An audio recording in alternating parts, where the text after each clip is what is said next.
So. Einen schönen guten Morgen. A very warm welcome once again and good morning to all of you. I hope you were able to catch some sleep. Some of you might still struggle with some jet lag or some, well, general now tuning in to Berlin live, maybe even some nightlife. I don't know if you have any tips for us from the organizing team, something which we haven't yet found out about Berlin. But anyway, I hope you feel well and you still enjoy this conference. Today we have, again, a very full schedule and would like to motivate you to join us for as long as possible because it's going to be a long day.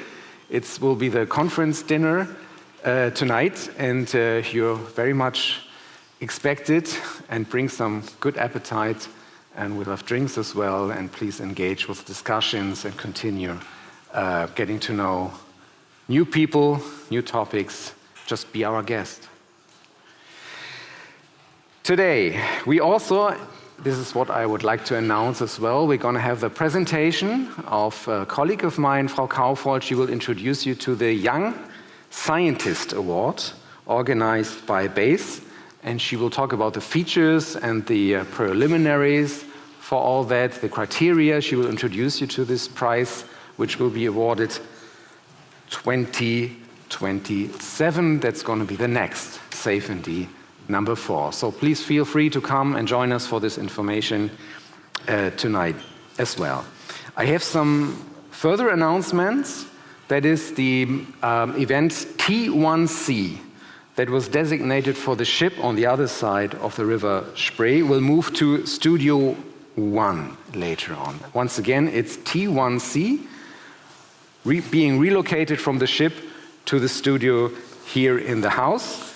And then I was informed that a poster was found, or some posters were found. And please call my colleague Carlo Dietl. He told me to call upon the names Röcker, Magri. For example, if you do miss any poster or any belongings, please call upon Carlo Dietl. He has them in his office on the first floor. So far, once again, welcome. That was some basic information, and now we're going to return to our topic, the general headline, Time as a Safety Factor.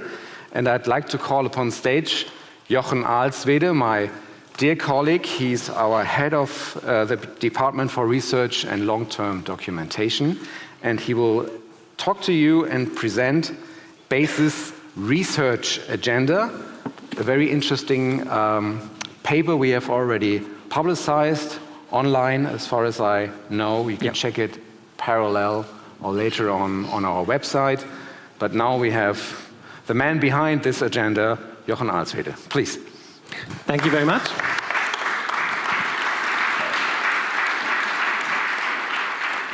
Thank you very much, and a warm welcome. It's good to see you all again on the second day of safeND. And before we dive into the next keynote and to the next sessions of the day, I have the pleasure to draw your attention to our new research agenda. You all know we are a Federal Office for the Safety of Nuclear Waste Management. We are organizing this event here, safeND, every 2 years. But we are also an institution which has the mission to combine regulatory tasks with scientific research. That is why we are organizing such events as here. And our mission is really to combine the tasks like licensing, supervision, advising of the federal government, also the information and participation we are responsible for in the Site Selection Act, to combine it with research tasks in the fields of nuclear safety, of interim storage and transport, and of course, geological repositories.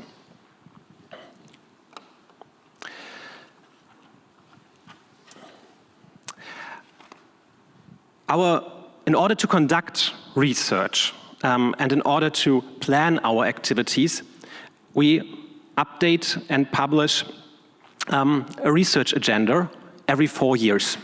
And we did that this year, and this is why I'm standing here to present you the brand new research agenda of BASE. So it outlines our research priorities as regulatory office for the next 4 years, 2025 to 2028, and outlines the priorities as well as the continuation of existing research topics and collaborations. Some new topics, of course, we all know these words like application of AI in nuclear waste management, but also new topics like safeguards in deep geological repositories or extended interim storage. The result you see here, you got it when you arrived here, or if not, there are these publications available at the counter. And we published this report after we did a public consultation. We think it's always good as scientists and as BASE to step out once in a while of the ivory tower and get into touch, of course, with experts and the interested public. So we did a consultation workshop last year regarding the new research agenda.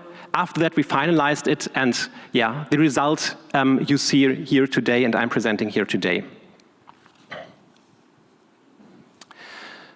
So our mission is task-oriented research, which means that we want to support, with our research, decision-making on the basis of current state of science and technology. We conduct this research through different ways. We are doing contract research, which means we are financing research, which is then carried out by other research institutions. We are doing in-house research. We collaborate with research institutions, bilateral or in international programs. And we opened up a few PhD positions in collaboration with universities regarding the tasks we have at hand. So this research process is always linked to our tasks. That means that we want to create knowledge that is helpful for the supervision, for the licensing, for participation information, or for advising of the federal government.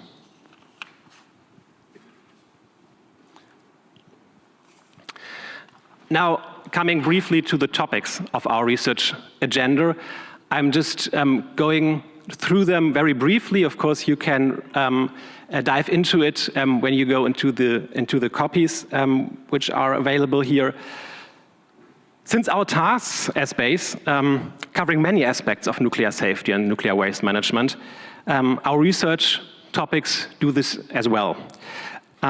Starting with the nuclear phase-out. Of course, you all know Germany has phased out of nuclear energy production, but there are still nuclear facilities in Germany. The power reactors have to be dismantled, so it's covering safety during decommissioning and dismantling of nuclear facilities, safety of research reactors, which we are still having in Germany, of course, but also non-technical aspects like nuclear cultural heritage or history of nuclear age with the focus on waste management. The second chapter regards temporary storage. You all heard that we in Germany, as in many other countries, we have still a way to go to the final repository site for high-level waste. So we have to look on extended interim storage facility and the safety of these facilities and security during transport and during the storage of high-level radioactive waste, protection of buildings and containers against damaging events, and safety of the extended interim storage itself and of the whole systems. Of course, one of the biggest topics we have at hand is the site selection procedure and the repository or the disposal of high-level radioactive waste. So the third topic is the storage for eternity, the safety in final disposal of radioactive waste, covering numerous aspects. A few are mentioned here. One very important, all stuff around the numerical modeling of processes in repository systems. Of course, geological site investigations, safety assessments, covering radionuclide mobility in the underground, of course, barrier integrity, interactions between operational safety of waste management, not only high level, but also low and intermediate level waste facilities, and long-term safety. Safeguards, also alternative waste disposal methods, because if there's something coming up in the next decades which perhaps make the task easier, then of course we want to look into it. Artificial intelligence, and also things like long-term documentation and knowledge preservation, which is both a technical and non-technical aspect. And let me be clear, this seems to be a very long list. Of course, we are not doubling the efforts and R&D programs of the implementers, and especially the German implementer. Our budget is far too small for doing this, but we think it's necessary for a regulatory body to build up own scientific competences, especially in collaboration with other scientific organizations, to make informed decisions independent from the implementer.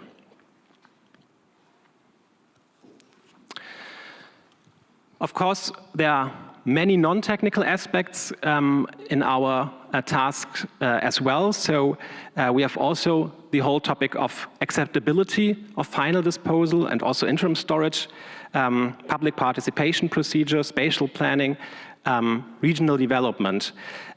We are focusing in the next years especially on regional public participation, because we will be responsible for the regional public participation formats in the site selection procedure within the next years. We have challenges in long-term participation processes. We have participation processes going on for probably decades. Of course, questions like sustainable development for possible siting regions, and the whole aspects of digitalization of participation procedures. The last chapter is about international nuclear issues. Why is that? So, of course, Germany is phased out of nuclear energy, but there are still nuclear installations around us in Europe. There are projects going on or are being planned about new nuclear installations in neighboring countries. So that concerns us, of course. And Germany is still involved in international organizations and discussions regarding nuclear safety. And of course, we want to contribute to this debate in the next years. So there are aspects covering the safety issues with regard to alternative reactor concepts, especially as we are the Federal Office for the Safety of Nuclear Waste Management, of course, especially waste management issues, the safety of nuclear power plants abroad, but also questions like what perhaps waste streams do we have, or will we perhaps have in some decades from nuclear fusion, and what kind of regulating questions go with them. But also we think it's good to have a good knowledge and good surveys about the global situation of nuclear waste management and disposal, and we want to contribute to the whole debate of energy system transformation in the context of the international sustainability debate, where nuclear power is mentioned. So coming now to the more or less last slide, many projects we have are, of course, disciplinary ones. So there are projects regarding physics, regarding chemistry, regarding sociology. But we also think it's very necessary for certain questions to combine different disciplines and have an interdisciplinary look on this topic at hand, and to combine knowledge about physical and natural phenomena with the knowledge and research about human behavior and social phenomena, like we have in the humanities and social sciences. So we try to combine them if it's necessary and if it's good for a research topic.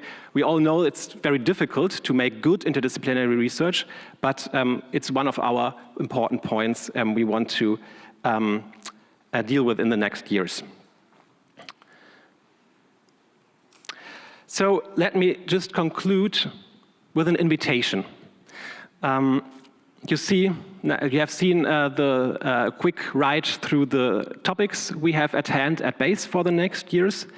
And I want to invite you to collaboration. If you see any of these topics and think, oh, that's very interesting, it would be interesting to perhaps get in touch, to perhaps collaborate. We are open for these discussions. As I said, there's a possibility for PhD positions. We're doing contract research, bilateral collaborations, and working together with other institutions, international research projects on the EU level or other levels. So please reach out to us, reach out to my colleagues which are here, reach out to me, or afterwards via our email address. And we are happy to discuss any idea and to check if it's relevant for our task-related research, and then to have a look if there's a collaboration possible. And we are happy to get any ideas from your side of the scientific community here. Thank you very much for your attention once more, and I wish you a wonderful conference, a wonderful second day, and a wonderful keynote now from Andy Sterling. Thank you.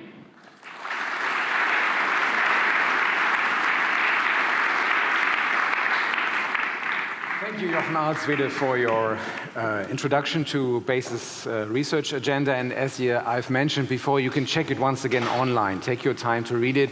It's available on our website, so please consult it, go into deep, or talk directly to Jochen Alswede, who will be here, of course, tomorrow as well.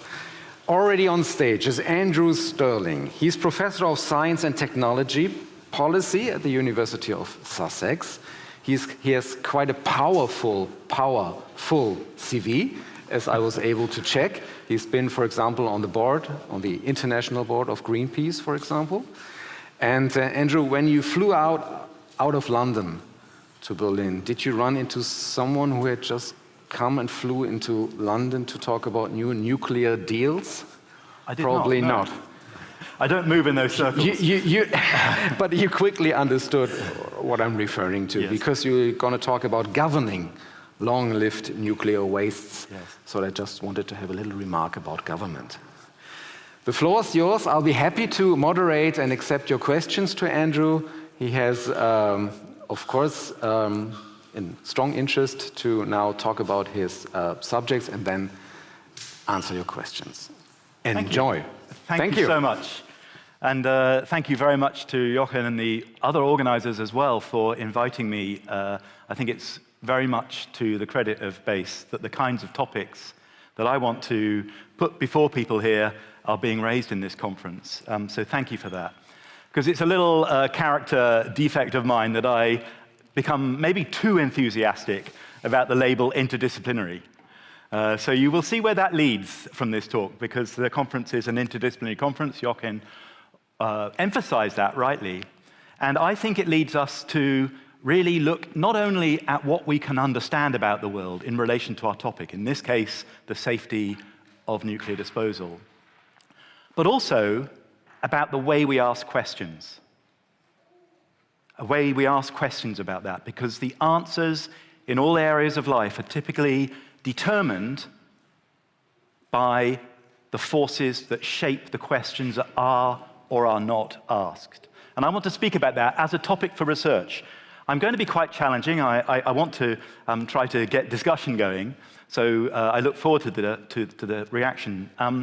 But I'll just sum up in a nutshell why I have given this horrible subtitle. Time hubris. I will try to explain what I mean by that, and then moving from a focus on controlling safety to caring for open futures. And I'm going to go through a number of ways in which we could be asking questions about how to care for the context of nuclear waste, long-term nuclear waste management, in ways that at the moment, even in organizations as progressive and enlightened as BASE, I think could be enhanced. So that's my starting point. And just to give you a flavor of what I will come back to, you can go and get a coffee then and don't have to hear me for the next 25 minutes or so. I'm going to ask about what would happen if around the world, including here, I believe, the question about nuclear waste procedures was not what would be best, which is, of course, rightly the focus of so much work commissioned and undertaken in this community. Not just what would be best, but is the best satisfactory? And in my experience, that question about whether the best, I mean, that in itself is uncertain, of course, but the question about whether that is satisfactory is not even asked. So I don't claim to have an answer for that, but I'm worried that that question is not asked. I think the reason it's not asked is it is a very inconvenient question. Because as long as communities like this ask the question, what would be best, given that we have, even in Germany, which has of course undertaken its phase out, around the world and the countries concerned with this, we have massive arisings of high-level and other nuclear waste. Given that those exist, it seems rational. Just ask what would be best, because we've got them. But in social terms, if you look at the way the questions are posed, that then has the effect of being understood as, well, this is the best. And that therefore means we do not ask the single most important question, which is that maybe the best form of radioactive waste management is not to make radioactive waste. Kind of important question, especially in a country which has, in effect, for whatever reason, stopped doing that for industrial power production. So that's what I'm going to be talking about. In other words, I respect this community and this agency enormously for being so diligent and rigorous about speaking truth to power. What I'm going to talk about for my talk is how power shapes truth, shapes the questions that are asked. So let's get on with it and see how we might care for that a bit more in our work. So let's step right back and ask, in the spirit of the topic, time, long-run time, what do we know about how technology unfolds over time? The assumption around society is, in modernity generally, that this process is one of continuous trajectories unfolding into the future. But I believe, actually, the literatures in different disciplines about technology change give a different picture, which is inconvenient and not really fully attended to, that it's more about undulating waves than it is about continuous trajectories. And we can see this if we look at the long-run history of obsolescence in different kinds of technologies. That actually, it is at least as much about these undulating waves moving from committed exuberance at the beginning through to inconvenient obsolescence. Inconvenient because the most powerful actors in the given sectors find their technology culturally obsolescing, and all technological obsolescence is in the end cultural. And so there are a whole range of different possible pathways, different possible futures in energy, in food, in communications, in transport, in housing, a whole range of possible futures that this reality of innovation means are possible, but we never typically even look at them, let alone realize them.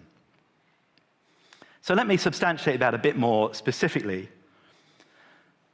Here you see the unfolding over time of different contributions to global energy consumption from primary energy sources. And you see that wave-like pattern running over time with successive obsolescence. So, for instance, traditional biofuels were overtaken by coal around 1900. Depending on the data source, this is IEA, Our World in Data, and other sources used by them. Coal was overtaken by oil around 1960 globally. Oil overtaken by gas, projected around 2030. Gas overtaken by renewables around 2040. These technologies, each of which dominated the world for significant amounts of time, dominated investment, dominated the thinking of communities like this, policy communities concerned with how to do it rather than what to do. And then when we look at nuclear, we see that actually it's right down there at the bottom of the chart, barely discernible in the contribution made to primary energy, and was in fact overtaken, according to IEA data, in 2025 by wind alone, not renewables as a whole, but by wind alone. So this technology, whose continuation globally is a predicate of so much activity in nuclear waste management, is in fact highly ephemeral in those terms. And we also see this imprint of how power shapes truth in, and I'm speaking in Germany, one of the very few countries with the experience of the technology, but nonetheless with a climate of policy discussion, that this can be said without seeming a little bit crazy. In the UK, this seems a little bit crazy. But here you have, on the upper part of the graph, according to the World Nuclear Industry Status Report from last year, the frequencies of nuclear plant orders, counting plants one by one. And on the lower part of the chart, you see the decommissioning decisions taking place. And then you see discussion, much vaunted at the moment, for instance, in the discussions in the UK, between UK and USA at the moment, of a nuclear renaissance. There's a Google Ngram plot of the intensity of that language worldwide. Where is the nuclear renaissance in terms of actual material? It's actually correlated, if anything, to the opposite. These commitments may yet realize, but it's a discursive phenomenon, and this wave-like character reproduces again. So the point is then that if we ask the question, as the world is doing quite rightly, how do we realize global zero-carbon energy infrastructures? There is a plethora of possible choices, not just particular technologies, but infrastructures around which to optimize those technologies. And you cannot simultaneously optimize all technologies around one infrastructure. Choices, whether deliberate and explicit and accountable or not, are being made about whether to go for very large-scale renewable, transcontinental, high-tension voltage connections, integrated in buildings, distributed energy, new types of contracts, carbon capture and storage, or of course nuclear power, as primary means to that end. So what this means then is that lock-in takes place. We have this very wide range of choices, but it is absolutely fundamental to society, and especially long-run behavior, that we lock in. All that is scientifically realistic, technologically practicable, economically feasible, and socially viable will not prove historically realizable. This is true of technology in general. It's arguably the most important truth, and one that our societies simply don't ask about, because we talk about being pro-innovation, anti-innovation, going forward, how acceptable is this technology, and we don't ask about these different choices, typically as a society. We need to care for that. We need to go from controlling the particular trajectory that is assumed to caring for the alternatives that are thereby being sidelined. It doesn't mean the technology that's adopted is wrong. It just means we will never know that if we don't ask these questions at the kinds of policy levels that this community is concerned with. So in terms of radioactive waste commitments, then, we go back to the kinds of question I mentioned at the beginning. What are the questions? What are the decisions? We know, and it's a matter that I admire in this community, of very strong motivation to deal with a very tricky problem that others have failed to deal with. And that's commendable. So I am not countering that in any way. But I'm just saying that urgency has consequences, and one of the consequences is to slightly sideline some of the issues I'm raising, which need not slow things down, but might make them a bit more enlightened. So, for instance, are we asking about existing or future waste arisings, or are we asking yes or no to new nuclear power, encompassing this question that may be the only satisfactory answer to this intractable problem of highly active nuclear wastes is not to produce them in the first place. It's not a solution to the existing wastes, but given that those may be unsatisfactory in their options, it's a solution overall in the long run. Which of many paths that I just mentioned to zero carbon energy? So if regulation just asks what would be best, then it is missing this point about what would be satisfactory? Because we just assume that whatever is best must be satisfactory. Or are we confident that it's satisfactory? So by focusing disproportionately on safety factors, I would say we are especially in danger of missing that, because safety is, of course, an imperative of enormous importance, but we can obscure wider issues about energy technology choice that way. And then there's other processes. We should care for that. That's another aspect of my call for greater care. Then, looking more specifically at the kinds of decisions, it is the case, I believe, that investments and prospective investments, the alignments with patronage from government about what kinds of things we need to do, what are the big tasks, where will the money flow in the future, these kinds of signals, massive as they are around the kinds of infrastructures that will be necessary for managing existing high-level wastes, have the effect of further reinforcing this nuclear energy path.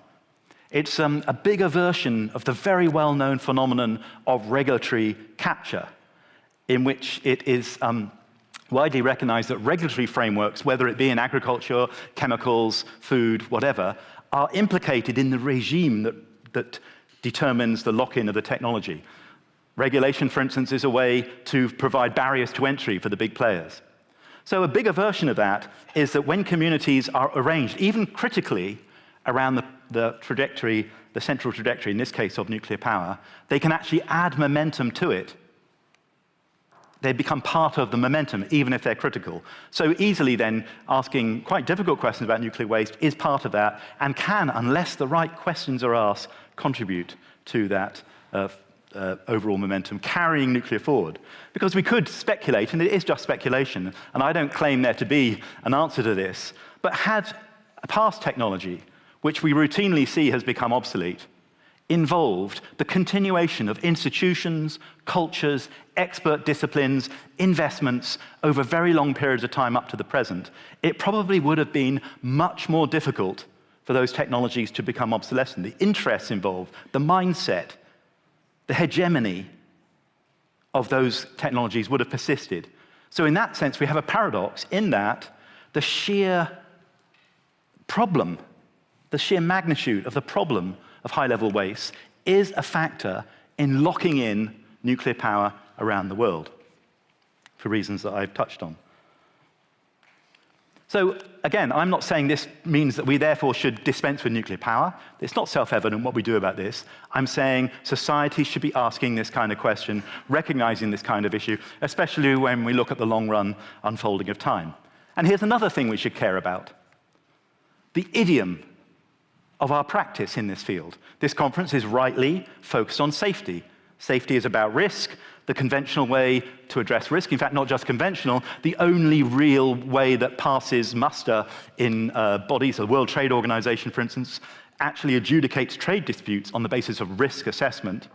Unless you characterize, quantify safety issues with probabilities, you're not being a serious scientist. And yet it is in the definition of risk that probabilities are assumed to confidently be a satisfactory way to characterize the problem.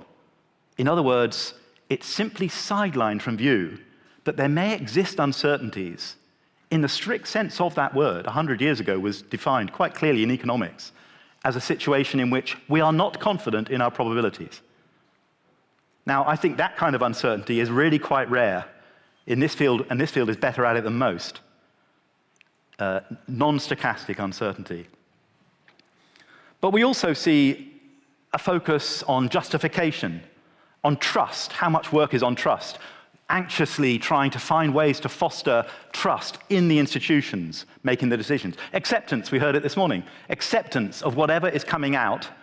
The key challenge is to get that accepted. Blame management is implicitly behind the scenes in this. A way, if the thing goes wrong, it's going to be possible for the most powerful and privileged institutions to minimize their exposure to blame. This sounds cynical, but this is just being as realistic about the political processes shaping the questions as this community is, rightly, about the physical, geological, chemical, and biological phenomena of the deep subsurface. It is not a normative point I'm raising, it's an analytic point. This is how politics works. So there is therefore too little attention, despite honorable exceptions, to complexities, sensitivities, ambiguities, uncertainties, ignorance. I could unpack what all those mean, but they're all basically neglected in successively greater implications. Because the picture we get from a conventional risk assessment of different radioactive waste management options looks like the diagram on the left, apparently precise, apparently confident, and yet when we look at the peer-reviewed literature behind that, in every sector where risk assessment is pursued, we get a picture like the one on the right, where not only is there vast uncertainties, typically logarithmic scales are necessary to accommodate those, but under sensitivity analysis, you can basically get any answer you like concerning the favorability of different options from the peer-reviewed literature.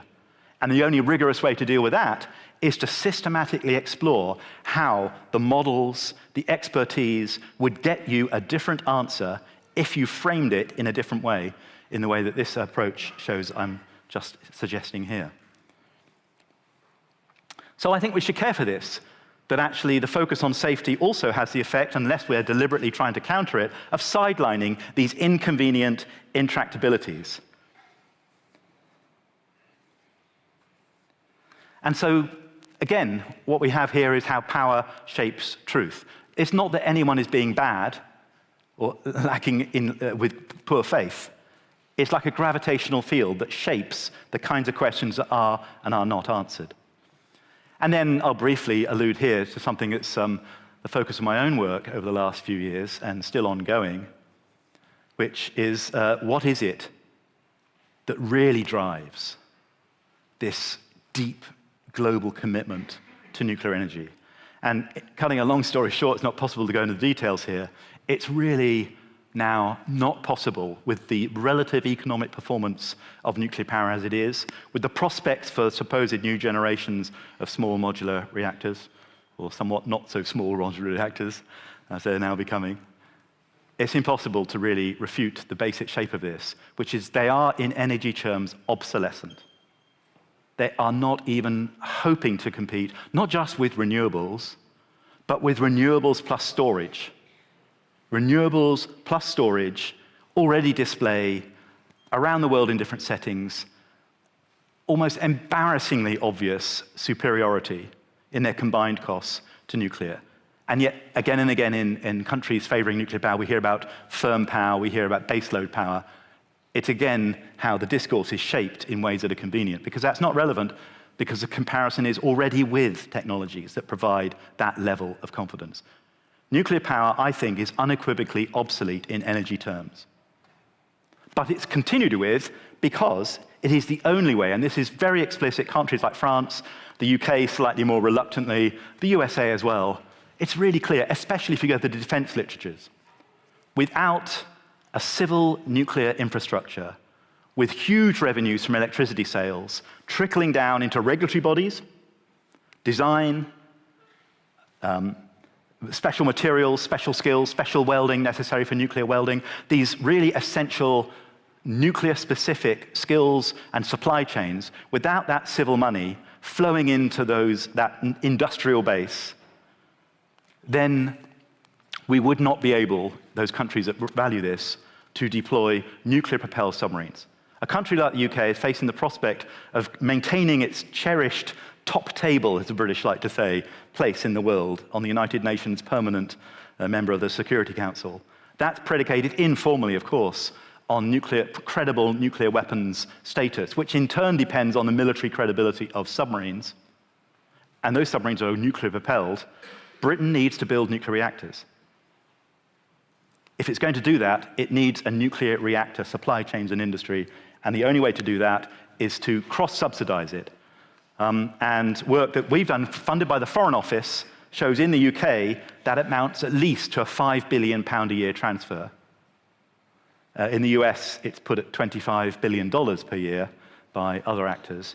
The amounts don't matter. The point, I say they don't matter because I'm not sure about these. The point is, and we've just had discussions with the National Audit Office in the UK, no one is asking this question about these flows of value. But what the point for this audience is that these are the forces, like the gravitational fields, that really underpin commitment to nuclear power around the world. Not just in the nuclear countries, but other countries where the hegemony is set, other countries who may want to acquire nuclear weapons, Japan, Germany in the past, Saudi Arabia, but also countries that aren't actually explicitly planning that, but whose mindset is set by this world hegemony that are set by the kinds of thinking in China, Russia, the USA. So again, we should care for this. It's not that we need to research on this for base, but we should actually entertain the possibility that these are the forces that are maintaining nuclear, and actually, in the event that these were disrupted in some way, or heaven forfend, bring us to the kind of conclusion that is inevitable with this kind of technology over long periods of time, then the questions we ask in nuclear waste management would be rendered redundant. So, is time a safety factor? What does this even mean? So here I'm drawing on a whole bunch of different literatures. I'm happy to provide the references to this. None of them say exactly what I'm saying, but I'm just synthesizing here, which in a way I hope is useful for these discussions. That actually time is definitely a crucial dimension in these considerations, but not a uniquely distinctive one. There are other kinds of issues that are really quite crucial here. And I'm going to make a distinction here between whether one engages with deep time in a hubristic way or a humble way. Am I running out of time? Okay. So basically, my point isn't that time is not, my timer here looks like it's fine, but obviously not. Are we hubristic, or do we have humility, or do we have hubristic about this relevance of time? So yes, time is important, but what does that lead us to do? Does it lead us to narrower types of questions, constrained in the way I've said, a greater projection of certainty, a rush to have answers that lead to blind spots, or do we actually care for these wider issues that I've talked about? So if time is running out, ironically for me, I will just point you to some well-known examples of this kind of thing, this kind of exclusion. We saw, in terms of long-run time, things like, I guess people here know about the Raycat example, the hubris attached to not only long-run prospects for nuclear waste facilities, but of genetic engineering cats in order that they would reflect these kinds of things. Partly not serious, but in other ways actually quite literally deadly serious. And likewise, in the designs of repositories and facilities, the hubris about the relative neglect for the unknowns, for the surprises, biological, geological, chemical, which nobody knows better than this community, which are necessary to get these determinate answers from risk assessment. So there are then a series of practical conclusions, I believe, arise from this. Challenge power in appraisal. Challenge these powerful forces that shape the questions, not because power is bad, but because it becomes bad when it is not challenged.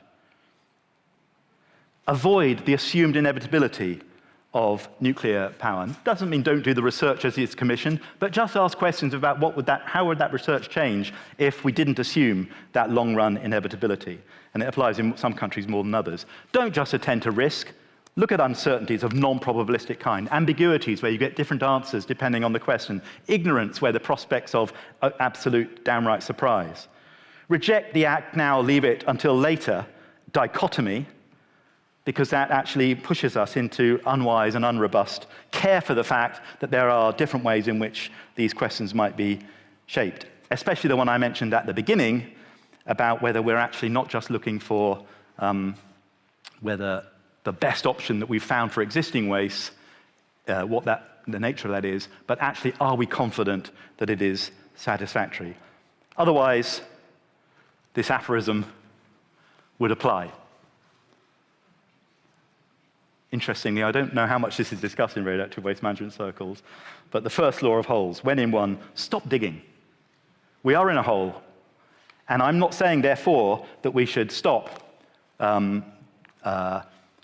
We should not move fast in ways this community is commendably concerned with. I'm saying if we move fast, make it very clear to wider society what's being missed out in that, especially questions over wider energy strategy. Thank you very much for your time.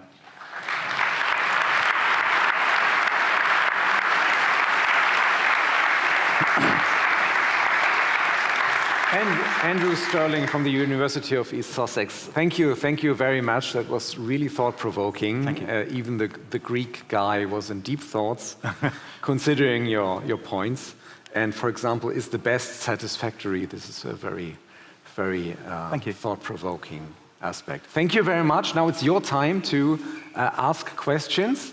Directly refer them to Andrew. I'll be happy to pass them on. Microphone to the left, microphone to the right. Please give me a hand, let me know who's got questions.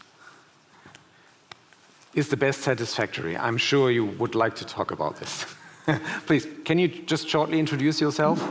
Hello, and ask your question? I'm Anselm Tiggemann from BGE, the German implementer, and I want to thank for your talk. And my question is short. Can you say about something more? When we look at the front end of the nuclear fuel cycle, there is a high dependency on Russia, on all stuff out of Russia, even in the most Western nuclear countries. And can you say something about this factor? Well, I'm an academic, I'll say something about anything. But there are people in the audience... Limited. Yeah, people in the audience who know much more about that, I think, than me, based here in Berlin. But I would say that the global nuclear complex is just that, it's transnational. So actually, the features displayed in countries like the UK, USA, France, are not nation-specific. The key dynamics I talked about are international. So yes, we have a lot of concerns at the moment about these kinds of dependencies, and I really think they're very important. But the dynamics I'm talking about play out across the world. The actual industries in these countries, these combined civil-military complexes, hold more in common with each other than they do with other parts of the society. They are part of a single complex, which mimics each other and makes the same kind of decisions. So you get interdependencies like that of European industry on Rosatom, like the fact that the British for a long time were proposing their major military-driven civil nuclear investments with CGN money from China, when the purpose of the military was to send aircraft carriers out to China. You can't explain these dynamics without seeing that the nuclear complex globally is just that. Important elements are transnational. So let's not lose sight of that in asking the very good questions that you are about nation-specific concerns. Two sides of the same medal. Yes. Thank you. Next question, switching sides. Tim Vito of Nagra, Switzerland. Actually, you know, you provoke me in a way that, you know, I have to comment on, because you showed one of our slides actually from the disposal program, and then on the other side was time hubris, I think you called it. Yes.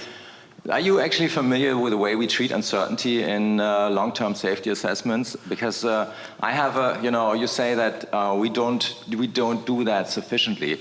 So if you look at like the stuff that is produced for long-term safety of deep geological repository safety case and stuff, they all have systematic treatments of uncertainties. Yes. So thank you for that. I hope I'm not under an intellectual property issue here using your slide. Thank you for it. I only use it because it's so graphic. And I did not mean to make, as I said in making exactly that point, there are honorable exceptions. So I'm speaking in general about the idiom and the culture attached to risk-based safety assessment. So I acknowledge there are exceptions, which there are, but I don't think it would seriously be possible to refute what I say, that the general practice in safety, characterization, implementation based on that is probabilistic. And where uncertainty is introduced in ways that are non-stochastic, I mean, typically, most uncertainty talk in the literature is also stochastic. There are entire literatures who ignore that difference between risk, where you can use probabilities, uncertainty, where you can't. But I do accept, and I'm very grateful for it and praise, that there are studies which will look at non-stochastic uncertainties.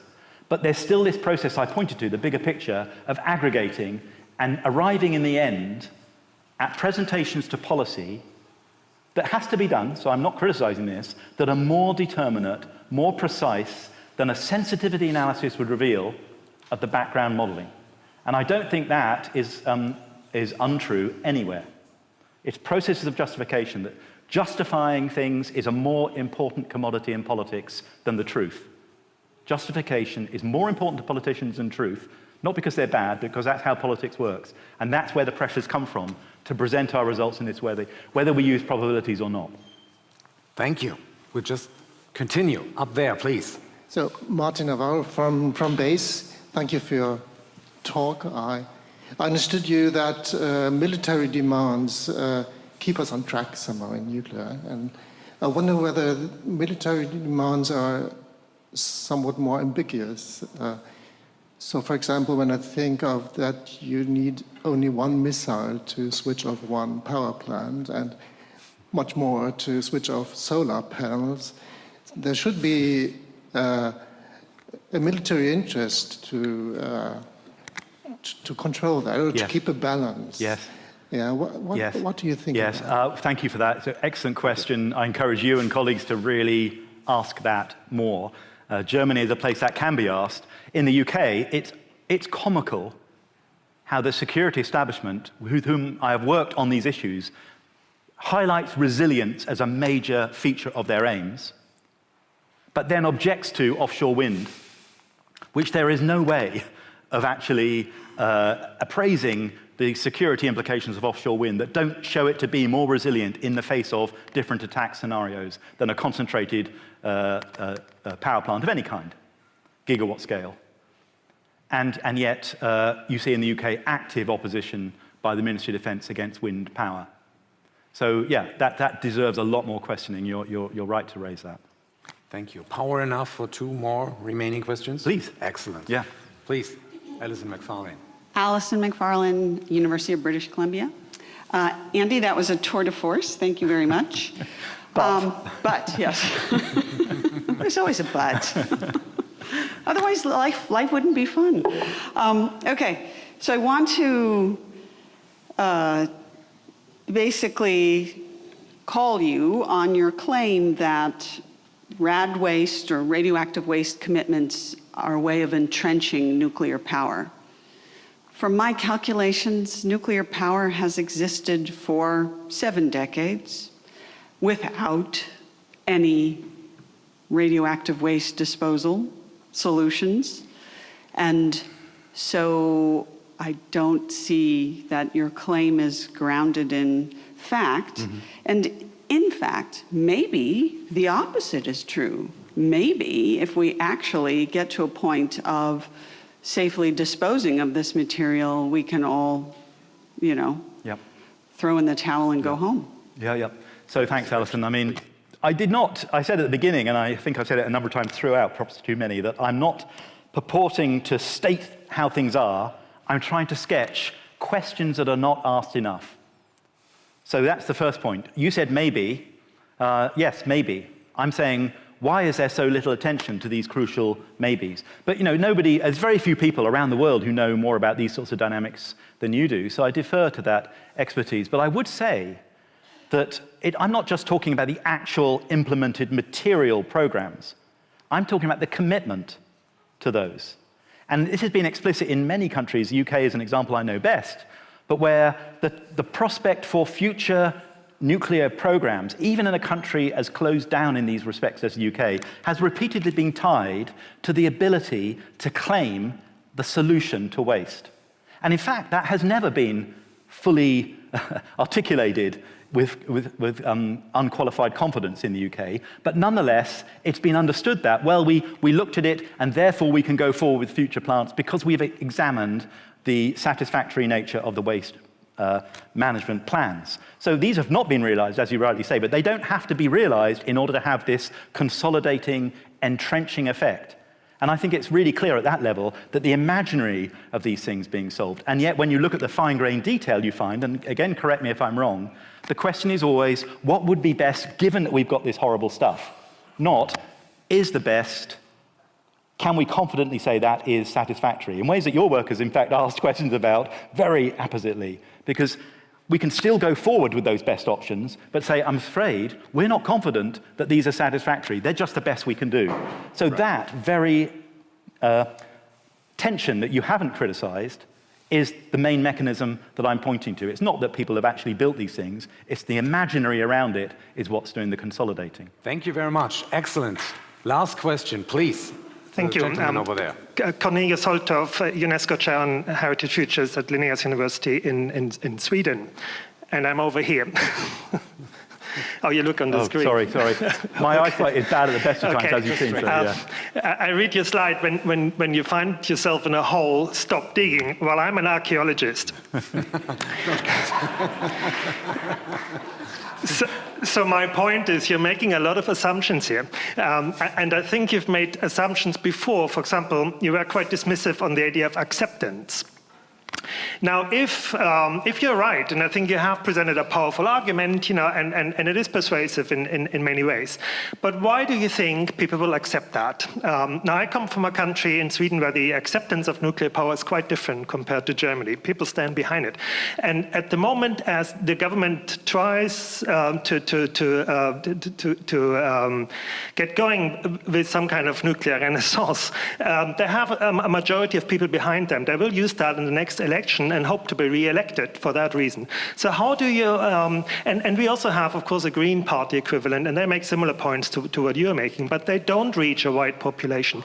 So how do you make your point acceptable in a democracy to a majority of people so that it can actually influence policy and politics? Yeah, thank you. Well, great point. Actually, unfortunately for your devastating opening remarks, I'm also an archaeologist. I did a master's in archaeology at Edinburgh, and my entire 1980s was spent in archaeology, and I still, as a hobby, am absolutely involved in that. That's why I'm interested in these long-time duration social consequences. But I agree, it's it's even more challenging for archaeologists than for waste disposal, my reference there to stop digging. I couldn't resist it, basically, because it's such a sort of provocative phrase. But on the more important point about acceptance, I did not say that acceptance is an invalid question to ask. I questioned the prominence of that question compared to about choices.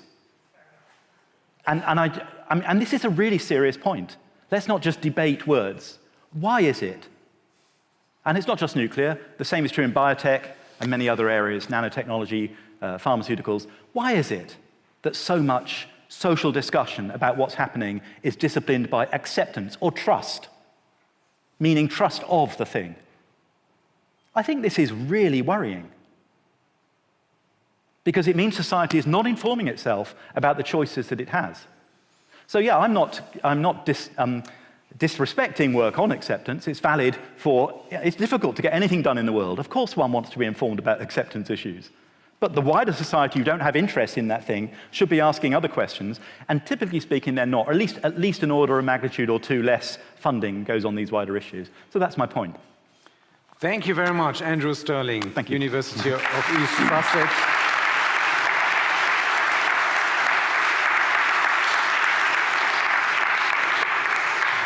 This was the, if I may say so, best possible keynote of this morning, and that's why I deem it satisfactory. Thank you, Vi. Thank you very much. I had to close with these remarks. Now I would like to, if I may say so, set you free for the continuing web seminars, workshops, poster sessions. I guess you're familiar with this building and the ship as well on the other side, and enjoy what's awaiting you. See you later.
Good.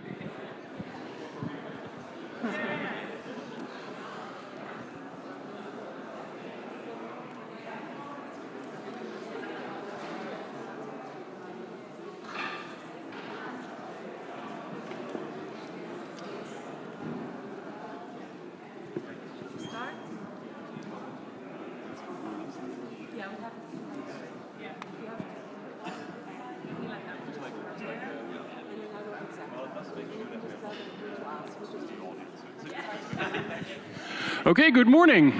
Please let's sit down and start. My name is Vincent Lagenijk. I'm your humble host and moderator for this panel. It's more about you and about the panelists, of course. And I hope I'm not blinding you with the reflection on my forehead. If so, try to warn me. Currently, many technical meetings and manuals on radioactive waste management stress the need to include the social sciences and humanities. I think we saw the keynote by Andy Sterling, but also the presentation of the BASE research agenda, which also talks about the importance of doing research interdisciplinary and including also the social sciences and humanities. Yet in practice, technical expertise usually seems to be in the lead. And the social sciences are usually asked to join later, to contribute when lots of decisions have already been made. And the role often is, Andy Sterling talked about this as well, translating those decisions to the general public, but also explaining them and making them acceptable to affected communities. This session tries to take a slightly different approach. We want to explore whether it makes sense to commence with an approach that is interdisciplinary from the start, including social, cultural, environmental, and redevelopment questions from the get-go. And we do this by building upon the expertise of the panelists, who I will introduce in a second. But these experiences and expertises stem from Germany, Belgium, the Netherlands, and Italy. And we take this as our mission for the next hour or so. The main people are not just on the stage, but also in the audience. We'll try to make this as interactive as possible, so do feel inclined to join, even though you're not seated on the stage. I will introduce our panelists in a second, but not before we just have a quick idea, just a quick poll in the crowd. So please raise your hand if you feel to be a social scientist or someone who is from the humanities. Oh. Yeah, half-half. Who identifies mostly with more technical fields? Oh, this seems like a great mix. This seems like a great mix. Thank you. Let me just very briefly introduce our panelists. On the far left, on my end, is Annika Fruse, who is a referentin at BASE, one of our hosts here. And Annika has a background in philosophy of science and bioethics. Yeah. Next to her is Davide Orsini, researcher at the Rachel Carson Center in Munich, has a background in anthropology, history, and science and technology studies. They're nodding, so I did my research right. No, not important. Robbe Gijsmans, working for the Belgian Nuclear Research Center, SCKSN, and he has a background in sociology. And complementing our panel, Romy Dekker, senior researcher at the Rathenau Institute in the Netherlands, which is a technology assessment institute in the Netherlands, and has a background in anthropology. Great. How do we feel like approaching this? We thought of 3 questions. One is, what do we actually mean when we talk about integration of the social sciences and humanities? The second is, why integrate in the first place? What's actually at stake? What could be obtained from integrating the social sciences and humanities better into our radioactive waste management policies? But also building upon the experiences that we've seen so far from the expertises and the countries of expertise of our panelists. We'll try to fit this into 1 hour, and after each round of these questions also have 1 or 2 questions/comments from the audience. So if you feel something popping up, hold that thought. At a certain moment in time, I'll ask you whether there are questions or not. Okay, so far so good. Let's start with the first question. So what do we actually mean when we talk about the integration of the social sciences? And let me start with, of course, with our host, Annika. What would you mean, maybe from the base perspective as well? Yeah, thanks for asking. I should start by saying I wasn't on the original planning committee of this panel, so the answer I'm going to give might contradict Vincent a tiny bit. So the problem that's supposed to be addressed is that social sciences are basically sidelined, right? They're emphasized, everybody says they are important, and then in decision making, in practice, it seems like they're not. They're sort of tagged on, and later people ask us, how can you make the public accept what we say, and so on. And then the solution that's proposed is basically interdisciplinary research, so that the disciplines, technical, natural science disciplines, should work together with us. And I'm actually, so I think interdisciplinary research like that is useful, but for me, integration, my understanding is quite minimal, maybe. I think obviously the science, any science, needs good funding structures, some sort of institutionalization so it actually survives across time. And then really you just need a way in. You need to be able to influence decision makers. And for me, that's sort of maybe necessary and sufficient for some level of integration. And then everything else is a matter of degree, and you can be integrated maybe even more, you can be integrated at different levels, but to me, it means you can influence someone who's making decisions. And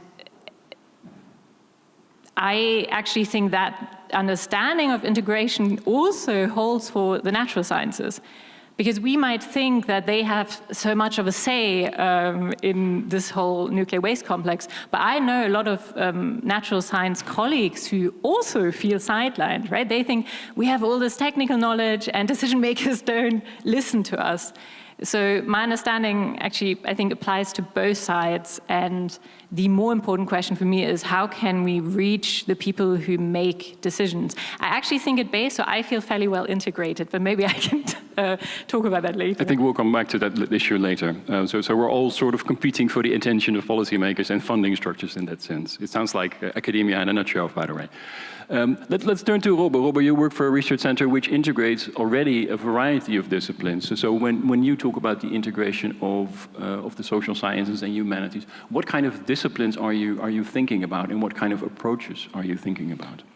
Well, first of all, yeah, I do work for the Belgian the Belgian Nuclear Research Center, SEKCN, and we are a social science group. But well, at the moment, 1/4 of this group is sitting at the stage and talking in this microphone. So we're not that many people, actually, in an organization of 1,000 employees. So to give a bit of perspective there.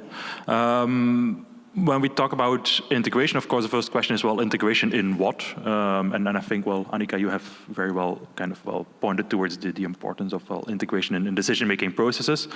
And in my opinion, kind of a first important step there is also coming to a better recognition of what social science and humanities actually entails. It's an umbrella term which encompasses so many different disciplines, sub-disciplines, each with their own fields, methods, interests, and yet, and we have heard it this morning already and over the past days as well, we tend to be always put in this bracket of, well, there is research needs for public perception and public participation, and it all fits under public acceptance, and whether you like the term or not. I also do research on this, and it's important, but there's so much more in terms of disciplines and sub-disciplines that can actually make their contributions. And it's a matter of, first of all, I think, recognition of sometimes breaking down this umbrella term towards all of these disciplines and sub-disciplines. So that's probably a first step. And then when it comes to, well, what does integration mean? I found this quite a difficult question to struggle with, actually. So the easy option for me was to say, well, what does it definitely not mean? So for me, what definitely does not mean is it should not mean assimilation. Assimilation in the sense of that we as social scientists should take over the objectives, the goals of very specific radioactive waste management projects. We can contribute to these projects, but contribution could also mean that we ask critical questions, that we offer different perspectives, that we question, as we had now in the keynote talk, that we question the decisions taken, the choices made, sometimes the path dependencies which are being created. And this might sound very obvious, but I think in my talks, also within my organization, from time to time, we are still confronted with this idea that social science and humanities is kind of a key towards, well, gaining public acceptance, and that's not what it is or should be. So. Yeah, thanks so much. Davide, you were nodding and giving signs of recognition. How do you look upon on this latter issue? So where would the social sciences and humanities fit in best? Yeah, well, there is. I would like to step back a little bit, and actually, I think the integration in decision-making processes is fundamental, is very important. But I would like to go a little bit behind that, and is the issue framing and the definition of the problems that we have ahead, and that something is not taken into consideration. I found myself sometimes in meetings, technical meetings, in international agencies dealing with waste management and disposal. I'm not saying what international agency, but basically there was this question about raised by some of my colleagues, like you have to take into account the symbolic and other value aspects of, for example, the siting process, right? When you choose a site, you have to understand that that site means different things to different people. For example, indigenous groups in Canada or the US or other parts of the world. When this colleague was making this point, I noticed that other people in the room were sort of skeptic about this idea. Okay, but this will slow down the process. Oh my God, now we are getting into another variable. What do you mean by symbolic and so forth? And that made me think not about the fact that maybe technical experts ignore certain things, but actually pushed me to be a little bit self-reflexive. That is, how can I make this symbolic aspect palpable and relevant to other colleagues who do not speak the same language, do not come from the same background, and so forth. I think for me, integration, I don't have all the answers, but for me, in practical terms, is an exercise in humbleness. That is recognizing the mutual limits, and so it's mutual recognition. Like I have to learn from you, and you have to learn from me about certain things, and we have a problem in common. And I think it's this exercise in humbleness that can be solved only in practical settings and about specific problems, because each problem has a different context and relevant questions.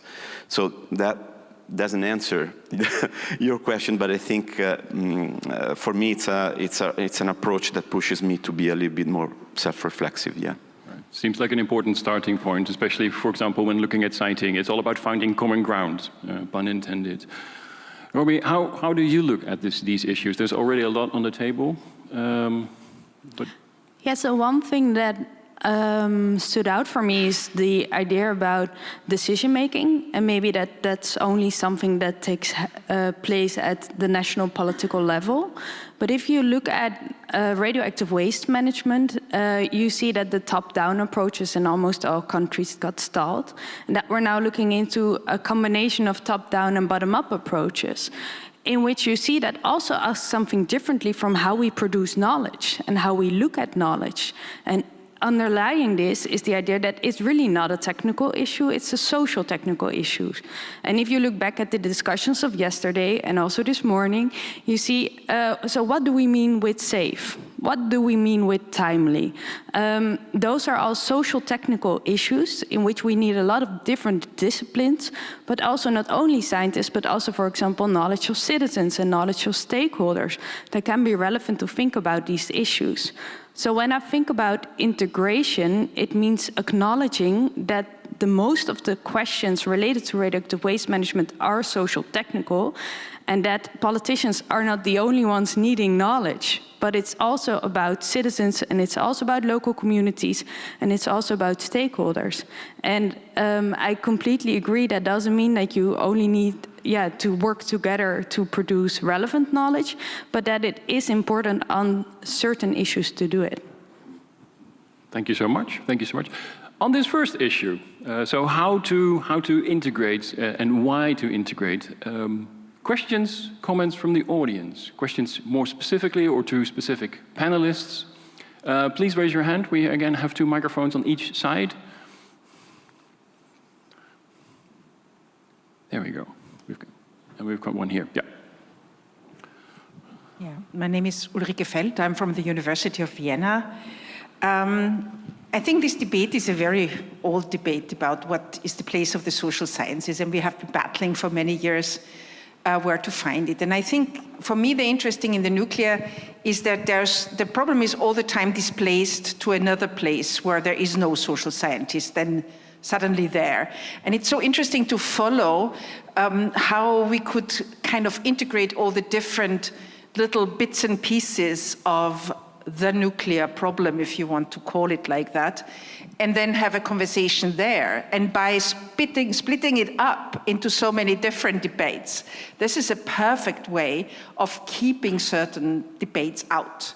And by making it so small and the questions so focused, you can kind of nicely kind of extract it.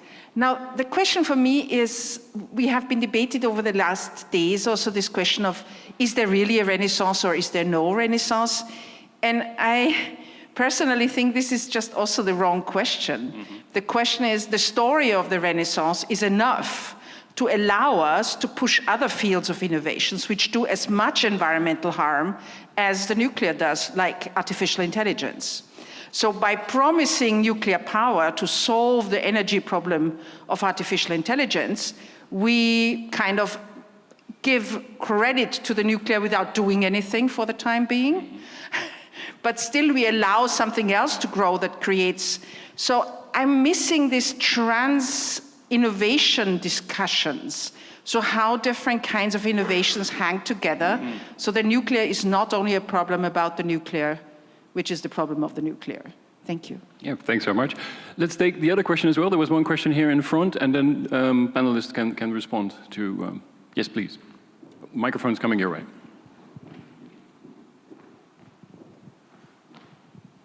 Thanks. Susan Molyneux-Hodgson from the University of Exeter. I nearly gave my wrong university there.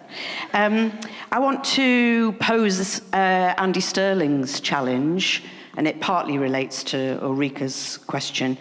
Andy suggested that working on radioactive waste management problems, working on nuclear matters, somehow sustains the global nuclear complex. Right. So coming back to this question about what does integration mean, I think there's a question, do we integrate, do we not integrate, to what extent should we be in or out of the tent?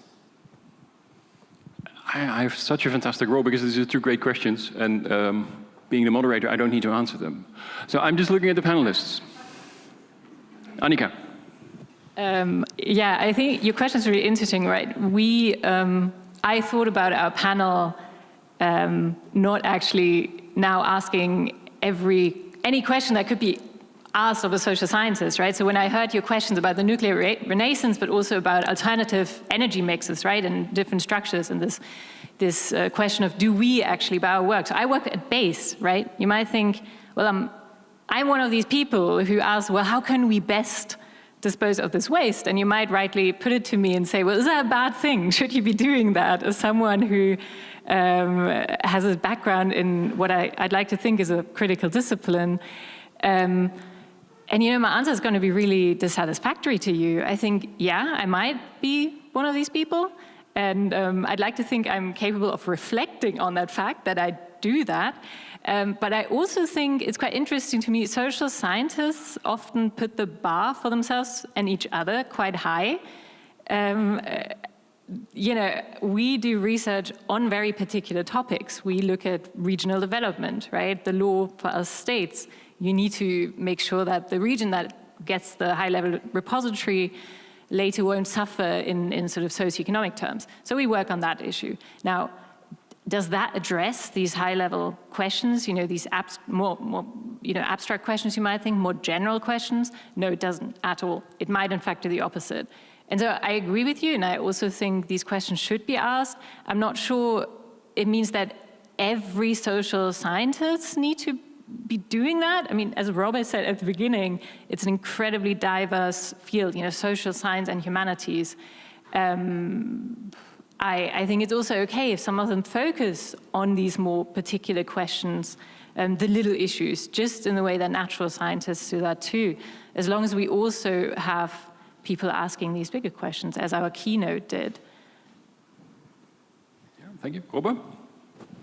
Yeah, well, thank you for the questions. Maybe first to Susan, because that's freshest in my memory now.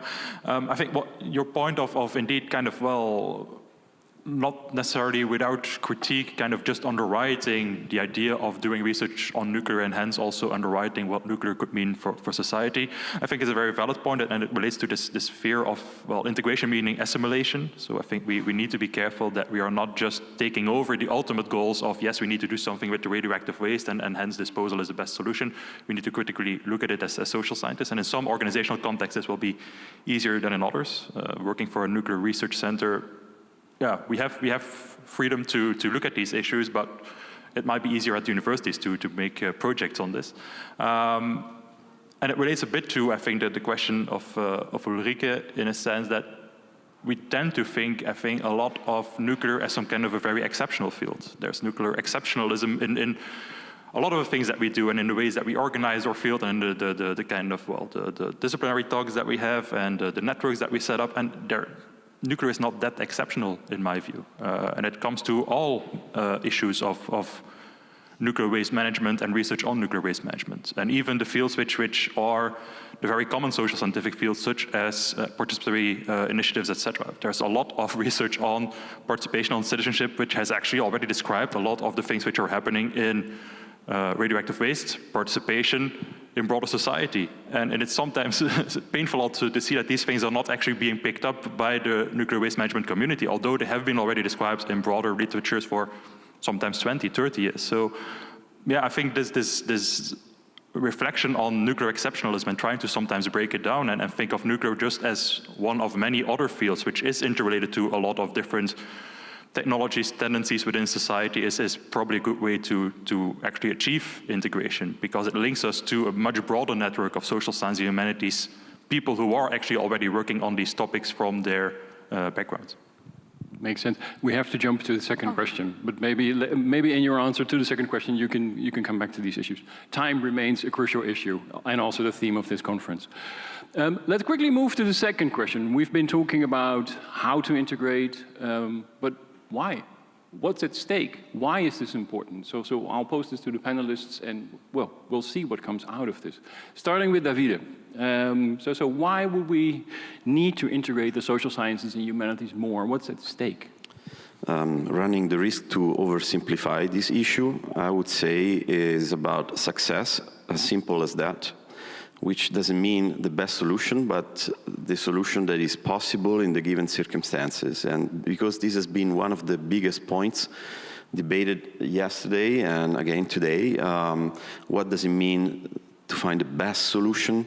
What best means from a technical point of view, from a social point of view. I also refuse the idea of social acceptability, not in practice, but as an old approach to the problem, which reminds me of the approaches of the 70s, when basically everybody was taking decisions and then presenting the problem to the public. We have the best solution. That's why you have to believe science. Science has spoken, therefore you have to comply with what we say. And I think this top-down approach is obsolete, is gone, is unsuccessful largely. And I don't want to dismiss one important issue, which is trust in science. And this is another big point. It's another big old question, if you want, but still we're dealing with that even today, even more. Why do we need to integrate and what is at stake? The problem is that you can find the best technical solution ever, but if you're not able to actually frame the problem since the beginning around questions that are relevant to local communities who are involved, then you are basically setting up a failure. And this is not, a prediction, but it's what happened over and over and over and over and over again. So it's the results of this practice that tells us that it doesn't work. So we need to change, and therefore that's why we are still here asking old-fashioned questions, because apparently we didn't succeed so far.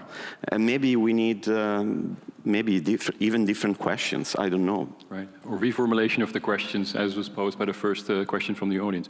Roma, you were nodding in agreement, I suppose. So do you agree with this notion that the stakes are high by not integrating social sciences and humanities? Definitely, and it also triggered me that the notion that it's such an old debate, and I really think it is. But at the same time, so at the Rathenau Institute, together with Vincent, we've been looking into the decision-making process in the Netherlands for the past 6 years already, I think. And what you see there is that when we started in 2019, there was a really dominant idea that it was a technical issue. And among some people, yes, of course, it's social technical, but if you looked at the research agenda, if you looked at the policies, they were all mainly technical.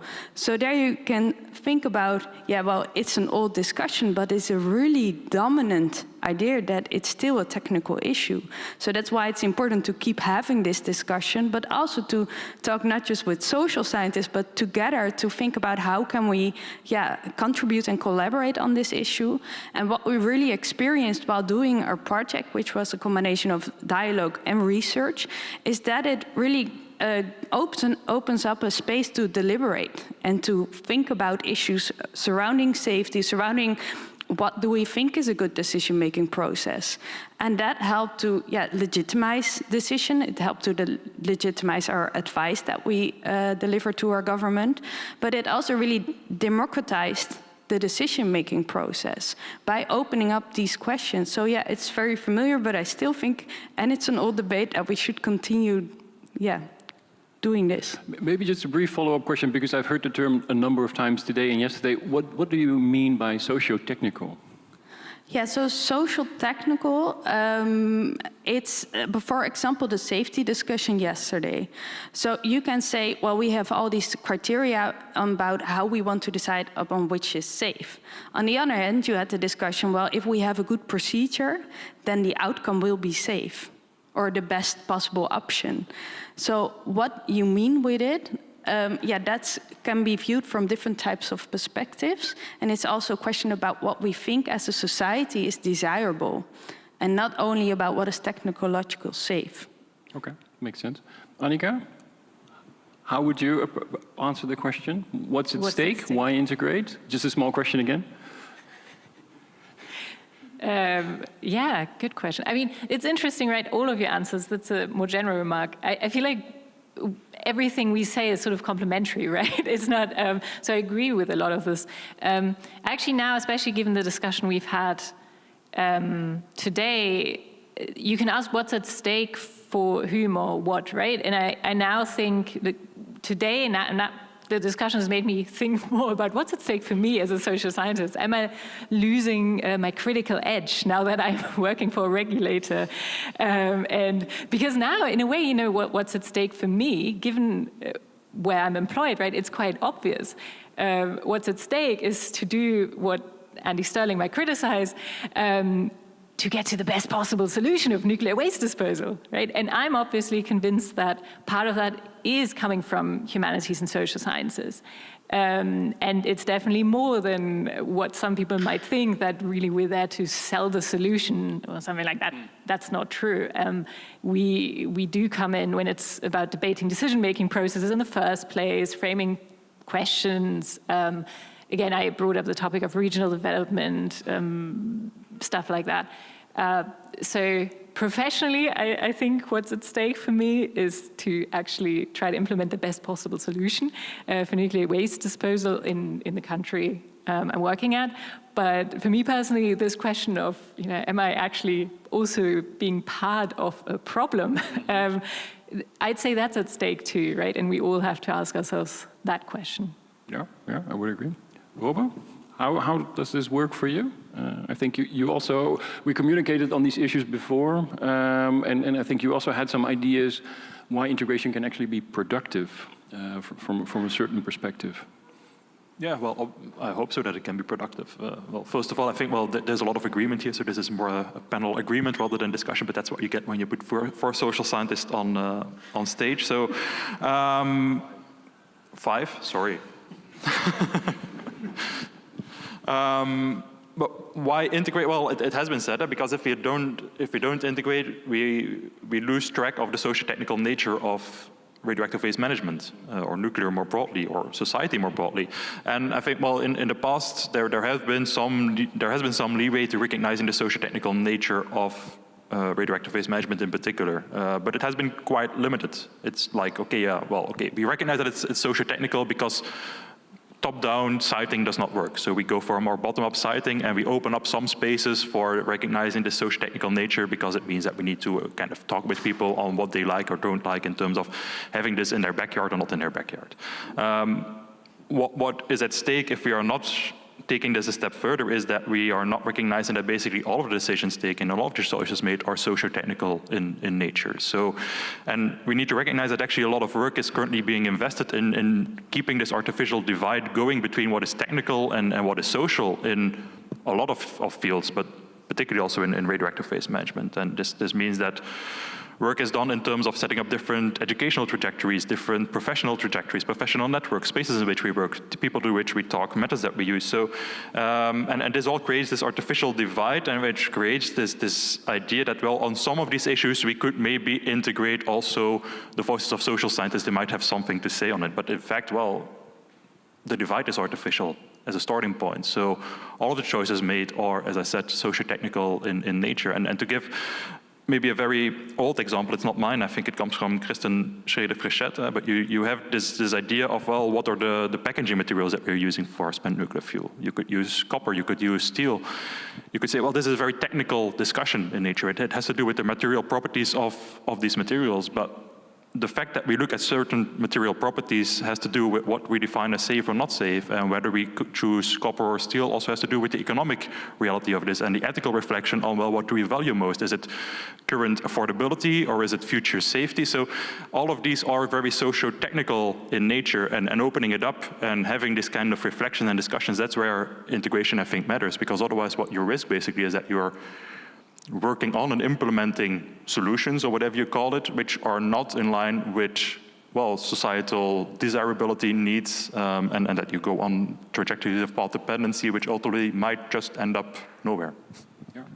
And the point, of course, of trying to break down the artificial walls between the sciences, which is always a good theme when you are having a workshop in the city of Berlin.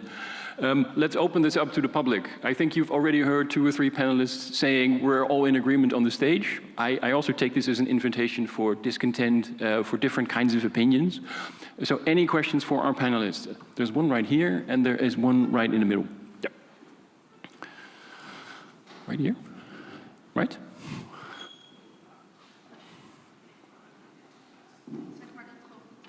There's one there. Oh, go ahead. Yeah. Maybe we can take 3 this round. Please, go ahead. Hello, my name's Ellie Carpenter, and I'm a curator. So not from the humanities exactly, but from the arts. And I've been working with nuclear culture for about 15 years now. And I wanted to ask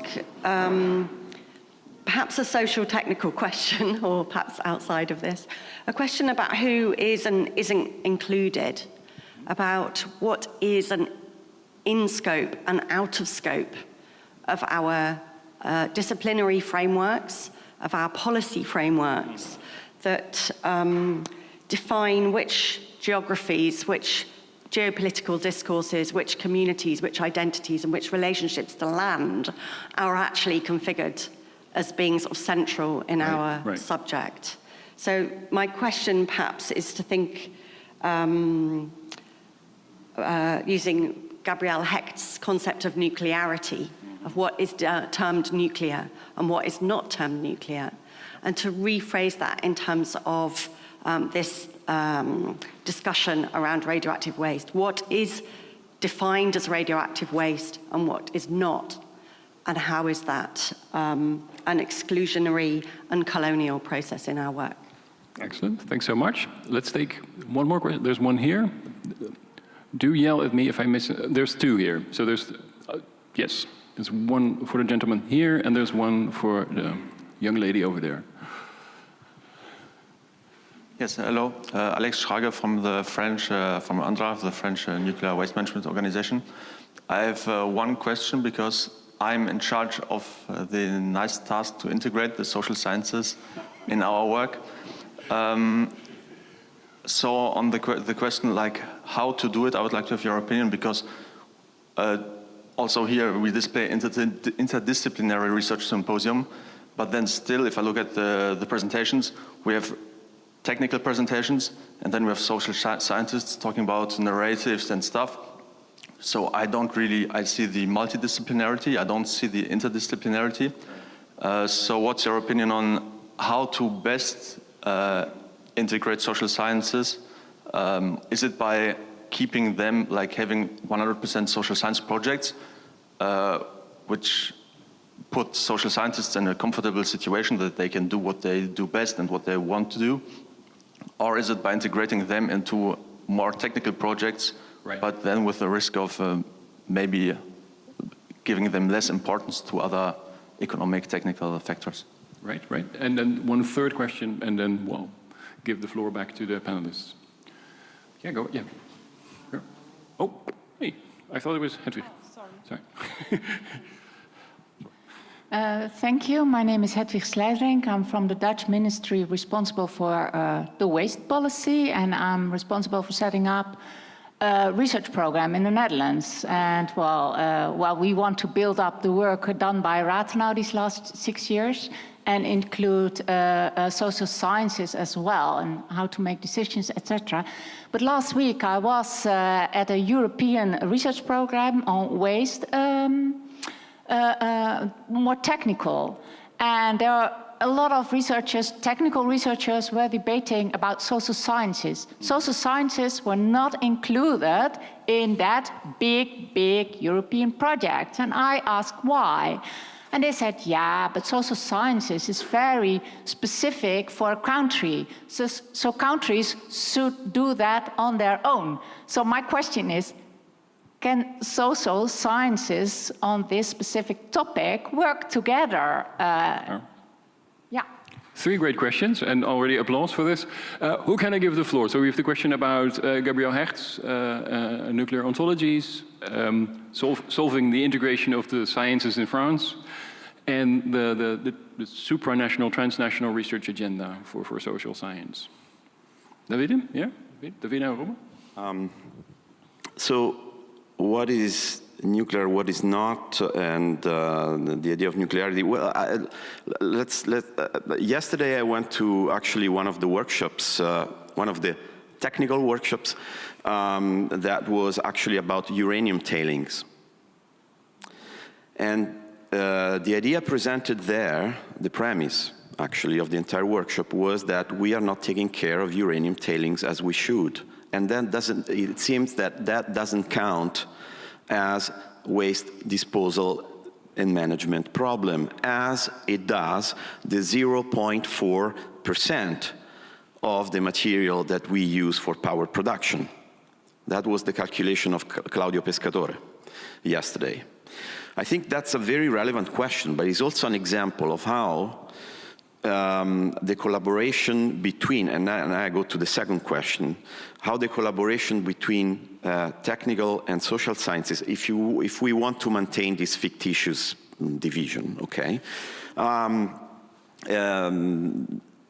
think can really enable us to ask relevant questions and to start a conversation, because most of the time the problem is that we accept things as black boxed, we don't discuss certain things, and the result is that then we reduce questions to very small little problems that do not have the kind of large context that they deserve.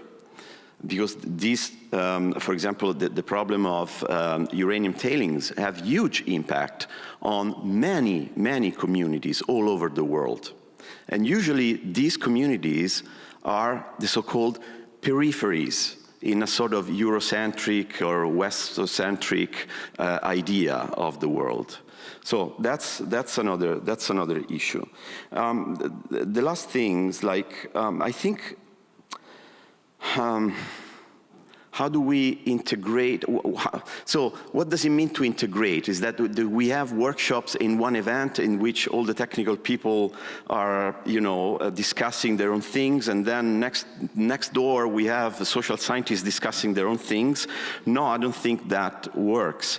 And actually, I'm afraid that most of the time, and here I'm self-reflexive about this, is that social scientists are happy about playing the role of the consultant. They are asked about social questions and then give their advice. Is that enough? I don't think that's enough. Integration is a different thing. It's actually changing the quality of the questions that we ask together. And the quality of the questions, for me, is the thermometer, right? Because otherwise we keep asking these parallel questions, silos, right? And that doesn't solve the problem. Romy? I was going to say the same thing. So it starts with the questions. And often if you look at how like research calls are being set up, it's often with a commission that's only technical experts, for example, then it's not strange that the result will be technical research. So it starts with opening up the research agenda and looking at how funding structures are organized that really stimulate integration. Yeah. I'm just checking the time. We have to move on to the third one. And you've been talking about this already to a certain extent. We're also moving towards this, and I think it also lashes on to the last question, so experiences from specific countries. And well, we can actually explore whether there are commonalities here. But the third question I would like to pose to the panel is, what are experiences from your countries with regard to the successes or failures, or there's of course a major gray area in between, of this integration or not? And I'm, happy to start with you, Robert, because Belgium has this long tradition of including social sciences and humanities within their nuclear research. Your views on this? Yeah, well, it's as you say, we have quite a long tradition in this, both at the universities and at the CKCN. But it's rather maybe more the traditional social scientific focal points. So, well, I think the initial kind of engagement from the social sciences actually came from the failure of this top-down approach in citing a low and intermediate level waste repository back in the 90s. Our waste management organization realized, well, maybe we need to include citizens in the decision-making process, and that was then kind of a key to develop together with the University of Antwerp at that moment, this partnership approach of which some of you might have heard, which is currently still in practice as a way of kind of involving local citizens and local communities in decision-making process on the siting mostly of this low and intermediate level waste repository. In terms of further integration, there has actually been quite some interesting research ongoing both at SCKCN and at the universities, asking questions on, well, what are the socio-technical boundary conditions of partitioning and transmutation? What is the materiality of spent nuclear fuel, and how does it relate to the decisions being made on spent nuclear fuel and how it's being managed and all? But these kind of things, they happen more, I would say, in the margin, and they're not really being picked up or definitely not going into the places where decisions are being made on radioactive waste management. And lately, my feeling at least is that we are actually a bit in a standstill. There's not really any major funding going to research in Belgium on social science and humanities. We have sometimes small things on public consultations regarding our high-level waste management, but these are more in lines of well, what you would. There's at the moment no funding, no projects which look into more this, let's say, socio-technical nature of radioactive waste management at the Belgian level. I would argue actually also at the European level.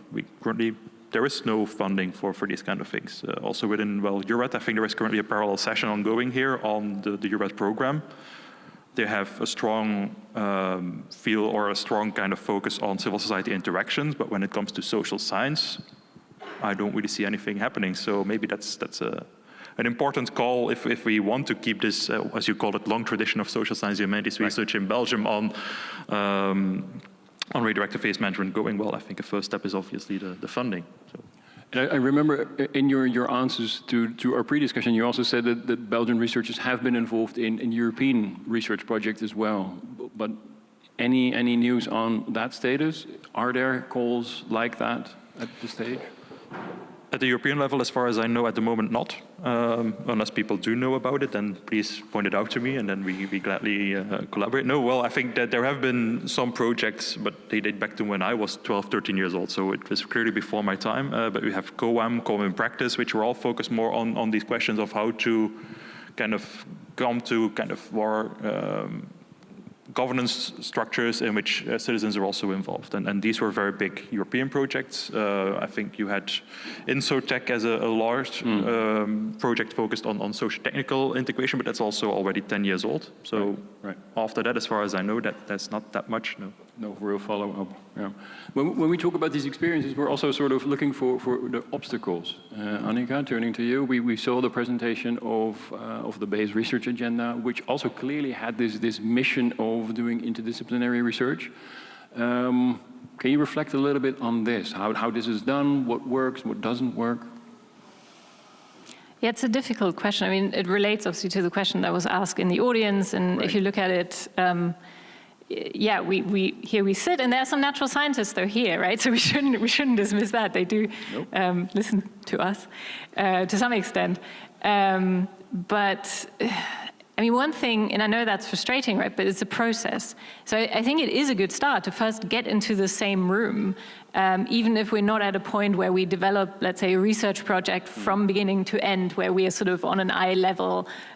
We might not be there yet, but I think it is a start to just bring people together, even on small levels, like at BASE, the research divisions, we sit together, right? In front of me and next to me, actually, I'm surrounded by physicists. And you do start talking, right? And even on an informal level like that, I think it's important just to sit together, to talk. And from that, there have been developments about people wanting to work together from different disciplines.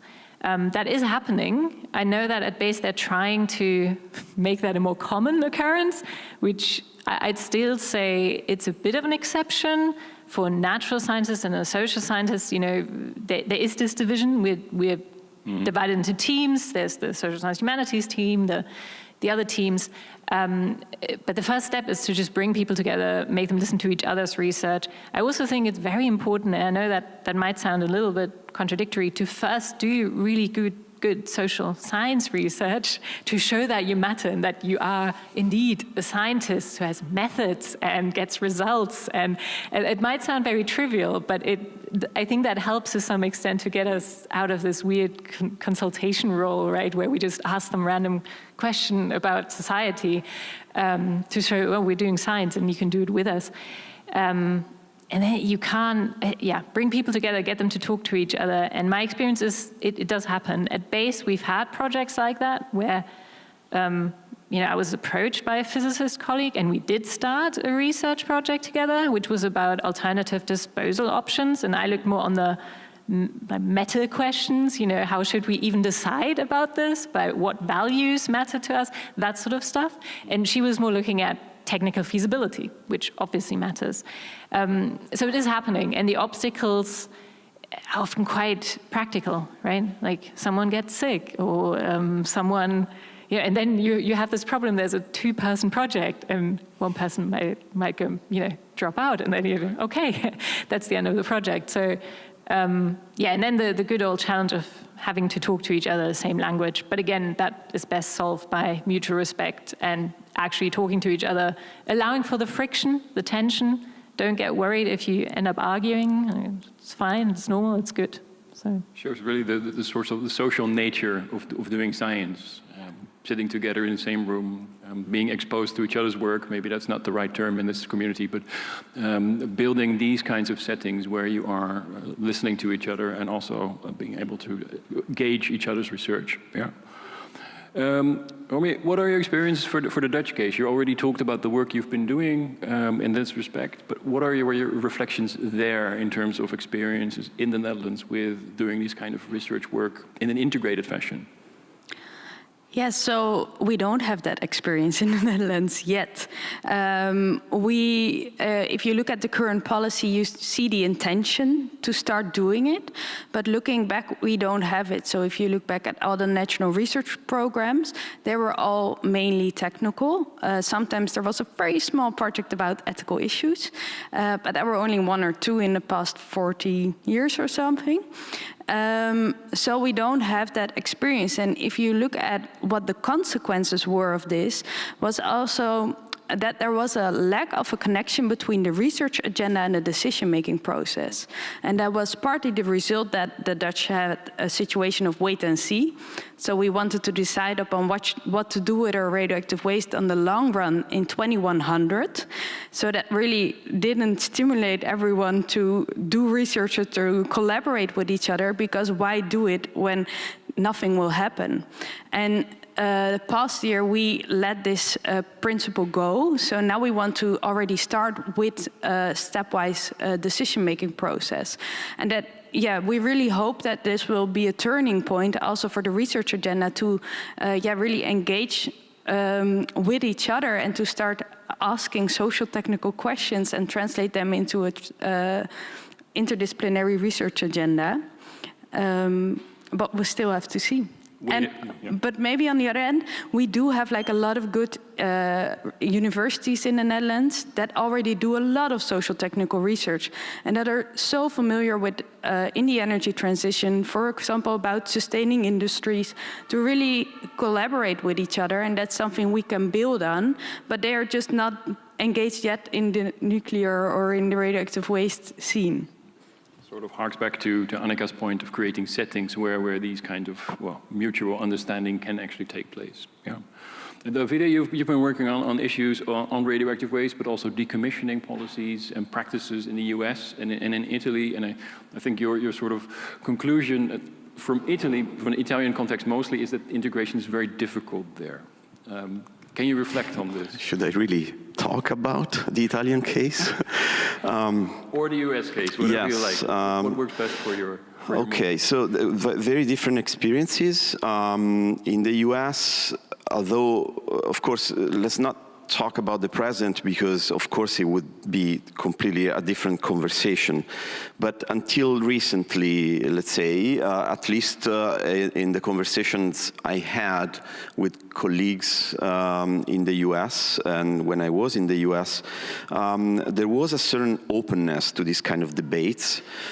Whether this openness always led to actual results is a different issue, not always. I would like to mention that during the past administration, a new project by the Department of Energy started, which about consent-based siting, which Alison McFarlane referred to, and right now they're not even allowed to talk about consent anymore. So we are in this kind of weird parallel world. But that, in principle, was a very good initiative that was meant to remediate a long-term sort of dismissal and violence of native nations that were dealing with uranium mining and so forth, and their the contamination problems were completely left aside. But in Italy, it's a different situation in the sense that there are many cultural obstacles. First of all, we have a tradition in which basically the social sciences and the history and these kind of things are quite separated from the rest. And that this is not because the so-called hard sciences, let's say, have isolated social sciences, but because social scientists isolated themselves in the sense that they think of themselves as a different kind of animal, thinking differently and so forth. And this, we can go back, you know, at the beginning of the 20th century with Benedetto Croce and all these philosophical debates. Anyway, the result is that there is a real difficulty in integrating these different perspectives. And also, there is silence, mostly. Italy has phased out from nuclear energy in 1987. and still has not been able to decommission one single power plant or facility. Actually, one facility inside the Saluja compound, which is a very high risk of inundations because it sits next to a river. So finding a national repository in Italy would be crucial for safety issues. And this is not done because nobody in Italy takes the political responsibility to say, hey, Italians, we have a problem. It's a collective problem. It's not a problem of the little village in Piedmont or in Puglia. We need a collective entity to take care of this. And this should be at the center of a huge investment. You know, the Prime Minister should be on TV every day saying, we have a problem, we need to solve it. But of course, this doesn't pay back politically. Always important. We're going to open the floor one more time for your questions and comments. Yes, there's one up there, and there's one down there. First, the one on the top. It's always a bit of a hard fight, right, with only two or three questions per round. But you've made it. So, just a question to all of you. So, I mean, during the citing process, you have all its research in humanities and social science. You know, social economic impact, you have attitudes, opinions, you have risk perceptions, acceptance, and so on. When you move on in the process towards implementation, operation, and so on, what gaps do you see? Because I can also say this, the research and development program will change over time, of course. Since the knowledge is expanding in all areas, I mean, natural science, technology, social science, and so on, gaps are being filled. And that includes for also, of course, natural science and technology. So what gaps do you see in the future needs to be filled when you're moving into operation? Yes. Good question. Yep. And there was one question on the same side, down. Right there.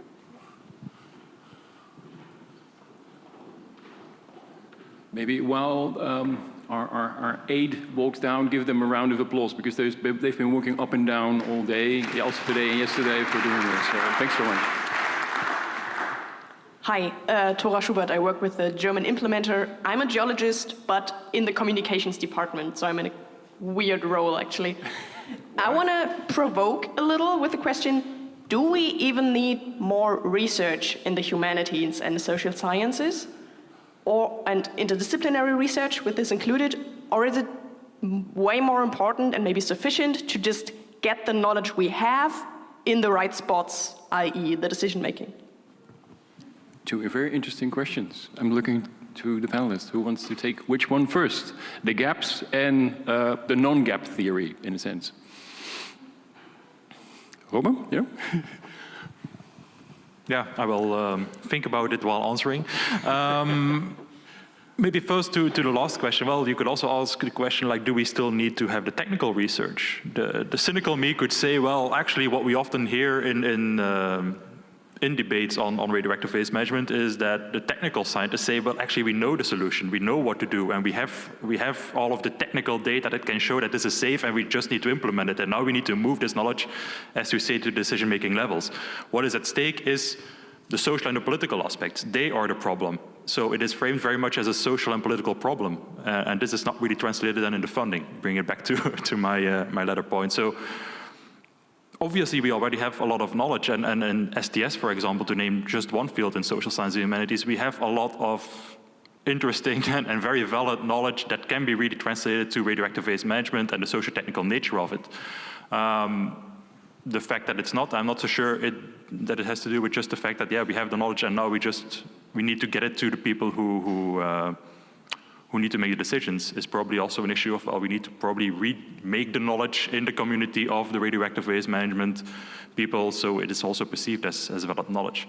And then for Calle's question, I will need to get back to it because I kind of forgot it, but I hope that maybe the other panelists can remind me of what it was. Yeah, maybe someone else can respond to the first question. Do we have? Yeah, go ahead, go for it. Okay. Social scientists, people, social scientists. Yeah. Well, I think let's say this way, in the STS tradition, all the analyses are based on case studies most of the time, most case studies. And it is, but this is also true in the nuclear sector anyway. For example, in decommissioning, it's very difficult to have a sort of gold standard for all the different decommissioning sites, because each site has specific technical, environmental, and socio-economic characteristics. So you really have to tailor decommissioning solutions depending on the site in which you are. In the social sciences also there is a little bit of difficulty in extracting sort of general guidelines that cover a lot of situations. So I don't say that there is a difficulty in actually getting the results. The data are already there most of the time, but actually how do you translate them into different contexts sometimes? That's the challenge. And it's not an obvious, there are no obvious answers, because if, as an anthropologist, I think that the cultural, well, let's say to use a very old, obsolete, yeah, right, concept, variation, of course, impact on the kind of analysis and solutions that you can offer, or collaborations that you can institutionalize. So that's an issue. Implementation, I think we are running out of, but yeah, there is a lot to say, but democratic overview over implementation is a big theme. And I think the social scientists can offer some interesting questions to ask during implementation. David already alluded to it, we are running out of time for this panel. There's plenty of time to talk about this more. Thank you very much for engaging with us. I think a round of applause not just for the panelists, but also for yourself for engaging with the topic. Yeah, I think that's fair. And feel free to continue the discussion. There's a coffee break coming up. There's a dinner tonight. We're always happy to answer any other questions that might arise today or later. Do talk to us. We're not just social scientists. We're also social scientists. So thank you very much.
again. Nice to see you all, and thank you very much that you joined our session on challenges regarding fusion energy. As good scientists, we are not looking only at the problems we have today, but also the problems and the question which might arise in the future. We all know that the question if and when fusion energy really will come into the world is relatively open. But I think when you look at all the international initiatives regarding future fusion energy, it's good to have a look also perhaps on the risks and challenges associated with this potential technology, especially when we are talking about waste issues, of course. So I'm very glad that we have a session here at safeND on this topic with 3 very interesting talks about the different aspects regarding possible future fusion energy. And let me begin with introducing our first speaker, Wolfgang Liebert. Wolfgang Liebert is a retired professor and former head of the Institute of Safety and Risk Sciences of Boco University in Vienna. Before, he was scientific director of the Interdisciplinary Research Group in Science, Technology and Security, Janus at Darmstadt University. He holds a PhD in theoretical physics. And he will talk about the narratives regarding fusion energy. And I hand the floor over to you, Wolfgang.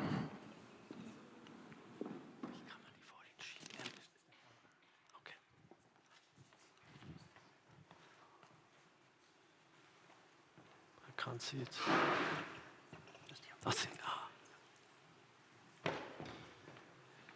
Okay. So, good morning to everybody. I have the task to tell a bit on fusion in general terms. And what we should know first, the research which eventually lead to fusion, that is already 2/3 of a century, which were done more or less huge efforts in that respect. And it has to come to huge promises, also in the beginning of the fusion research in the late 50s. And that is the first part. And the second, that I will talk about development risks. And if time goes by, maybe I have a chance to talk a minute on a reality check based on the current developments. So for decades, the narrative of fusion and the fusion community has been that fusion reactors would be safe, environmentally friendly, proliferation resistant, cost effective, competitive, and inexhaustible source of energy. And in the early stages, this was also said too cheap to meter. However, it turned out that the fusion reactor could only be a result of an intensive and long-lasting research and development process. Under the guise of initially only conducting highly attractive basic research in physics, in particular plasma physics, fusion research has received considerable and even more and more increasing governmental funding in the leading industrialist countries and increasingly from the European Union for more than half a century. In contrast, since the 1980s, at the latest in my view, it has actually been, the fusion research has actually been fusion reactor research, a physics-dominated, application-oriented research with fusion reactors as the sole goal. This was also the period in the time when the ITER project came into planning, at least, the International Thermonuclear Experimental Reactor, now under construction in Cadarache in France. However, far less attention was paid to the considerably more technically dominated challenges for the reactor fusion. while there were still prominent efforts in the 80s and 90s in the USA and in Europe to occasionally pursue paths towards technology assessment and evaluation of various fusion research paths that made also technical design challenges recognizable, this has largely come to a standstill in the 21st century. I have on the slide several or two prominent examples of these interesting studies of the past. Such studies also expressed a certain degree of skepticism to the extent to which the grand promises could actually be fulfilled and what scientific and technical conditions would need to be created to achieve this. In any case, it became clear that the fusion reactor would not be most attractive, inherently safe, etc., by itself, but that future prospects would depend on considerably on the extent to how the specific reactor designs could be technically realized and what kind of designs would be on the path. This distinction, of course, must be made between the two main paths we know towards fusion reactors. That's on the one hand the magnetic confinement fusion, MCF, in which the deuterium-tritium plasma, heated to extremely high temperatures, is held in technically sophisticated high magnetic fields, presumably in a tokamak or a stellarator configuration. Most of you have heard maybe about that already. Somewhat later, after the development of the laser, the inertial confinement fusions, ICF, was added, which is dominated by concepts using high-energy lasers, and in which tiny deuterium-tritium containing pellets are to be brought to thermonuclear fusion. Therefore, one is also talking about laser fusion. In times of already observable climate change, the fusion narrative has shifted slightly. Now there is increased talk of greenhouse gas-free electricity production, or even the prospect of completely transforming the energy paradigm by fusion. Instead of its current dependence on natural resources and environmental impact, energy would become a technology-dependent resource with unlimited availability. In addition, over the last decade or so, several dozen fusion startups have gradually emerged, raising public and private funds with an even greater promise of being able to develop reactor prototypes very quickly beyond the mainstream of established government research programs. That will be soon be able, they promise that they will soon be able to produce electricity competitively with renewable energy technologies. The fusion hype, as I call it, has been reinforced by reports of alleged enormous breakthroughs in fusion reactor research at the European tokamak jet and the National Ignition Facility at Lawrence Livermore Laboratory in recent years. However, it is questionable what the demonstration of short-term fusion DT plasma burning at jet or the thermonuclear ignition of a pellet filled with deuterium-tritium mixture at National Ignition Facility mean in terms of the global or functional, in the terms of the goal of a functional reactor. Skepticism is heightened when it's realized that the energy input required for these experiments was orders of magnitude greater than the energy output, and that they only resulted in very brief periods of minimal fusion output, which, if the heat output could have been converted into electricity, what was not done, would have amounted to a few kilowatt hours. This also means that these experiments are extremely far removed from a reactor concept. The time, research, and development required, therefore, remain enormous. Nevertheless, the fusion narrative is currently changing.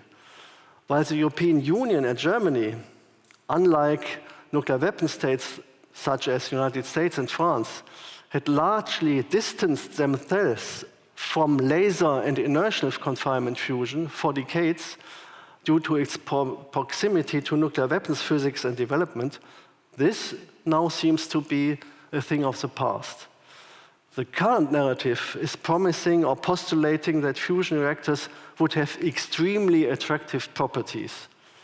So some of these, you know that maybe also from newspapers and other publications: security of supply, weather independent, greenhouse gas free electricity, continuously available energy source, baseload capacity, only medium level or better,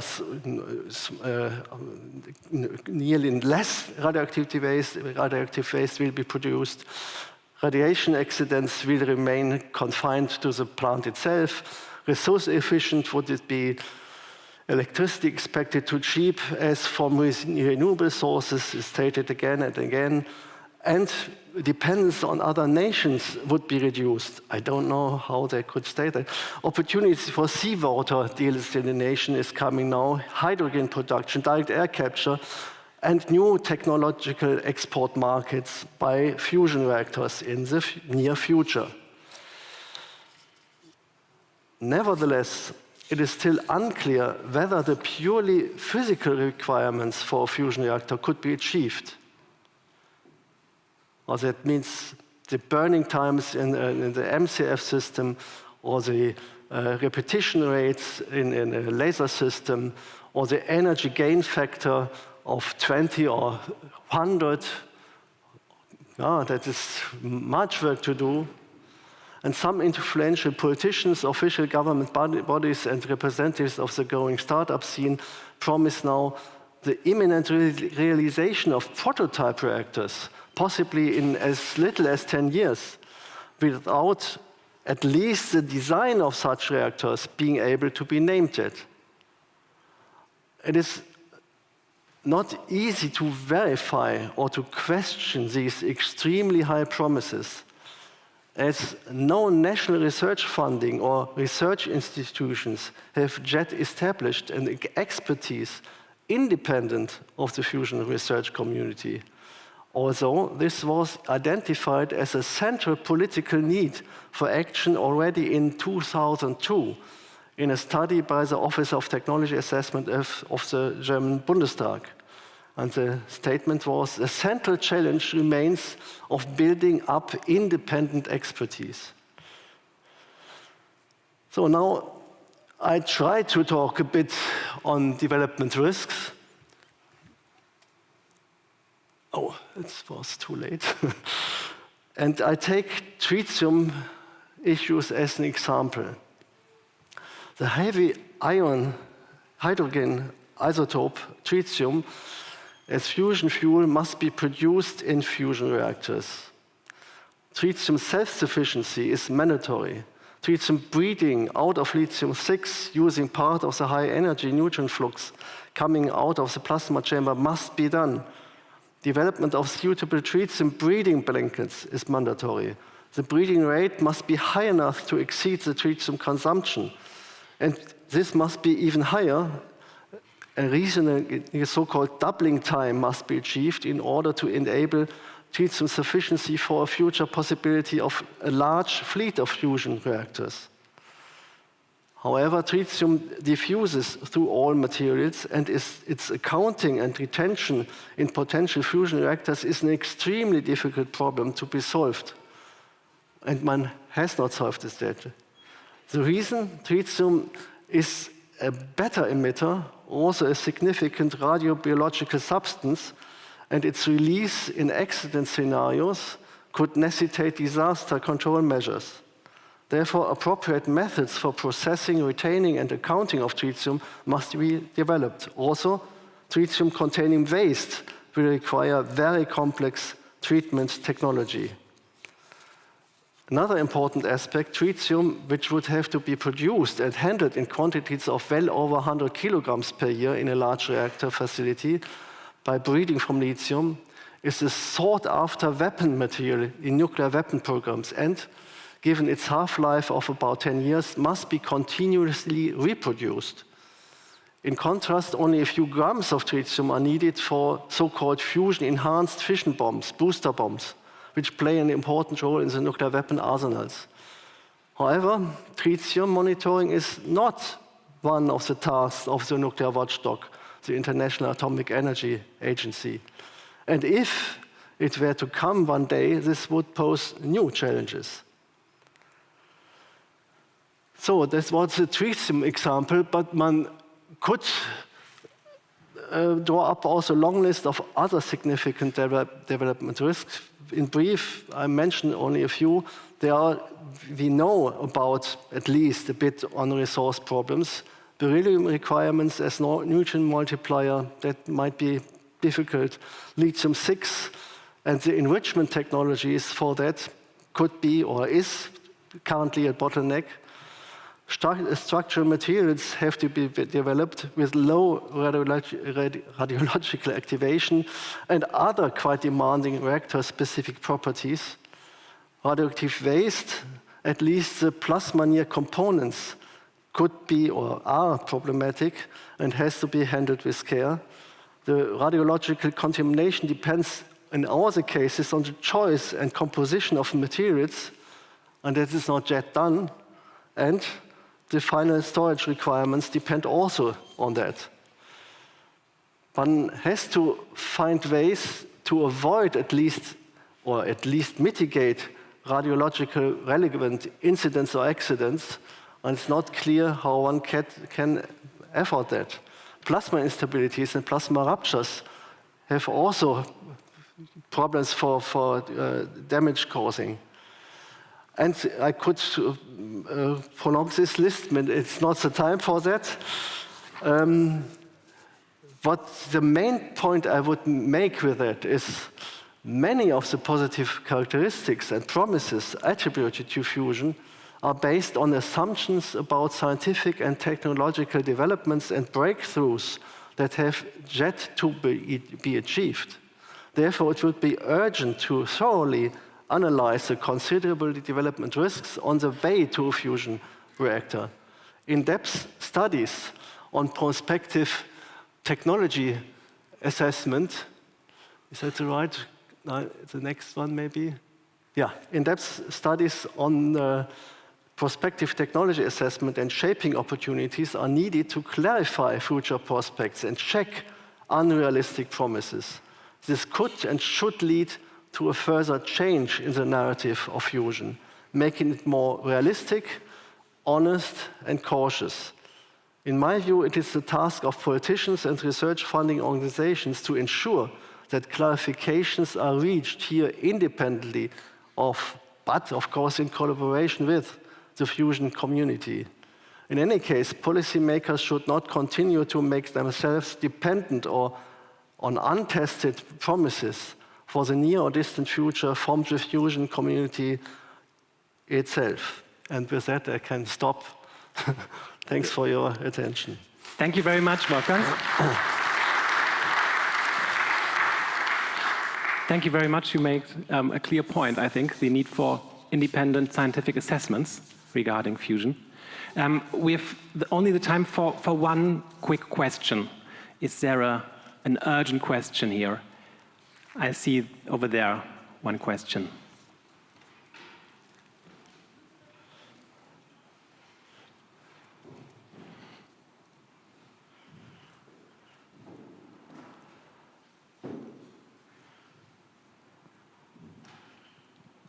Thank you. Michael Walz from the EWN. So because I am from near Greifswald and there is the IPP and the Wendelstein generator, and as far as I know, they haven't yet run it for a longer time. I think the longest was 10 minutes just for basically for a PR stunt to just run it. And one basic question is, how much waste would you assume would a fusion reactor produce? For example, after the Wendelstein concept or the tokamak concept. Okay, the first point at Greifswald, they have really 8 minutes plasma operation time, but it's not a DT plasma. And that is what is the great challenges. And at ITER, one tries to have 8 minutes burning time, but when? After 2039. And the question on the radioactive waste, I cannot make a clear statement about that. It's clear that the radioactive waste just after shutting down a reactor will be in the order of the fission reactors, which concerns the structural materials. But how radiological relevant for longer terms, for decades, hundreds or more, it depends heavily on the choice of the materials and the isotopic composition and so on. And it's unclear up to now. But one cannot make the statement, that is no problem. We know that is no problem. It's unclear whether they could achieve this promise. Okay, thank you very much. So once again, a big applause for the presentation. And I think the last question is a good translation for the next speaker. I welcome Matthias Englert. Matthias Englert is a senior researcher at the Institute for Applied Ecology in Darmstadt. Before joining the Öko-Institute, he was a researcher and then coordinator of the Interdisciplinary Research Group, Science, Technology and Security, also Janus, at Darmstadt University.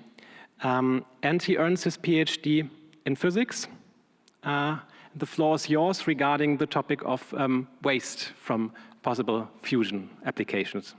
The floor is yours. Yeah, thank you for this nice introduction.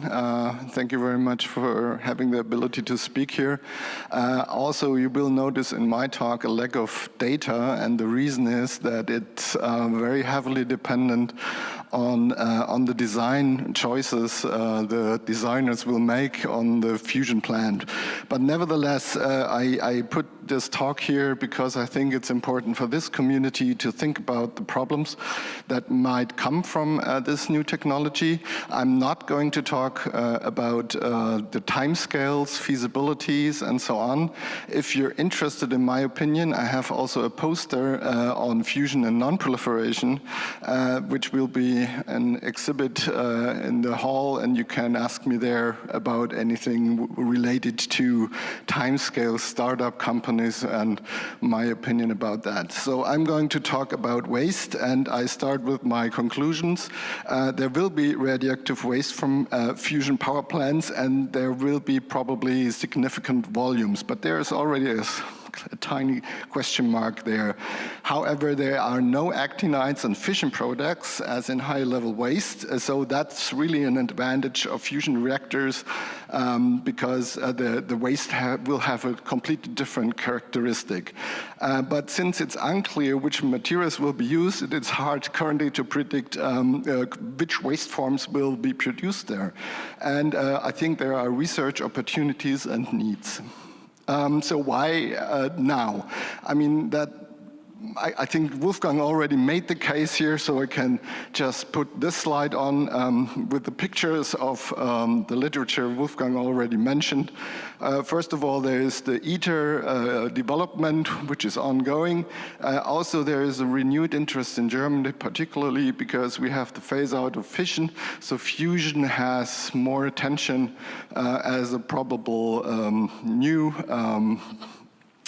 power energy source. Also, there are really significant funding into startup companies. So the leading companies, Commonwealth Fusion, MIT does a magnetic confinement tokamak design with a superconductor which is high temperature, and they receive 2 billion funding, have 1,300 people working on the machine, and so you see there is a lot of funding available currently. Also, the milestones, we can talk about what milestone really means, but at least it got a lot of publicity in the press. And also, fusion is often discussed as a climate, to solve the climate challenge as a low carbon source. And I think that's the only, that's actually an argument which I wouldn't. I think it's kind of like disingenuous a little bit, because if you promise, as some startup companies do, that there will be a fusion reactor in 10 years already, and we will have a climate solution, that is, I think, a dangerous argument, because that will detract money funding and attention away from the technologies which are currently available to really solve the problem.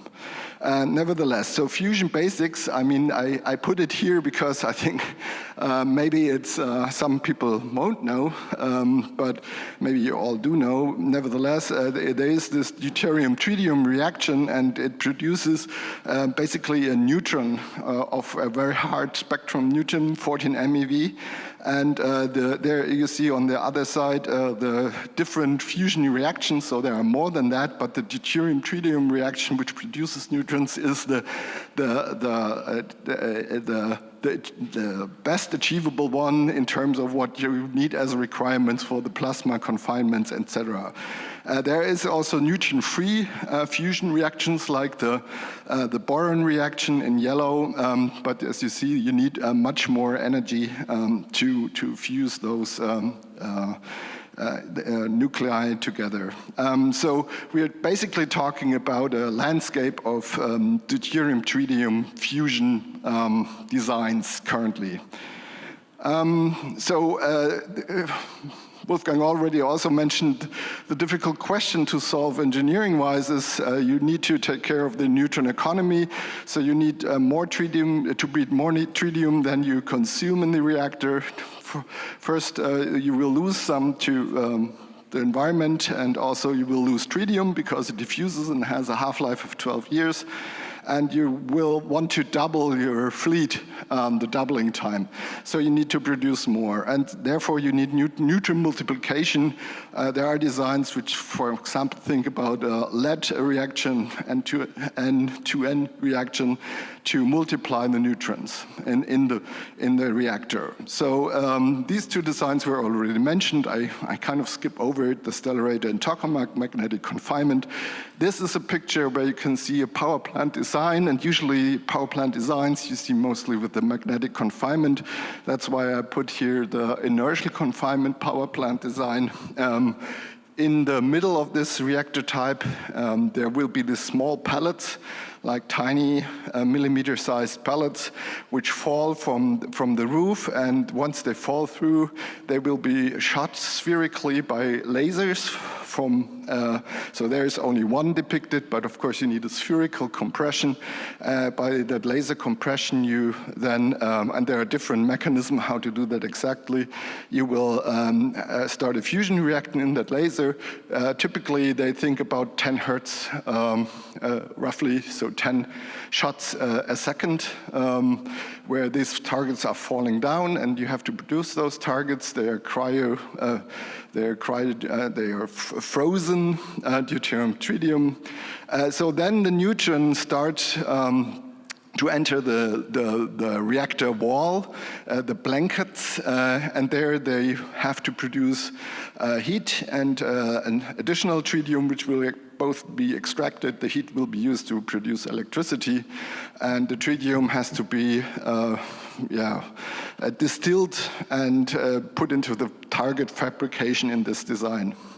So the difficult question is for all engineers is how to solve the blanket engineering. So in the blanket, in a very confined space, especially in those magnetic confinement fusion facilities, you need to do tritium breeding, neutron multiplication, heat transfer. You have to shield magnets. If there are magnets, you need to have a vacuum. You have a first wall, which is very hot, like at least several hundred degrees, and you have to design it in a way that you can by remote handling, exchange the blanket walls or even parts of the whole reactor.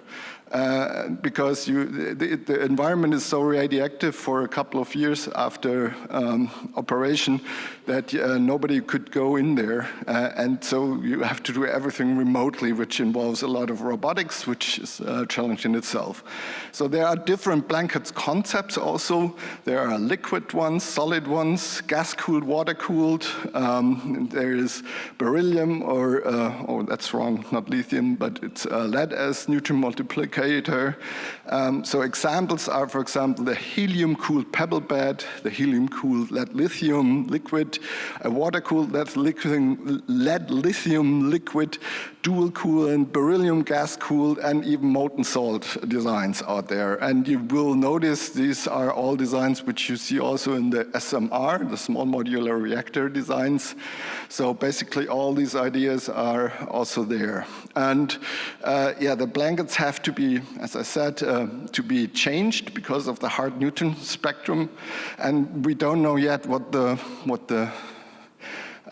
duration is under which those materials will be able to operate in this very hard Newton environment. So most companies construction, like a split reactor, you open the reactor, split it in half, and then you close it again, or you have slices like with a cake. And then you roll it out and you roll a new slice in. Something like that. So what is the radioactive waste source? So everywhere where actually Newton goes and where tritium is. So first of all, you have the helium ash, which will fall down in the magnetic confinement designs. Some think also about having magnets to steer it to a certain area. Magnetic fields. Then there is structural materials which will be Newton irradiated, the steel alloys, but also trace elements which might be in the coolants and in the multiplication medium. So, for example, in a lead-bismuth type of coolant, there would be polonium. In the steel, there could be cobalt. And there could be even uranium. For example, in beryllium, there are always trace amounts of uranium. And so answering the question what waste will come out will so much depend on all those questions. Also there are tritated waste forms which are always difficult to handle, and operational waste. So what we know so far, there are, of course, papers who calculated for their design waste numbers, but I think what could be stated is at least that there is much less nuclides with long half-lives than fission. That's true. The time horizon is, well, less than 1,000 years instead of 1 million, I would say. But it also depends on what we are talking about. If there are long-lived fission, activation products, that could be different. I think there would probably be very large volumes and very heavy waste forms because of the coolant media used. Always there will be a cool down period necessary because of the remote handling for some years and those tritated waste forms. So questions, and these are not specifically for Germany, I'm coming to the nations. The questions are which isotopes basically are we talking about in the end? And the tritated waste forms. We need to know which overall masses, volumes, and waste forms are there. And there are, for example, ideas to reduce the steel, to put the steel structures in a long-term storage facility on site, and then later, in 100 years, maybe you take out the valuable metal, which is non-radioactive, and you end up with a lot less volume of low-level waste, just as one of the ideas which is talked about. Also then is the question, when is waste actually waste? This is more a legal argument when waste becomes waste. So for example, in the US, I'm going to talk about that in a minute, the waste is defined as fusion waste is defined as byproduct material, like with accelerators. And that's a legal definition, which is saying that it's not radioactive waste, because it's also a legal term, but it's byproduct material. In Germany, we have the radioaktive Reststoffe, as an example. That's also not radioactive waste. And this terminology allows sometimes companies to say things like, we don't have radioactive waste, meaning we don't have legal radioactive waste. Of course, there are radioactive product streams coming out of a facility. So the repository form is also in question. Surface, near surface. We had yesterday a talk from France, or underground, as in Germany. Does the waste fit the current acceptance criteria and volumes of existing or planned disposal sites? Of course, nobody can answer that question if you don't know what the projections really are. And there are a lot of regulatory questions about the current categorization, which is often based on mass flow, and also the language and terminology is based on the mass flows from fission reactors. And does that fit together? So if you look at the international picture, and I'm almost concluding now, so you have, for example, from ITER a statement like low, long-lived radioactive waste, which means nuclear fusion reactors produce no high-activity, long-lived nuclear waste. Well, you can, I mean, it depends on the definition of those words, I would say.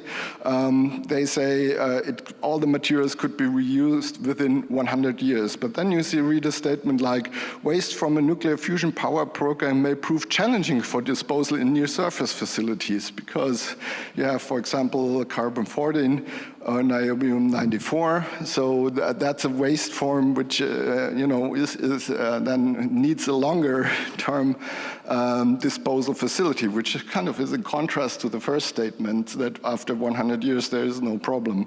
The NRC in the US does not consider interim and long-term storage as a substitute for final disposal of long-lived waste was also a statement we found.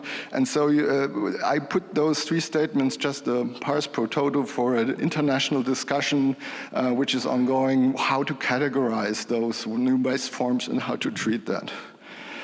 If you look at some nations, you see that there are, for example, in France, limits on specific activities of 41 nuclides, but those are coming from as acceptance criteria for their disposal, but they come from the fission world.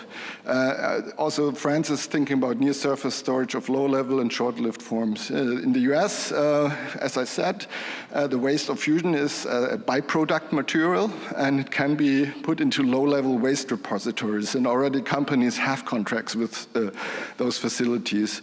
The advantages I can explain, but it takes too long. In the UK, there are also 2 near-surface low-level facilities, and in Japan, there are similarly specific activity limits on 33 nuclides. For Germany, and that's my almost last slide, we know that we have to put all radioactive waste in geological repositories. Classification is based on heat, but fusion waste will not fall under high-level waste regulation, though it might need cool-down periods. So that's also kind of heat and short cooling time. So companies think about on-site storage, also to keep it as a radioactive Reststoff, so long as it is in their possession. Also, in some cases, I should say, to avoid the term radioactive waste. Specific acceptance criteria, conditions, for example, Conrad final repository that exist, but the approved volume of the Conrad repository will not be sufficient for larger quantities from the fusion world. That's similar to other areas. So the final storage for additional low-level and medium-level waste from fusion might be also put in co-disposal, but that also raises questions how you then, because you would like to use fusion for several hundreds of years probably, and so you would have to keep that site open. It's a question. Last slide. This is all done in a larger project, Refus Regulatorik für Fusionsanlagen, funded by the then BMBF, and we have collaborators, and we are working, but mostly on the regulatory questions, and that's mostly safety questions. But we also address waste and non-proliferation. So thank you very much, and that's it. Thank you, and a big applause. Thank you very much for the overview regarding waste streams from possible fusion plants. Are there any questions in the room? Probably. Yeah.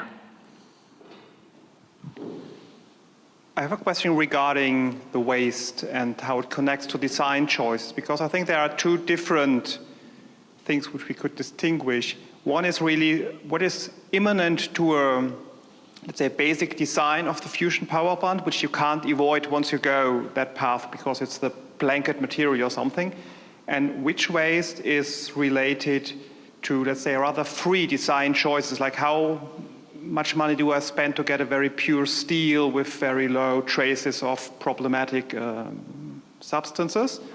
Because I think the first point is you can't really avoid it, you can't really regulate it. If you go that path, you have that waste. But the second kind of waste could be regulated, it could be minimized if we put it in regulation. So how much comes from free design choices and how much is immanent to a certain design? Thank you for the question. I think it's an interesting question. Unfortunately, it's also similarly hard to answer. But I think there are options to optimize in that regard.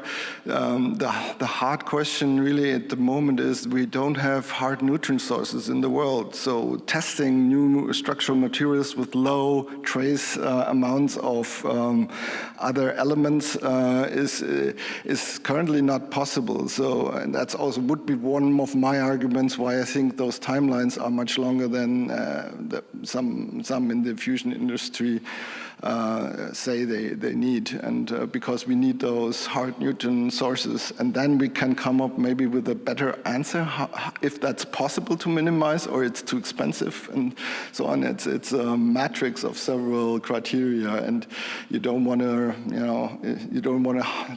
regulate so hard that they cannot produce an economic device if it's possible and feasible to do so. Thank you. Okay, thank you very much. Unfortunately, we are running out of time, so I'm calling for the next speaker. Thank you again, Matthias, for your talk and for the questions. And I now may introduce Charlotte Dehring. Charlotte Dehring holds a degree in sustainable management from the Technical University in Berlin. She is research associate at the Technical University there in the field of economic and infrastructure policy.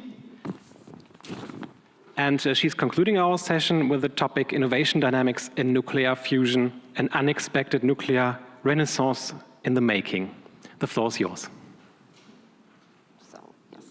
So thank you for the inputs. They were really interesting, and I hope I can complement the perspective of nuclear fusion. Today I'm going to talk about innovation dynamics and technological maturity in the nuclear fusion sector. This is mostly based on a paper, so I'm going to introduce really briefly this topic, and then I'm going to explain the methodology, especially the multiple case study analysis and the assessment framework. Then I'm going to present 2 of my case studies and discuss some of the key takeaways. So why do I study this subject? So the other speakers noted it, but fusion energy is gaining increasingly attention as a promising pathway towards a sustainable and abundant energy source. Particularly after 2022, where the National Ignition Facility in the US reached ignition for the first time. This is the process where the energy output surpasses the energy input into this fusion reaction. But also other major publicly funded projects have made scientific progress over the last decades. For example, the Wendelstein 7X here in Germany. But these efforts often lack a clear timetable for when fusion energy will become commercially available. In contrast to that, the newly established private fusion market is actively pushing towards commercialization, with several aiming to deliver net electricity by 2028 or even 2045. So there, I'm sorry, I have to start again. So we can see there's technical fusion research in the sector, but there remains a lack of innovation economics-oriented analysis in this field. Current analysis primarily focuses on the TRL, the technological readiness level, or the triple product, which only provide a partial view of actual innovation dynamics and commercial readiness. So there's an absence of a systemic assessment that bridges both economical dimensions and technological, applicable to both private and public fusion initiators. Therefore, this study aims to analyze the Western fusion sector by analyzing different fusion cases. So we already heard it, so in the fusion sector we have several overarching concepts. The most common are ICF, MCF, and here newly MIF, which means magnetic inertia fusion. Around 67% of all organizations, so public and private, pursue an MCF configuration, 9% an ICF configuration, and 70% an MIF configuration. In this study, I focused on the tokamak and the stellarator, which are both MCF configurations, which have advantages and challenges. Also, the ICF configuration, where the most famous one is the National Ignition Facility, and the field reverse configuration, short FRC, which is a reactor design of the magnetic inertia fusion. So, in order to assess the fusion sector, I'm conducting a multiple case study analysis. I chose for each reactor configuration one public and one private case. The selection of the private cases is based on the highest achieved triple product, where the selection of the private cases is based on the highest financing amount. Furthermore, in order to assess these cases, I developed an assessment framework, which is based on several fundamental concepts. The definition of the innovation phases are according to Grob et al. And form the base structure of this framework. It is complemented by qualitative metrics from the technological readiness level, but also by the Q factor, which classification is from Reines et al.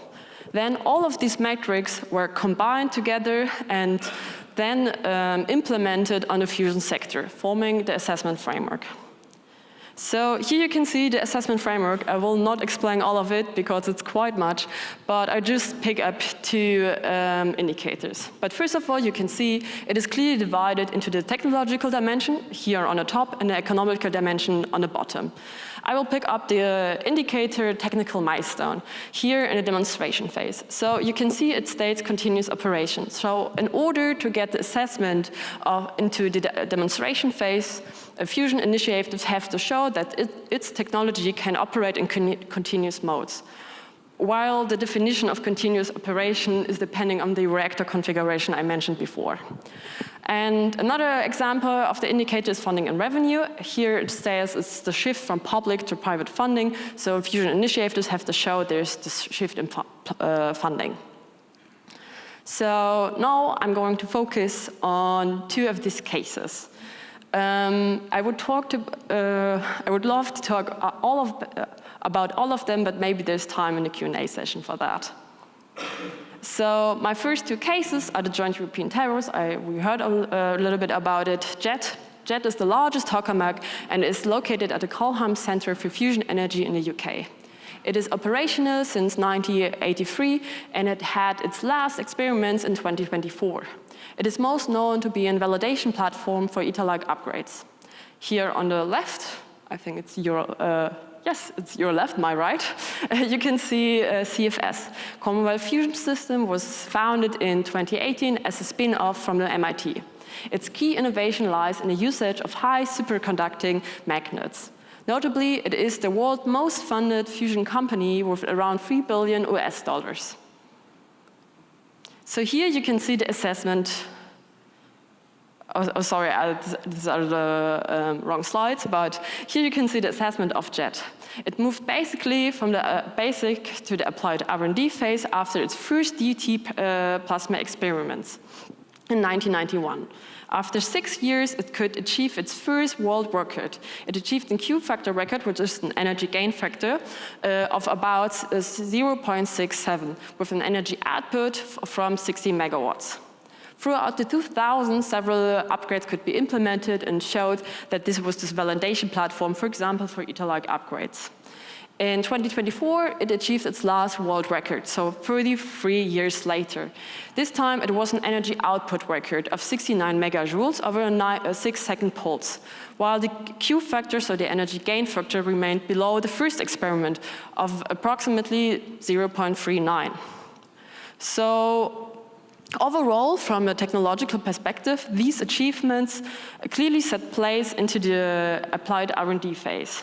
However, economically, JET remained fully publicly funded with no market-oriented activities, meaning it never moved beyond the basic R&D phase. So contrasting to that trajectory, we can see CFS. CFS reached its first milestone in 2021 with a superconducting magnet test. This magnet reached 20 Tesla, a process which took several days. But since this magnet test was proceeded in isolation, so not in the reactor itself, it is placed into the basic R&D phase. Its first reactor is planned to be operational in 2025, but was delayed to 2027. One of its goals is to reach ignition, which would indicate further phases like, for example, the demonstration phase. Its follow-up reactor, namely ARC, should be a commercial power plant. It has several goals, for example, achieving a grid output of about 400 megawatts and is projected to operate in the early 2030s. But still, these two reactors are purely conceptual right now. There are no validated data on how these experiments or this reactor are going to operate. So therefore, technologically, CFS is placed in the basic R&D phase. Economically, though, this picture is reversed. CFS has raised billions in private funding and even have signed a power purchase agreement with Google, where the price is undisclosed. This market orientation reflects characteristics of the commercialization phase, even though the technology itself is at the research level. So this picture we can see in all of the observed cases. Here you can see the technological development trajectories of all cases. Clearly, you can see that the funding dates of the public cases are quite early, starting with JET around 1974 and ending with NISH quite before 2000, whereas the funding dates of the private cases are around 2020, with one exception of helium energy in 2014. Moreover, you can see that the technological development trajectory of the public cases is going quite iterative and slow into the next phases, whereas the private cases are trying to go from the basic R&D phase to the next phases until the commercialization phase in 5 to 10 years. Which is showed by the grayish dotted lines because these are projections or goals, not actual validated data. So, publicly funded institutions are classified in general into the applied R&D phase regarding the technological dimension. They represent the benchmark of technical advancements in the fusion sector, though remaining in this early stage of innovation. They achieve this by researching scientific foundations through decades of incremental and iterative research. Meanwhile, the economic maturity remain in the basic R&D phase, which is the logical outcome of the governance structure and the strategy, which prioritize scientific inquiry over market signals. And as you could see in the picture before, they follow this sequential, science-driven and risk-averse path characterized by this long-term, incremental and iterative development. Contrasting to that, private actors pursue a leapfrogging strategy. They're aiming to transition directly from the basic R&D phase to the commercialization phase and aiming to bypass this incremental validation stage of the public projects. Regarding the technological maturity, they lag significantly behind their public counterparts. Most of these projects remain in the basic R&D phase. They focus on conceptual designing, modeling, and isolated component tests, as seen in CFS. Economically, however, this picture is reversed. Several cases reached further phases, like the applied R&D phase, demonstration phase, and even the commercialization phase. Several of them have signed PPAs, so power purchase agreements, which shows the strong market pull. However, one of the key sides of the study is that this economic standing, this momentum, is based on ambitious projections, not on validated technological performance. So, taking together, they pursue an agile, accelerated strategy and try to leapfrog. And here we can see the core dynamic of the nuclear fusion sector. The overall assessment showed that most projects are classified into the basic R&D phase. Placing almost all projects, sorry, I have to start again. So no single actor have achieved this balanced classification across both dimensions. This is especially, we can see this especially in the private companies, which build on the technology of the private sector and then try to leapfrog to the next phase. So to put it bluntly, they're going from the computational model right to the commercial power plant. And this economic maturity shows to be outpacing the technological maturity. So these results show that this narrative, what we have before, is challenged, and this imminent commercialization, often portrayed in media and political discourse, is just blended by this narrative. So while these results are quite interesting, it has several limitations. This multiple case study analysis was limited to the Western fusion market. So a next step would be to conduct a global analysis, especially applying the assessment framework to cases in Asia, to determine if this techno-economic divide is a global phenomenon. Moreover, we could see a lack in transparency, especially in the private cases, leading to different selection criteria for private and public cases, which could potentially influence our results.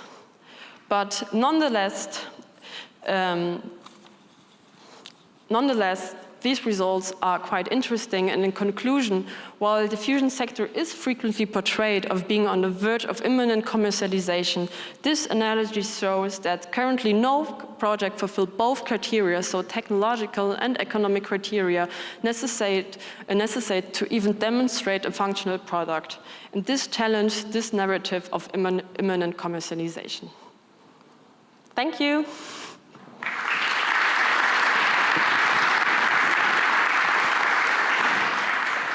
Thank you very much for this insight. Questions, right? Are there questions from the audience? Yeah, there's one. Alison. Hi, thank you. That was very interesting. Alison McFarlane, University of British Columbia. I am wondering if your measure of economic maturity is a real thing. You know, it seems to be just amounts of money. Also these contracts, the power purchase agreement, for instance. But it's, have you seen the power purchase agreement? Have you read the contract? Because I wonder if it's written with an escape clause, and if so, whether it's meaningful. So yeah, it's a really interesting question, and this was one problem of our investigation, because these contracts are non-disclosed. But we could find out that several of these contracts, for example, the contract with CFS, or for example, Helion Energy, I don't know if you know it, they have a contract with Microsoft for delivering electricity by 2028, that these contracts have penalties if they're not delivered electricity. But I'm not sure if there is like the electricity from the fusion reactor, or they can bypass it with other if there's like clauses that I can use. But this is one of our key limitations to the study, of course. And therefore is this economic maturation. What I mean, one of the key sides is that this is based on projections and not validated data. And we can't really say that these private initiatives are really economically mature, and if you compare this with technology which actually exists today. Thank you. Is there any question left? Now's the last chance. Okay, one question, and then we go into the lunch break. Yes, I'm Marc Colestor from the University of Pompeu Fabra in Barcelona. My question is simple and follows on Alison's question. So how do you explain the enthusiasm or interest of private actors? Why are these startups suddenly emerging? Is it because of technological R&D maturity that the technologies developed by public actors have reached a certain level, or are there other reasons? So that's a really interesting question. We can see that most of the cases that I investigated started around 2020, so even before the first ignition event. I think one thought of mine is why they're existing now is because there's a new momentum which increased after ITER, because ITER was a big public case and have like multiple delays. And there came the private cases and said, okay, with our commercial incentive, we can do it better and faster, but they have to reach, or they have to gather a lot of money, and maybe these claims of imminent commercialization are coming from them because they try to leapfrog and they need money for that. Because I said, for example, CFS is the world's most funded company, fusion company worldwide, with $3 billion US, which sounds for other startups, I don't know, I'm an entrepreneur myself, which is a lot of money, but if you compare it to how costly the technology is, I think there are coming these claims. But to go back to your question, why they're emerging right now, I just think it's like a course of multiple events, like the failure of ITER, the technological advancements in the public sector, which because of the governance structure, they can't really commercialize it and have, for example, multiple spin-offs. Even here, for example, the Wendelstein 7X have one spin-off company, which is Proxima Fusion. Charlotte, thank you very much. And thank you for answering all the questions. A big applause for you. Thank you.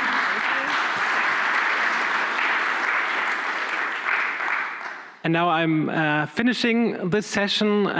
I think many research questions were being raised from the three speakers here. So I expect, of course, for the next safeND, contributions and perhaps a few more insights on fusion, because this technology will be discussed in 2 years, I'm sure. So I hope that we will have such a session, or even the bigger session, for the next safeND in 2 years. Thank you very much, and I wish you all a good lunch break now.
Good afternoon, everybody. My name is Sari Peura. I will be moderating this session. I'm working at SKB in Sweden. We suggested this session because we felt that the safety analysis is missing from the symposium so far, and time is a very important aspect, as the safety analysis is expected to go for a very long time scales, up to 1 million years. And without further ado, I give stage to Tim Vitor from NAGRA. So. Yes, thank you very much for the kind introduction. Actually, I took the liberty to change my title. It's now The Safety's in the Rock, and on-site URLs not necessary to prove that.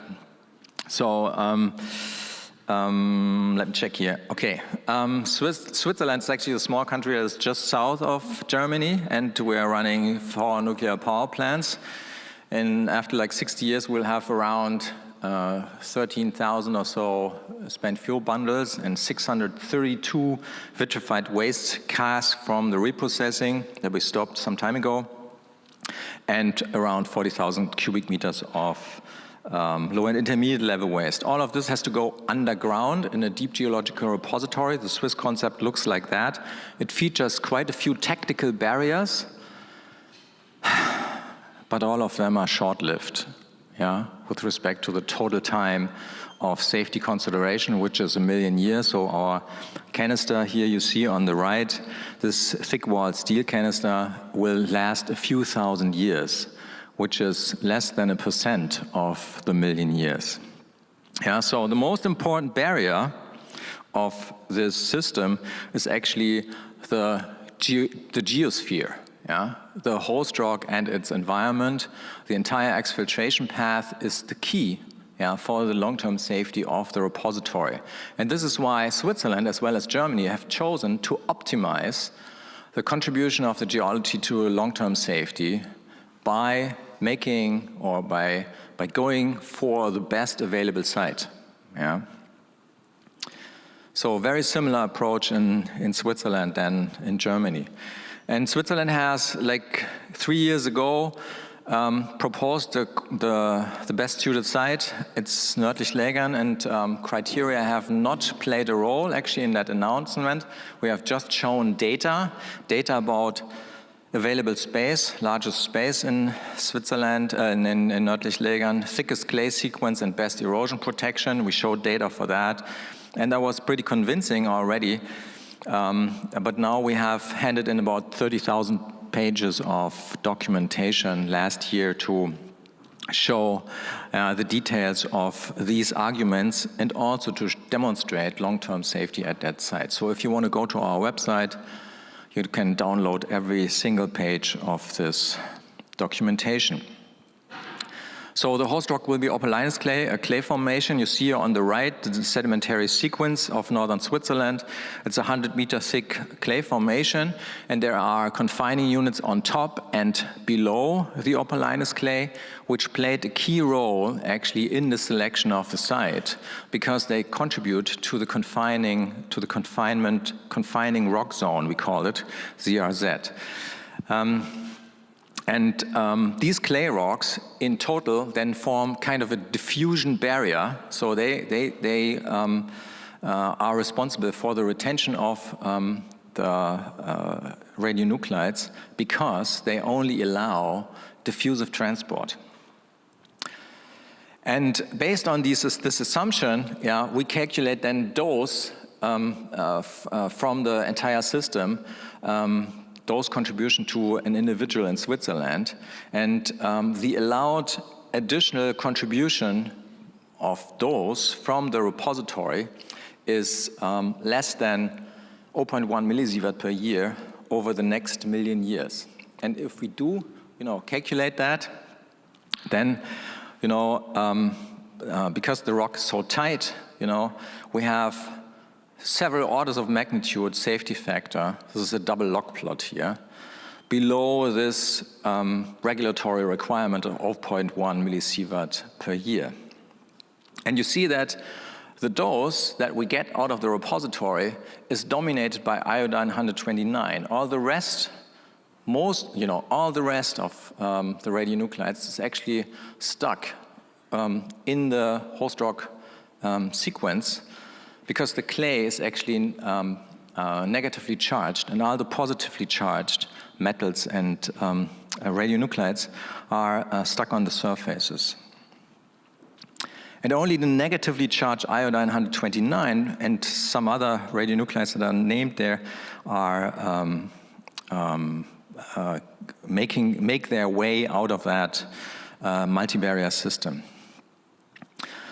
But the main assumption behind these safety, behind this ultimate proof of safety by this, dose far below regulatory limit, is that no water flows in the clay and in faults. And so diffusion transport only. And do we have information about this process, and where does it come from? Yeah? And we can show with some confidence that diffusion is actually the case. We're going to conclude now, or I'm going to conclude now, from the behavior of natural tracers in the past, explicitly chloride, towards the behavior of iodine in the future. Yeah? Chloride and iodine are in the same group of the periodic table of elements because they share a similar electronic outer shell. And so we have here on the right side a vertical profile of the chloride content of a borehole. This is a Trilicum borehole, and you see that this has such a peculiar belly shape. And we think, this is the animation from just before. And we think that this evolved, and we have good reason to think so, that this evolved in the following way. So we have an initial state with a concentration of chloride that is equilibrated with background. The chloride concentration is actually from previous, it's basically it's old seawater, yeah? Higher chloride contents.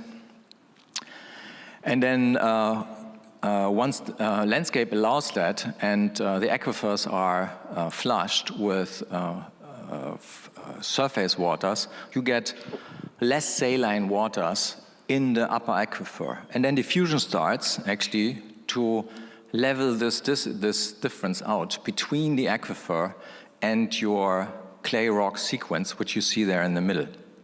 And then at some point, actually also lower aquifers exchanged. And then you get this peculiar shaped curve that looks a little bit like myself from the side. So it's, and this curve then contains information about the timing of these processes. Yeah? And what you can do now is you can back calculate the time that is needed to build up these curves. And for the upper part, it's like 2 million years. And for the lower part, it's 0.65 million years.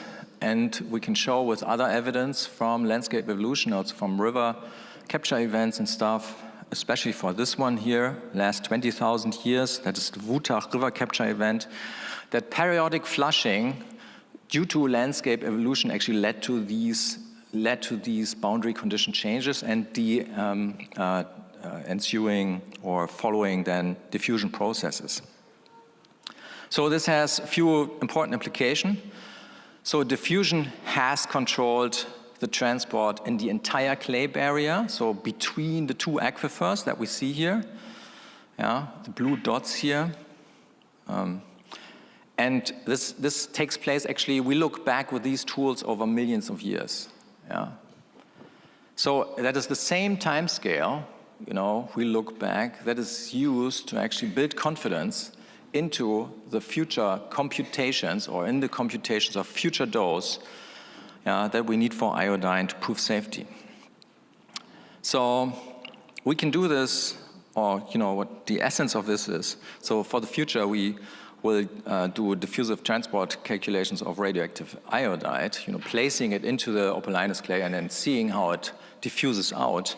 And nature has done the almost exact same experiment actually by exchanging the aquifers in the past. And so we can pretty much rely on these processes. And this is not only the case for one tracer and one borehole. This is actually the combined results of tracers from all the three sighting regions.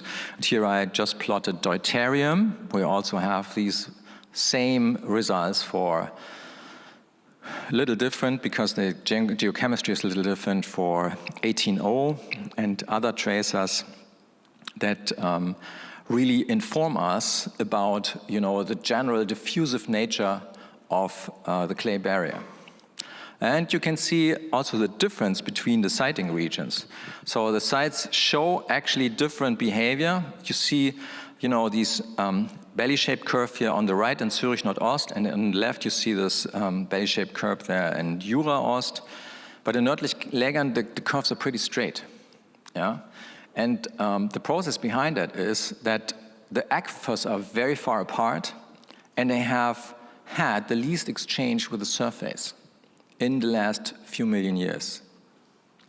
And this is one of the prime reasons that we actually chose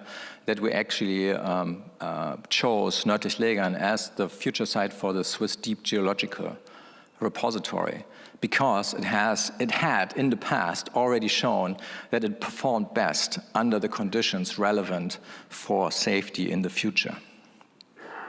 Yeah. So, but we also look at alternative and what-if scenarios. So, what happens if there are undetected or new faults that go through the repository? So you can increase the dose in a relevant way, only by bypassing the clay rock barrier. So our fault scenarios assume that, really, stupid things that will not happen, like the entire emplacement area will be affected. Fault connects aquifers permanently. There's no self-sealing. Process is active, and heads are high and permanently active and pushing water through these faults. This will not be the case, but we test it anyway. Yeah. But how likely is it that faults remain undetected in our footprint or in our repository footprint, so in the emplacement area, or that they are newly generated? To avoid that, we effectively use the intelligent practice of placing it away from existing faults. Yeah. It's just moving it to a place that is most boring. You see this green rectangle there in the center. This is about the space requirements for the high-level waste repository. And you just move it there where nothing has happened. Because a 3D seismic image, like this one here, this is actually this 3D seismic survey, not only looks down into the Earth, but it also looks back in time. Yeah? So what we see here is not only, the distribution of faults, but it's also the accumulated deformation in the last 250 million years. Yeah? And so by going to these undeformed areas, you go to an area that has not seen relevant deformation in the last 250 million years. And this also informs you about the likelihood of new faults that might develop in the future there. So we think that any new faults will concentrate in the surrounding weak zones, or in the surrounding regional fault zones that are to the north and to the south. And so faults are not per se bad. They take up any possible future deformation. And so if you stay away from them, you'll be safe. So, but still, we do scenarios with undetected faults. This is the distribution actually of the hydraulic conductivity that we measured in opalinous clay. This is a density distribution if you want it.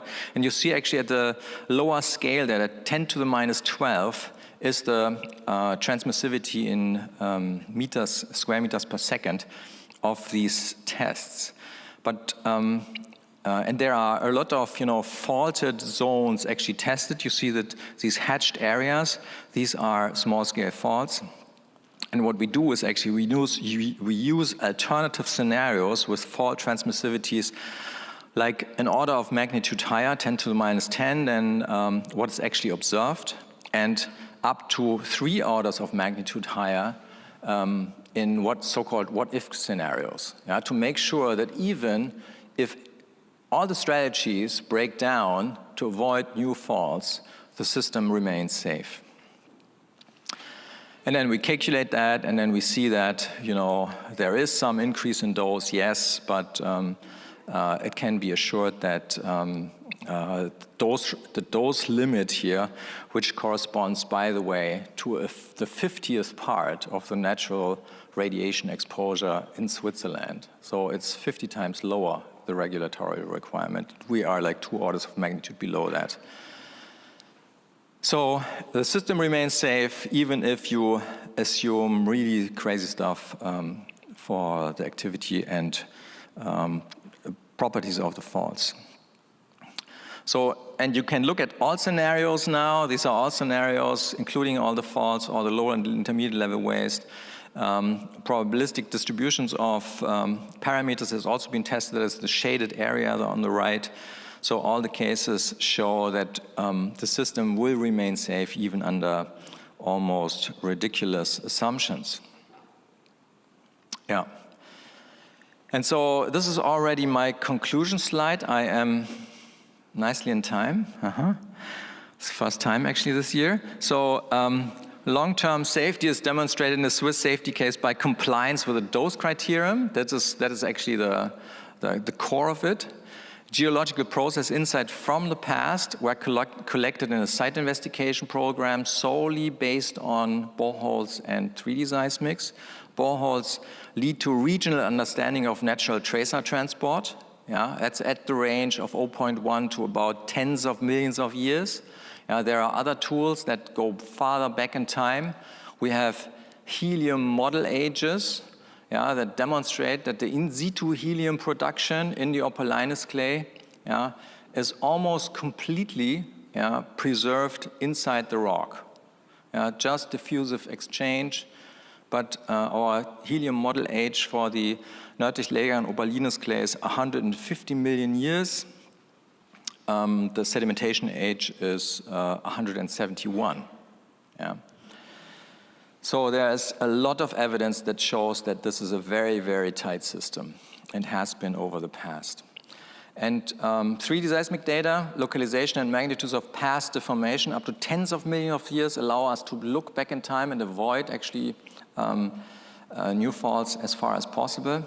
But even if it's the case, if there is deformation, the system still will remain safe.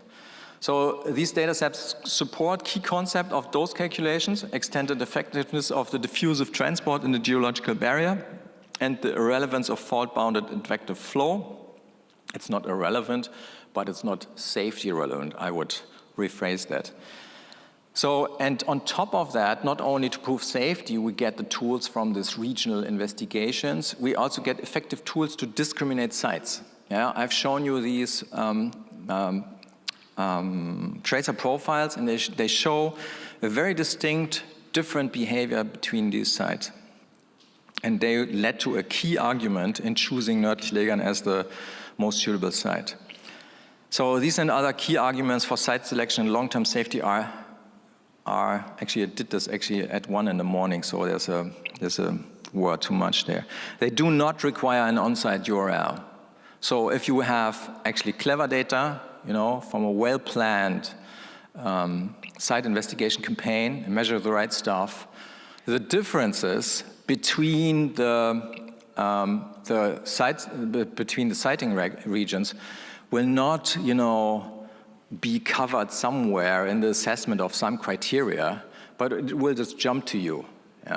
It will just, be there and just easy to be demonstrated. So all of that does not require an on-site URL. And if you follow that way, this will save you some 15 years in site selection. Thank you very much for your attention.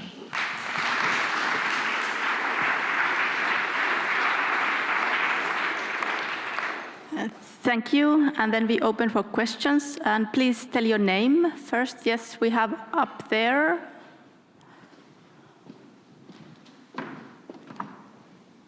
Thank you. Salim Chowdhury from the Geological Survey of Lower Saxony. Hello, Tim. I hope you don't find my question too provoking. But in the beginning, you made two assumptions. You said you make the assumption that you only have diffusive transport, and you make the assumption that there will be no water entering your host rock. What if in the future in Germany we decide to get rid of these assumptions and decides that Germany needs an underground research lab on site in clay rock? And we communicate this in a very open, in a international, national. Would this prove a challenge to the acceptance of site selection in Switzerland? Thanks for the question. No, why should it? Actually, this is it's a different procedure in Switzerland and in Germany, and we have different boundary conditions, different regulations. And we will decide on the site in 2031, and we'll start actually constructing a site shaft around 2035-ish or so. So by the time Germany takes a decision, we will be on site and have all the data from the underground lab. And if it shows against the evidence actually from the boreholes, that there are different conditions in the URL, we'll call you. Thank you. Unfortunately, we don't have time for more questions, so you can take them on the coffee break, maybe. And then we have Jens Eckel from BASE.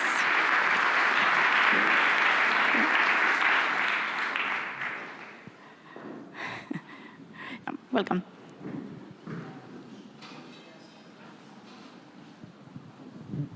Yeah, good afternoon, everybody. I will talk about code development and verification for the review of long-term safety analysis, work that is done at Basel. And some words to motivation and background, why this is done. I've taken here something from the GeoSAF final report of the EIAR, and there something is said about the role of the regulator, and you find that the regulator should do development of modeling capabilities in order to perform independent calculations and assessments. And for us in the research department, that means that we have to do R&D regarding numerical simulation. This is established at Basel since 2021. The background is, in former times, this was done at GRS, which was in former times the TSO for final disposal of radioactive waste. And this was done for over 30 years, and now this is done at Basel. And we have, it's an ongoing work. We are establishing infrastructure and projects to continue with this task. And what I will present in the following is bundled in the R&D project ARLA. It's an acronym for Development and Verification of Computer Programs for the Review of Long-Term Safety Assessments. And this went from 2021 up to the end of this year. And I will try to show the broad spectrum we are addressing in this in-house research. When we started in 2022, we started by developing a strategy for code development. This is not so exciting, and I will show you why this is important, even if it's not so exciting. We need a framework for the development of the computer programs, and we need a common understanding of the application, and we rely on established standards like ISO or DIN norms. And to our opinion, it's important for the Basel to have such a strategy because transparency is an important aspect in the site selection procedure. And we will publish this so that the public can be confident that the software that will be used at Basel relies to these quality procedures. And just one central aspect of the strategy is well-known, diverse, so-called diverse modeling approach, which means has two aspects. Externally, we will use different tools than the implementer and its partner organizations to differentiate against them, so we can calculate the same things they calculated or specific aspects of their assessments. And internally, we treat identical problems with different tools. So we think that is an important aspect of confidence building towards the public. And now some more technical details of this research project. The first code where we try to do further development is pfloatRun. It's an open source reactive flow and transport code developed at the Sandia labs, and it's especially suited for high performance computing. So if we want to do uncertainty quantifications, this is an important aspect. And I started with a simple, so to say, exercise. Oops, let me get this zurück. If you do coding in such a existing code, this must fit into the data structure. And a simple example for me was to add diagonal terms in the tortuosity tensor for the transport equation. So this becomes a tensor here. This is important for shale clays, for example. And it's easy to verify. This is the verification example with the isotropic case and the anisotropic case, and you see excellent agreement. So this exercise was successful. And this is the way, this kind of verification, how we verify all the things we implement in such a code. And for the future, we want to implement more important aspects for final disposal, like degradation of a seal, compaction of crushed salt, or some pizza ansatz. And each time, as I mentioned, a full re-verification is needed. And another example of verification, together with a second code we want to further develop. The second code is FEHM from Los Alamos lab.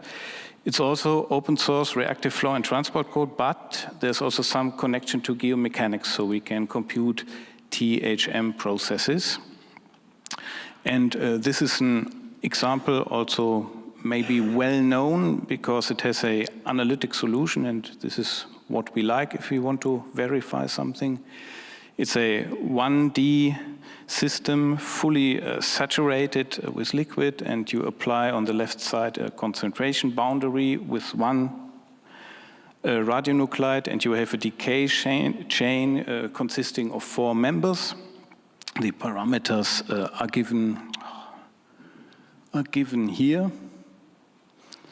And you can include adsorption in this system. And this, what you see here is the concentration of the radionuclides over the length of the system at 20 days, which is the decay constant of the first radionuclide. And you see excellent agreement between the analytic solution and the two codes we want to further develop, and we have also checked convergence against grid refinement. And we have a third computer code, so we have, I guess, enough computer codes. This is a code that has been developed since the 90s of the last century, so quite a long time at GIS, and we have taken it over to Basel, and it was applied in the Vorläufige Sicherheitsanalyse Gorleben. And we also use it for the ordinance, the Endlagersicherheitsanforderungsverordnung in 2019. And it's a 1D code, so it's well suited to be used for disposal systems with regard to the drifts and the shafts.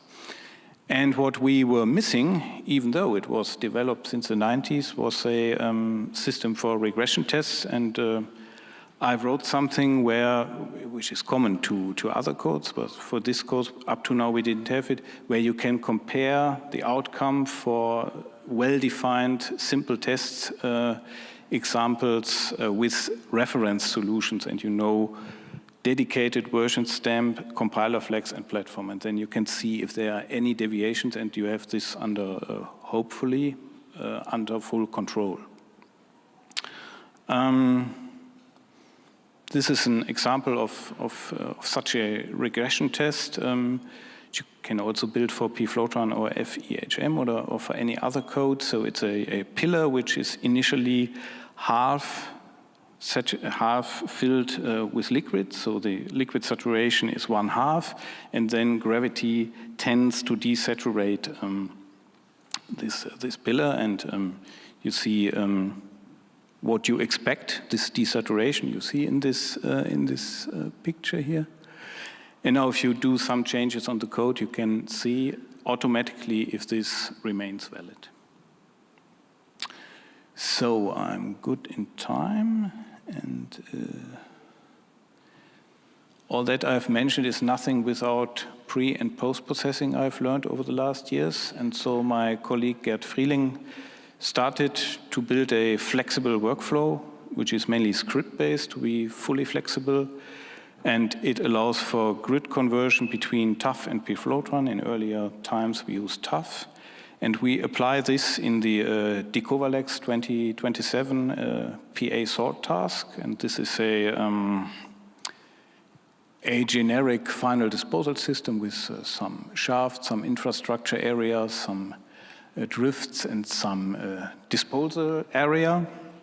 Plotted here is the liquid saturation. It's initially dry, and then it starts to flow in.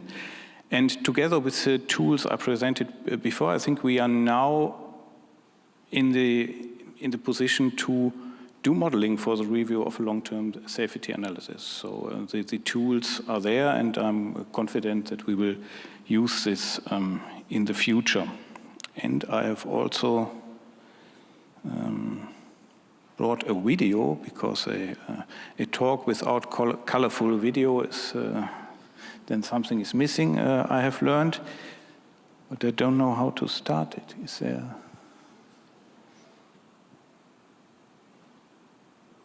some technical advice? Next slide, und dann kommt das, okay. Guck mal. Now water starts to flow in, or should start to flow in, if it has started. Yeah, here, you see it? Now it's filled with water, now it goes into the galleries and then into the final disposal area. So we are in the position to do a advanced post-processing. And what else do we do in this research project? I mentioned at the beginning it's a broad spectrum, so we also do some conceptual work, and it's a bit related to the calculations you mentioned before. In 2019, we did some work at GIS. Here's the GIS report, and it was used as as reasoning for the ordinance, so for the values here, which are quite often cited. So in this early work, we took the full VSG inventory and put it into, I don't want to call it a final disposal system, but it mimics a final disposal system. It's a 1D pillar, and this is the containment providing rock here, the green one, according to the 3 parameter groups of the Site Selection Act.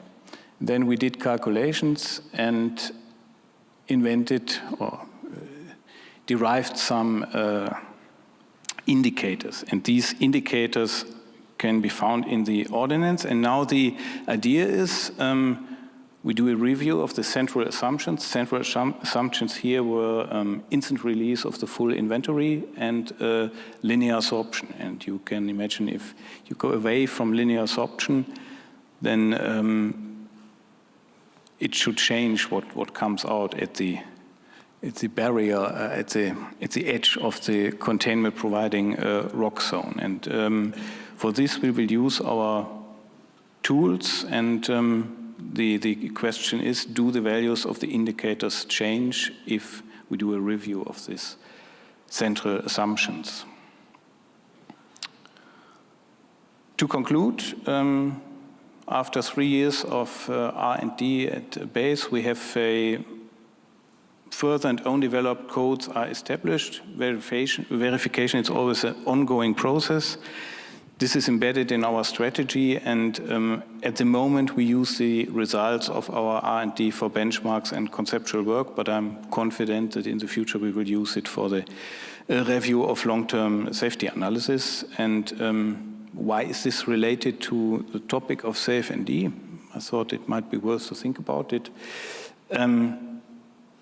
Code development and verification are connected to the topic of the safeND in the sense that you want timely regulatory decisions in the site selection procedure.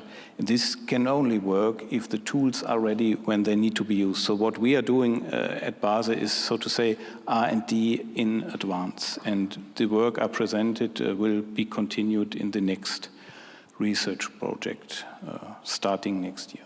So that's the end of my talk. Thank you, and I'm open for questions.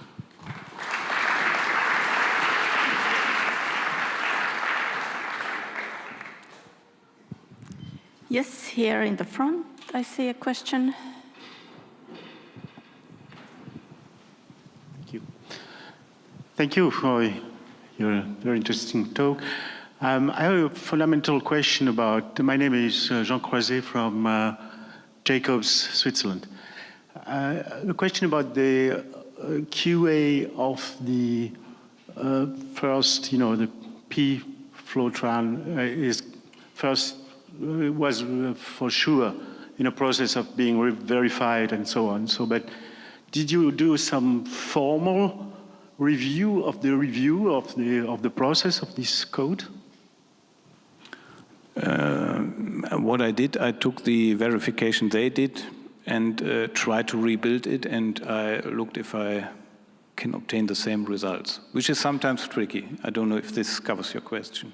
Yeah, well, I know that. I know that. It's an insider because, the TAF code, for example, in LBL has been submitted to a very, very thorough review and process and QA to certify it as a. So that's why it was a. No, such a formal procedure is not foreseen. So. But why not? Well, there are many answers to this complex question. I think one reason is you have to see where do we come from. I presented this Mani code, which was used for a long time, yeah. And there even was no regression testing. Okay. So you see, we are behind, so to say. But I'm not sure if a formal procedure has so many advantages. If you can document what you do, and you are sure that you coincide with analytical solutions, for example, for me that's fine then. No, but this is the formal. Okay, if that's the formal one, then it's okay. Yeah, then write it down and have it report anywhere it should. Okay, yeah, then we are on the right track. Yeah. Okay. Thank you. And any more questions? No. I have a question. There are many different tools that can be used. So are you planning to do any benchmarking or comparison against the tools that the implementer might be using in the future? So we work together, or we are both engaged, for example, in the Covalex without them. Well, if you repeat the calculations, then it's kind of a benchmark, but I think it's not foreseen to work together in benchmarks. Yeah, makes sense. Okay. No more questions arised? No, then thank you. Yes?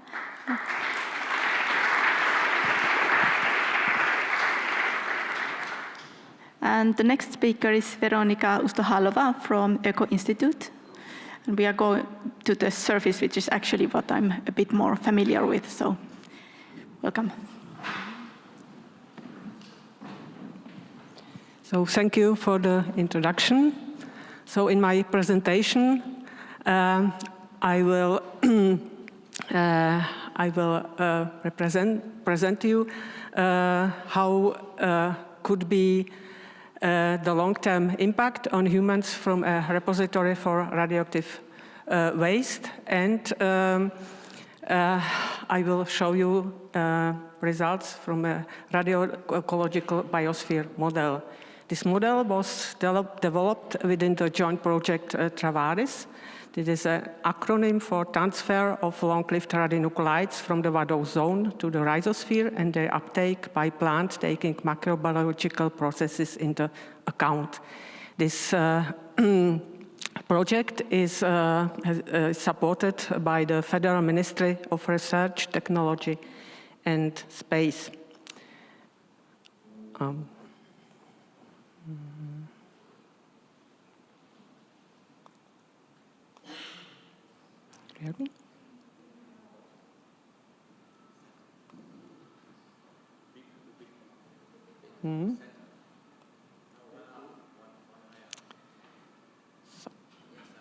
Thanks. So, in my presentation, I will shortly introduce the project Travaris and then address the development of the biosphere model and then present the several model parts, and then I will show you some preliminary results. So we are altogether 6 project partners, and we are dealing with a set of radionuclides that should be released in far future from the repository and should achieve the biosphere. And the experiments are then interlinked with the model development. So our project partner are addressing in their experiments the water level fluctuation in lysimeter and the distribution of radionuclides in soil, and they examine which factors can influence the radionuclide uptake into the plants and how the radionuclide interact in the root zone. And one of the two project partners then develop a model. On the one side, one project partner deals with geochemical modeling and specialization of the radionuclides. They are also considered in the overall biosphere model, and we develop the biosphere model with the AFRE intelligence scenario modeling from EgoLego, that is the software. So in our model, we look at the overall biosphere and at the several scales. So on the one hand, we have the macro scale and the dose calculation by considering the uncertainties in exposure determination with the help of Monte Carlo simulation and with the help of statistical analysis. At the mesoscale, we consider the radionuclide transport in soil due to the water level fluctuations and evapotranspiration, and we take into account the soil condition, like the organic matter or clay content or pH value that influence the radionuclide behavior in the soil. At the microscale, the model considers the radionuclide behavior in the root zone and in the several plant compartments. So we model how the radionuclides are uptaken by the plant. Firstly, we implemented the transfer factors, and we look for the other effects that could influence the uptake, but also that can be in some way reasonably implemented into the model. So correspondingly, The model has 3 parts: part soil transport, part plant, and part dose estimation. The part soil transport describes the water level fluctuation in the pore space under influence of evapotranspiration, and the associated interaction of the radionuclides in the pedosphere. The model part plant takes then into account the microscale accumulation processes of radionuclides in the root area and the uptake processes. And those estimation over long periods consider the intake of radionuclides by ingestion of water or several plants. The model development was in close agreement with the project partners. So during the planning the experiments, we discussed how the experiments should look like and which parameters are of importance for the modeling. And on the other hand, the model FRIXI delivers the basis for the lookup table describing dependencies of the radionuclide sorption on the pH value and organics in the soil. Here you see the programming interface of the hubris scenario modeling of the software. On the right side, that is the model part of water movement and radionuclide transport. The radionuclides are transported from the water level via the several soil layers. And this is the input for the model part plant transfer, where several parts of the plant are considered. And on the left side, you also see the model part exposure and dose estimation with respect to the ingestion of the edible parts of plant. Here in the model, we implement the new results from the experiment, so the model is being continuously adapted. So the water transport is described with the one-dimensional water content form of Richard equation.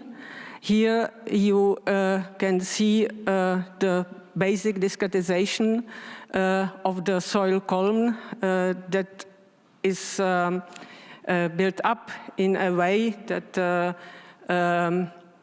it mimics the experimental design.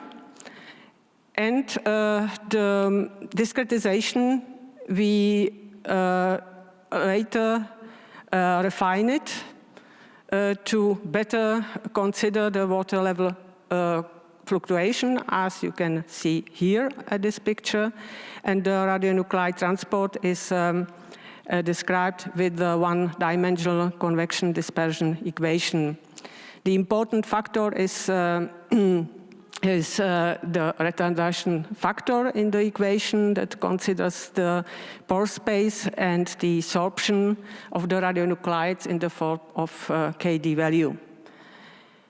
Here you can see how the model works with the changes of the water level fluctuation, just a scheme. So in the several layers, then the water level, the saturation changes, and also this influences the radionuclide transport. This is the input, so the results from this model part is an input for the model part plants. here you can see the model structure of the plant. So the model considers the root system, the several cell layers of the root system, and the plant parts like stem, leaves, and fruits. The radionuclides are uptaken from the several soil layers by considering the water content and the radionuclide concentration. And below, you can see the model part for those calculations. Here we implemented the general administrative regulation for determining the exposure of individuals in the population, so AVV. And so how looks it in the model part plant? We have several types of plant, and it depends on the plant type how it then uptake radionuclides or not.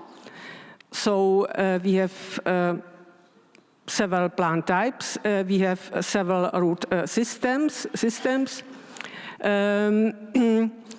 And we consider also the vegetation period, growth phase, and radionuclide uptake, as I already said. The radionuclide uptake is currently being computed by considering the transfer factors that were measured in Hanover. Here you can see also the design of the experiments for it. And in the root system, we are the several root cell, also the several cell layers of the root that play some role by the promoting the radionuclide transport or by inhibiting it. So now some results. I already mentioned that the computation can be done deterministic or probabilistic. And here it is important to consider the value ranges. On the one hand, we can have one concrete value of a parameter, or we can introduce the KD the value variability in the form of probabilistic functions. And here is the example for the KD value implemented in the form of a probabilistic distribution.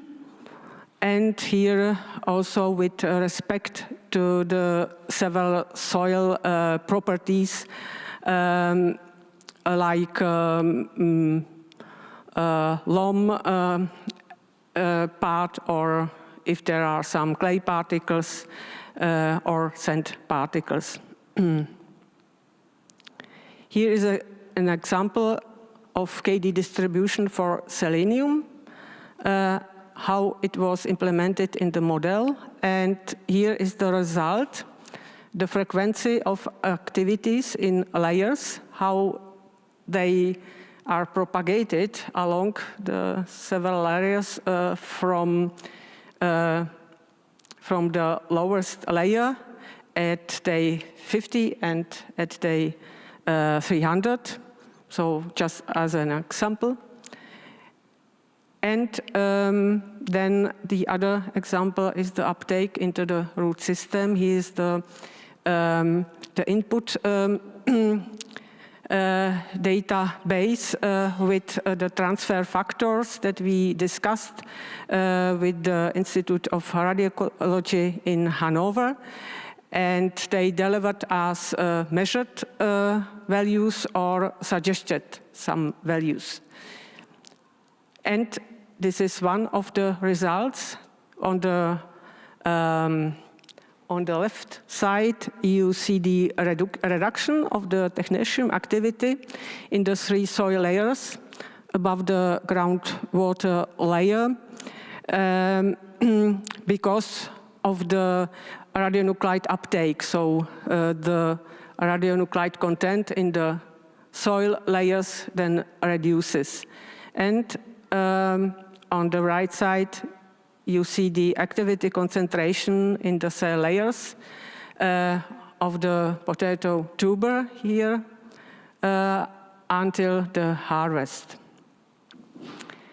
And here is one example how could the hypothetical dose for the most unfavorable age group under 1 year looks like. It is compared to the total effective dose to the ingestion, because we consider all the ingestions pass according to German ABV. So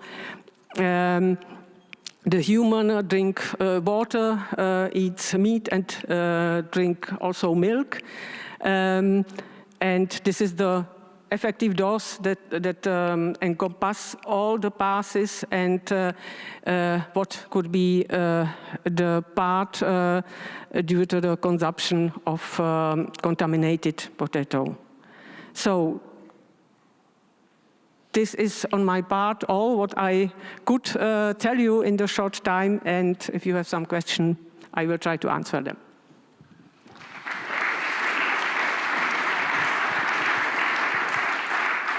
Thank you, Veronica.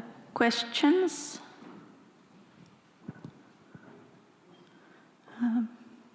Okay, I have some questions. I have actually quite many questions, but maybe I won't ask all of them now. You only showed the results for technetium, but how about the other radionuclides that you had? Was there a lot of variation between them, or was it like, how did the modeling work for them?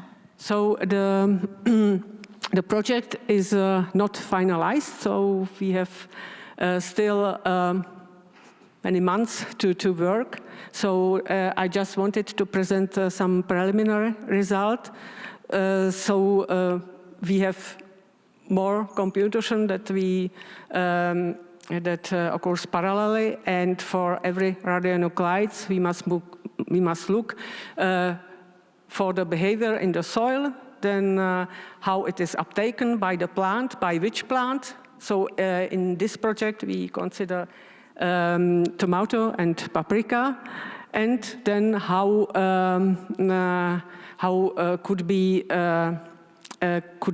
looks like the result dose. So that is always there are always many parallel developments and computations. So, thank you. Yeah, here I can see one question in the audience. Hi, Luca Pisciaccia from the Norwegian regulator. I guess you're always aware of the experience in Fukushima Daiichi, where there were farmers which refused to abandon the field, and they kept on growing their rice. So that rice was collected over the years, and it delivers us a nice sample. And they found out that the rice had a selective non-absorption of a lot of radionuclides. So the concentration in the rice was a lot lower than what was expected given the contamination of the soil. That might be part of your... So, for example, we consider americium. Americium is being not really transported. The absorption is very high, so we couldn't achieve some transport along the soil layers. What we also consider is are the results from the literature, like Chernobyl or also Fukushima. But that is what the KD values, or the absorption behavior of the several radionuclides are known. Some radionuclides are very good transportable, like technetium, for example. Some radionuclides not.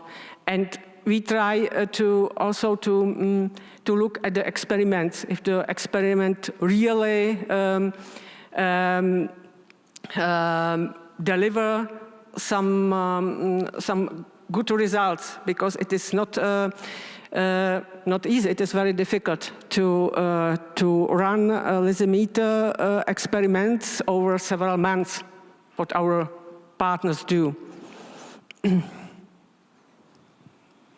Thank you.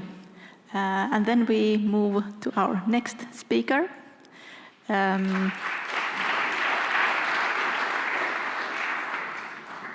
So the last speaker of the session, Rafael Wüst from NAGRA.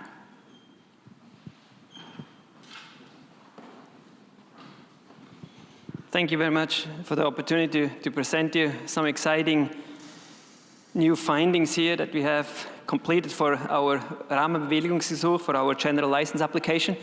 I'm super excited to show you the results that we have compiled for future human intrusion. The reason is it fits quite perfectly into the theme of this year with the time as a safety factor, because we already had the philosophical question, what does time mean? And we already heard of the ET and ETs in the past, and we go into these future aliens. So I'd like to show you and try to engage you to follow me through a trip into the future, and you can come up with speculations as much as you'd like, but I'd like to tell you what some of the restrictions are along that way. Sorry, I should acknowledge my colleagues. I should acknowledge my colleagues from CSD and my colleagues from NAGRA who helped contribute to this work. Okay, we already heard some of NAGRA's, the duties of NAGRA. We have to look at a deep geological repository, and we have, for that, we have submitted our general license application last November. And part of that package of the 30,000 pages that Tim mentioned previously is the document about the future human actions or future human intrusions. And it is actually site-specific, so we are confined by the site location as well as the geological boundaries that we have. And I think this restricts our future human intrusions quite significantly from a generic future human intrusion assessment. I also would like to bring you into the safety case environment and let you think about there are certain prerequisites. There are safety functions that are associated with deep geological repositories. For example, we have three safety functions that are identical with the international safety functions, which is isolation, the containment, as well as immobilization. And we have two other ones that we added into our system, which is the compatibility between materials, as well as the long-term stability. So we have been looking at the tectonic stability and as well as the climatic evolution. What happens in a Swiss environment where we have glaciers that move forward and then retreat again? So we can have significant surface environmental impacts. So my question is as well, when we think about a deep geological repository, we think about the passive safety. We'd like to close it at one stage and just leave it and hope that nothing will happen. I'd like to come back to this hope that nothing will happen, because how do we prove that nothing happens in 1,000,000 years' time? How do we reduce the risk? What is the risk? Can we make a statistical analysis? What is the risk of an intrusion? So one of our benefits at Nördlich Lägen is obviously the deep location. It's a deep underground. We know that the geological setting is, we have a stable geological setting, and we have a clay environment. At the same time, or in addition, we have this multi-barrier system. So we have different types of materials that we also have in the repository. That includes the canisters or some cements. And we also have the design opportunity. So how is the underground design contributing to a future human intrusion? We have a compartment, we have different compartments, so the likelihood that you connect radionuclides underground with a borehole, for example, or with an intrusion action is very limited. Okay, and in addition to this, we have the safety assessment. And in the safety assessment, the future human action scenarios allows us to play around with, I wouldn't call it too loud, but crazy ideas. What could we actually imagine that could happen in the future? All right, but let's step back and let's have a look first at the guidelines, because the guidelines are not just from the federal government, but we also have guidelines on the international community. So there, human intrusion is defined as actions that affect the integrity of a disposal facility and potentially lead to radiological consequences. So that's pretty straightforward. We also have a different type of dose consequence limit. Because it's future human action, there is a limit and it's suggested not to exceed. It doesn't say that you cannot exceed this, because we know that it could potentially be much higher. We have no idea what it could be in the future. So this is what we're going to look at.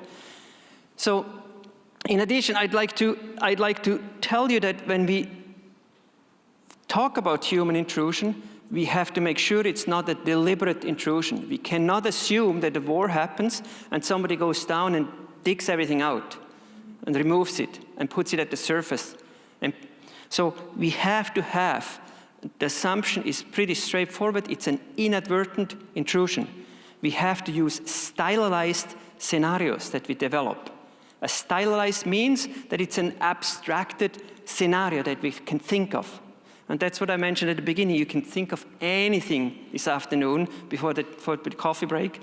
What could happen in the future with our future generations? Okay, and we have to consider site.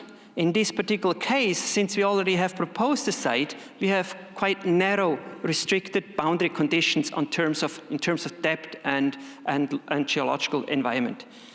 And of course, I'd like to point out that knowledge preservation might be actually more important than we have been thinking.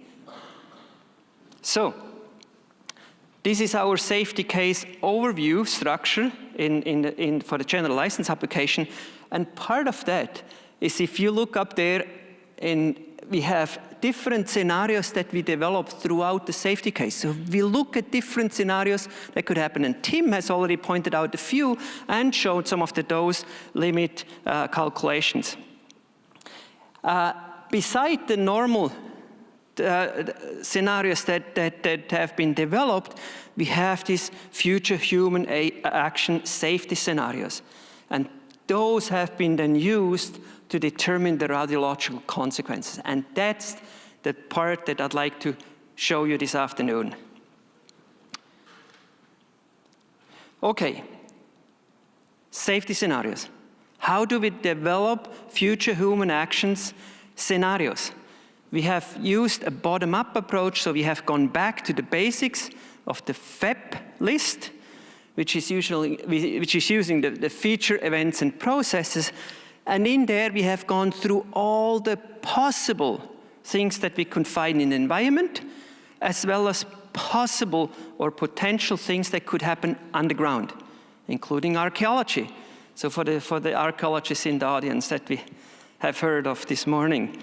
But what you can see is when you go through the list and you think about this is repository is 900 meters underground, and you think about it, okay, what could happen there? Like, where would the impact be? The archaeologists, how deep do they dig?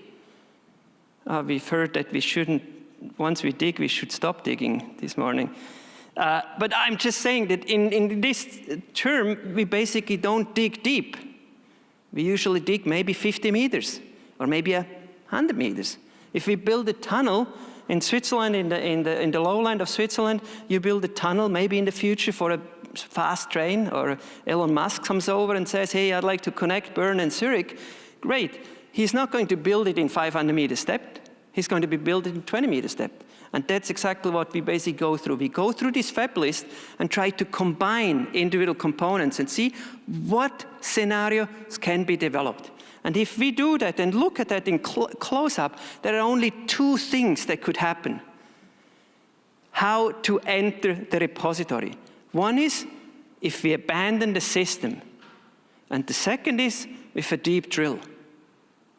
Because I will show you the reason why we have these two limitations here. Okay. The scenarios associated, I mentioned, are borehole development. So what can we think of in terms of the borehole? Maybe somebody in the future likes to have a house heated, or maybe think that we must dispose some CO2, and they start drilling. They don't look at geophysical measures that we already have, they just drill, and that could happen. And so that means that you could extract either water, coal, or whatever from underground, build infrastructure, and could penetrate at the same time our repository in between the opalinous clay that has actually no commercial value and has no heat capacity either, or I shouldn't say heat capacity, but the thermal gradient is just not high enough for a sensible extraction of the heat. So the other thing is, the other part is the time frame. And I mentioned time as a safety factor. Why is the time frame important? If we think about the intrusion with a deep borehole, timing is critical. So if we drill into into the repository at 500 years, it's a very different story than when we drill into it in a million years' time. Okay, we have other restrictions that we implemented is that opalinous clay has no free water. So if we drill into the repository, we can extract whatever we have in the borehole, but we cannot have a flow. So if that's the case, we have to assume that the borehole has to go further down. It has to be below the opalinous clay in order to guarantee us the flow. So these are the two boundary conditions we have combined. Okay, in the abandonment, we have done very similar things. We basically said all waste has to be in place, because if we walk away and we still have the high-level waste in the surface storage, interim storage facilities, it's way worse than when we have half of it down on the ground.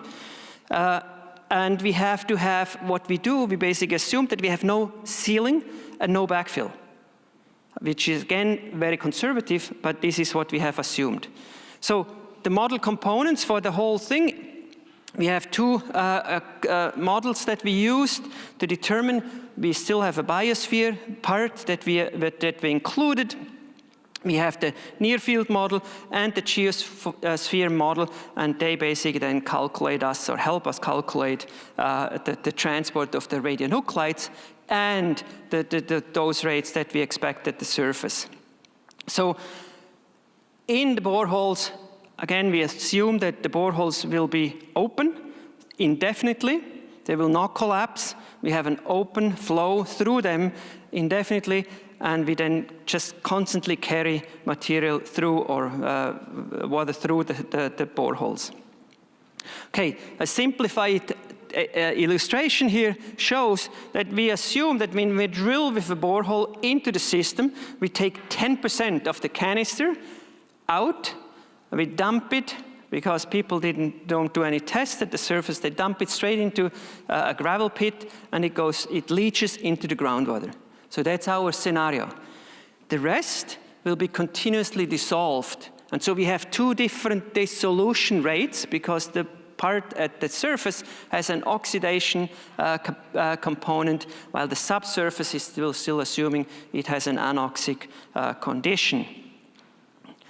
Okay, and these are the results. You can see the curves. We have an instant release fraction as soon as you penetrate a canister, and then we have the drill waste at the surface dissolves and gets radionuclides into the system. That's after 500 years. And you can split the same graph also up into the different radionuclides, because in this particular case, we have the entire list of radionuclides that's present in the waste comes up to the surface. unlike what Tim mentioned, once you have a transport through the geosphere, you eliminate the majority of these elements.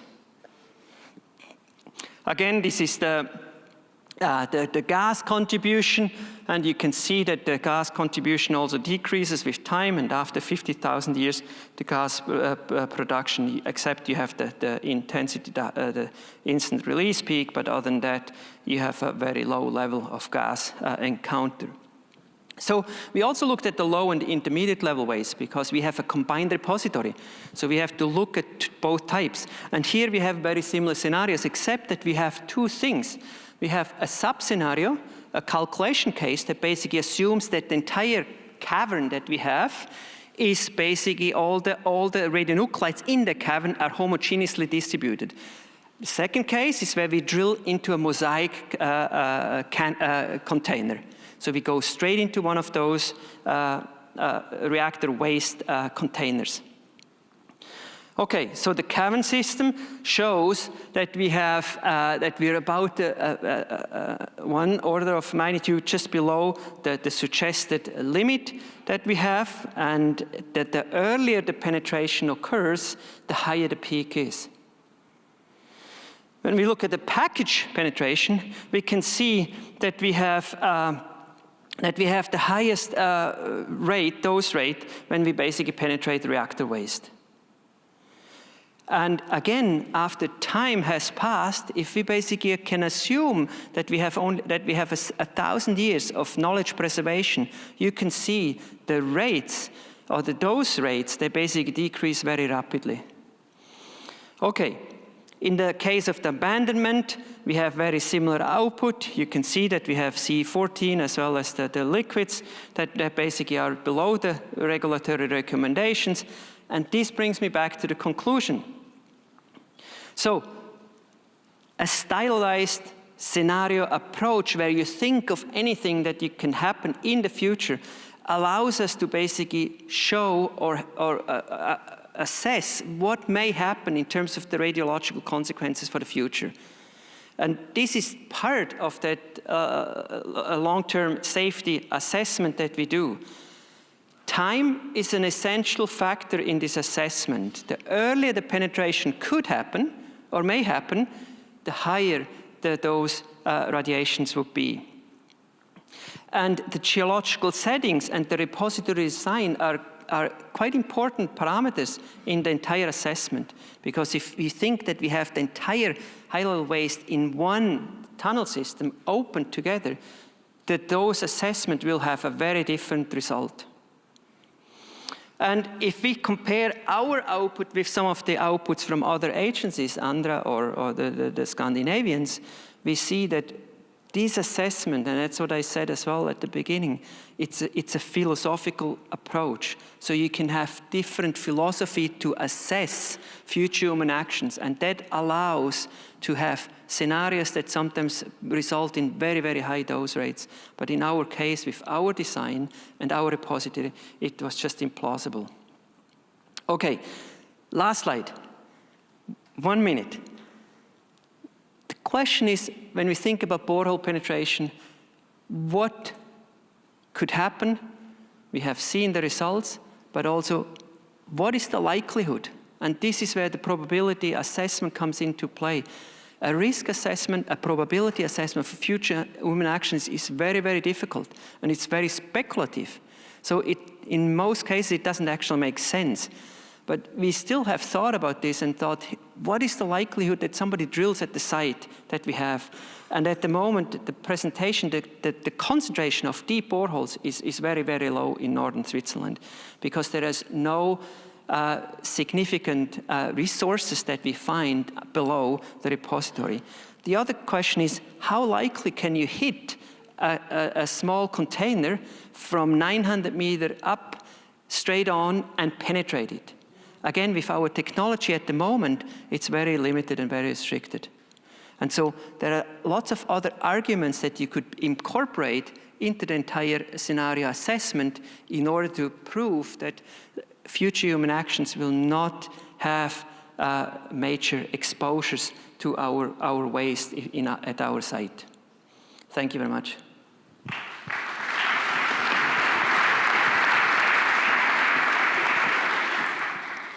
Thank you. And we have time for one quick question, if anyone has. Coffee time. Coffee time, yeah, but I can ask one quick question. So you didn't tell about the likelihood of the human intrusion due to partial closure of the, so which one is more likely, the borehole or that it's not closed? That's a very difficult question because we don't know what the future holds for us. And again, this is the time factor. We didn't, some of our conditions in Europe, we didn't foresee 20 years ago. And so it would be speculation if I would say it's more likely to have a borehole than an abandonment. But from our system at the moment and what we know in the economy, I would say the chances that an abandonment will happen in Switzerland is very, very unlikely.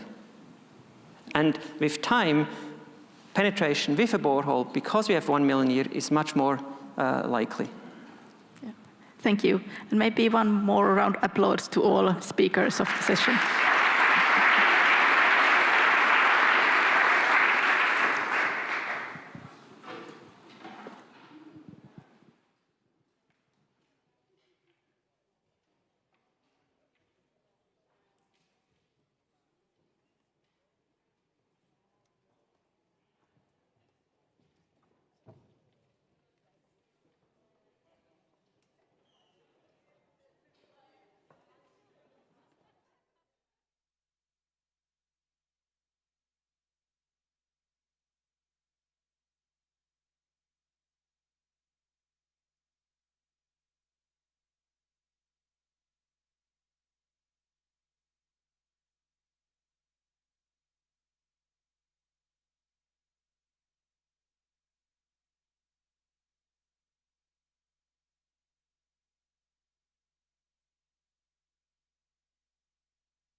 So good afternoon.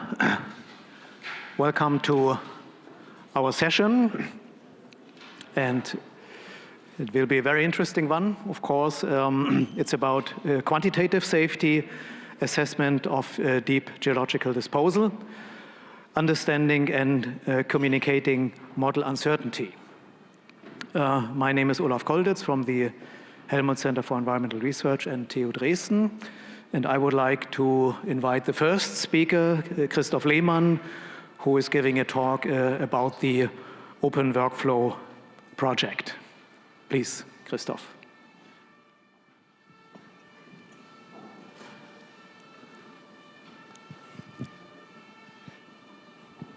Okay, hello everybody. As already thought, I'm Christoph Lehmann from Olaf Kolditz Group. And in the next couple of minutes, I want to give you an overview of the Open Workflow project from a software point of view. The background of the BGE Finance project, Open Workflow, is the site selection process in Germany, where over the course of the years, a number of gradually refined safety assessments will be conducted. And in Open Workflow, we are developing a set of automated simulation workflows to actually support these safety assessments. At the core of the workflows we are developing are so-called site prototypes, we coined them, which are workflows, automated simulation workflows themselves, rather generic in nature, which evaluate integrity criteria, finally, that can be used subsequently for the safety assessment. And those site prototypes will be rather easy to parameterize, and therefore it will be easy to simulate a number of features, events, and processes simulations for a specific site candidate or for a number of specific site candidates rather easily with those. Furthermore, the site prototypes will be able to get at least some of the parameters directly from BGE systems to easily accommodate, for instance, for data updates during the site selection process.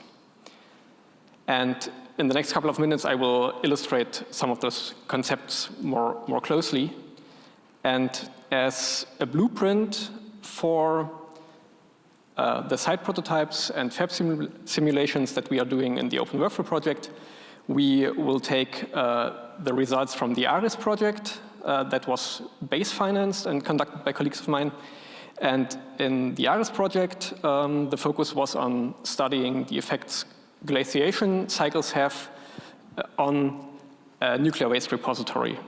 For that, the influence of 10 glaciation cycles over 1 million years were assessed, as well, of course, as the heat emission from the deposited nuclear waste.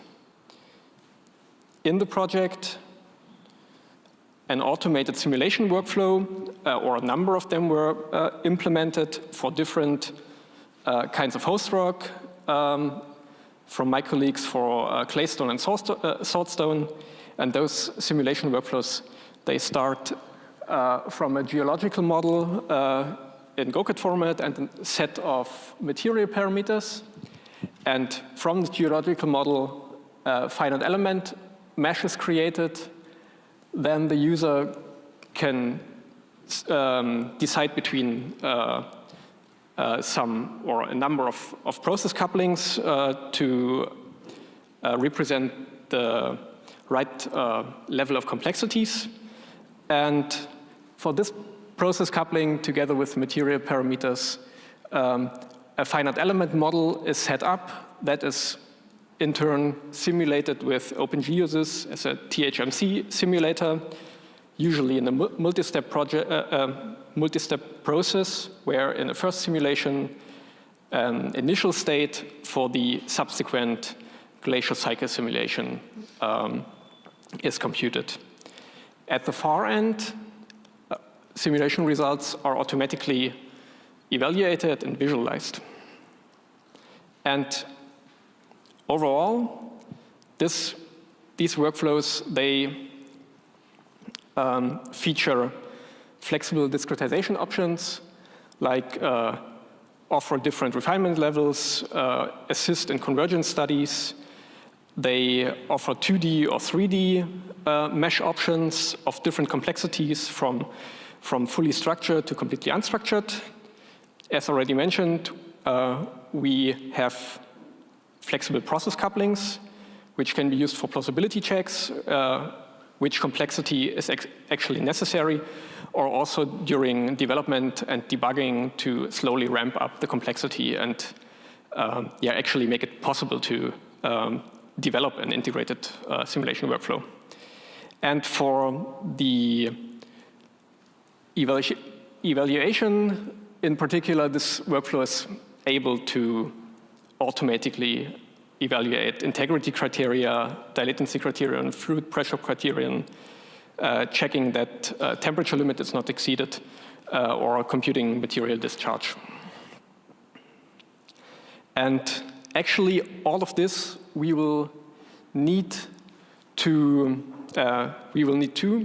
in open workflow, and therefore, in the first project phase of open workflow that ended end of last year, we extracted the generic functionality from the ARIS project into a rather generic toolbox called OGS Tools.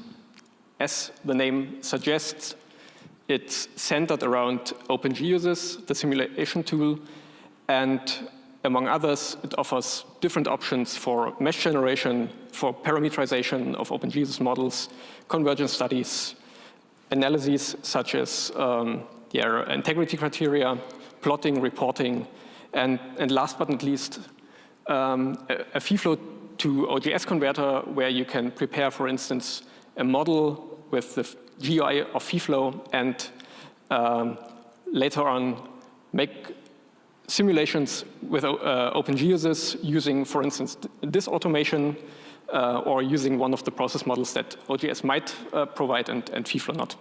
And yeah, it's open source. You can have a look at it. It's tested if you like. You're welcome. And actually, from that extraction of generic components, we already benefited in the first project phase of open workflow, where together with colleagues from the BGE, we developed an automated workflow for the thermal repository dimensioning, where the question was which area is required for a repository with a given capacity such that some temperature limit is not exceeded. This workflow was implemented for 3 different kinds of clay stones, for salt rock and on crystalline rock, offers process complexity as well, process flexibility as well, either pure heat conduction or a partially saturated hydrothermal process. Overall, for each host rock, 336 variations were considered of different repository depths, as well as different geothermal gradients. And for instance, this workflow offers a canister loading optimization algorithm where canister loading is varied, and it's looked if we can, by that variation, minimize the overall area that we require. With that, I want to zoom out a bit and talking about the software involved.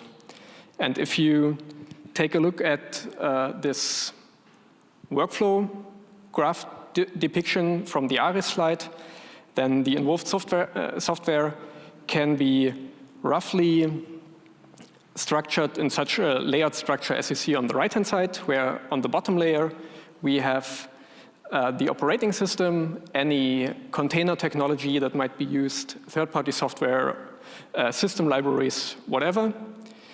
Then on the first level, the simulator on use, a generic automation tool for the simulator, and then it becomes more specific, like we might have project-specific code for all of open workflow, for instance, in the future, accessing BGE systems. And then each fab simulation and each dimensioning task might have their individual software components to deal with them. And at the far end, at the top, we have the workflow as a whole, or a set of workflows. And in our philosophy, this top layer should only plug together components from the lower levels, do not contain any logic by itself, but only the workflow should only be considered with routing data from an input to an output, and running the individual components at the right system in the right order, basically. The workflows that we develop are based on widespread open source software, libraries, and on open file formats, for instance, PyVista, Pandas, VTK, XML. Both internally, we use those formats and structures as well as to communicate data between the individual levels here, but also to the outside, to and from the outside, such that input data to our workflows will be in open file formats as well as output data, which in the end will lend itself with long-term archiving. As another important design goal, we foster code reuse. Not every single fab simulation, not every single dimensioning task should re-implement generic functionality such as parameterization or setting up geometries by itself, but should rather reuse existing functionality from the lower levels. And this is a prerequisite to grow such a project as Open Workflow at all, to keep it maintainable, and also to ensure its quality. And for the quality assurance, we follow standard practices where every code change to our code base has to be done via a merge request, which is peer-reviewed internally by colleagues, and which triggers automated tests in a continuous integration environment, and only if these tests, code quality checks, whatever, run through, and the code review by a human is done, then only a change can happen. And this review procedure ensures that we have that we ensure our quality and make sure that our software stays in a running state the very moment it's developed. But due to the long-term nature of the site selection process, we also have to make sure that our software stays in the running state for a very long time. For instance, for the reproducibility of results, or also to maybe handle on-demand inquiries during the site selection process if a third party requests a rerun of a model with a changed parameter set, then this should be possible also in 5 years or 10 years or whatever. And we have to make sure that as a prerequisite, the code is still running. And this applies to all aspects, both the site prototypes, fab code, and also the justification and dimensioning scenarios.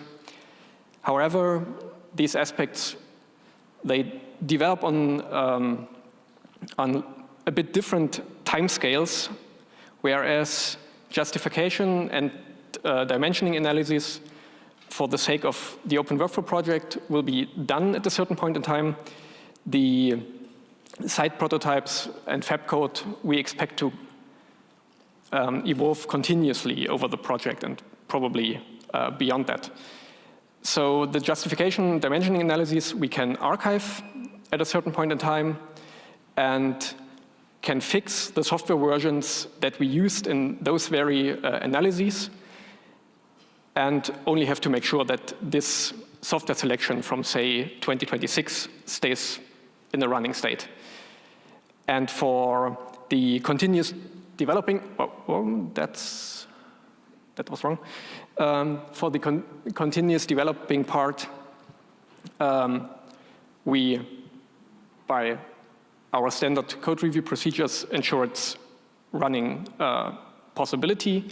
And from time to time, we will make snapshots together with pin software versions and make sure that the snapshots stay long-term running.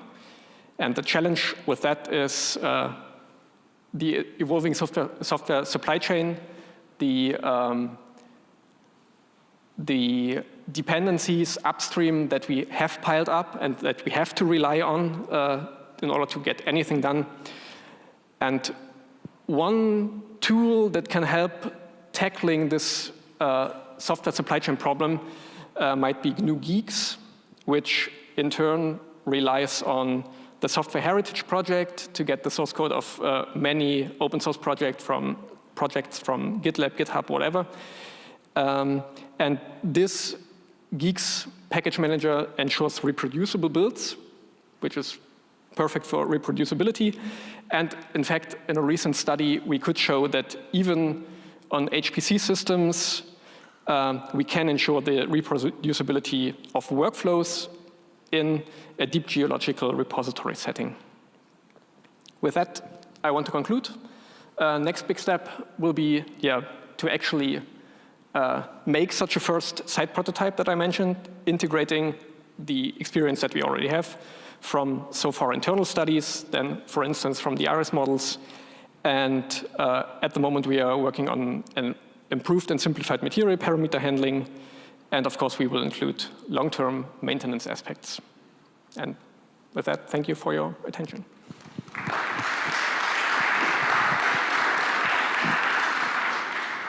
Thank you, Christoph. We have time for questions. So this was very much into the depth of the software development. So then I have a question. Anyone else? There was a hand raised. Okay. Yep. Wait until the micro is there. Thank you. In your software for the assignment of properties to your model, you show that you assign absolute values. Is it possible to assign a distribution instead of an absolute value for any kind of simulation in your software? So far, I think we assigned from a fixed range of absolute values. But in principle, we should aim for also making distributions possible. Actually, we have the request from BGE to support parameter distributions. So at the moment, we do not have it in that workflow, especially not in the ARIS workflow. But for the open workflow project, it will definitely be an issue. Yeah, this was for the FA experiment or the study. Anything else? So then you call it open workflow. If everything is centered around OpenGeosis, why do you call the workflow open workflow? Provocative question. Okay, so the easy answer, I think, is we have to start with some at some point. So OpenGeosis is the first central simulator that we are aiming to support and that we are supporting. And actually, we have the OpenGeosis development experience, so it's a natural ally in a sense to use that simulator. But as we discussed already in the workshop this morning, code comparisons, for instance, are important. And for instance, from the Covalex project, there is a huge coverage of different benchmark examples.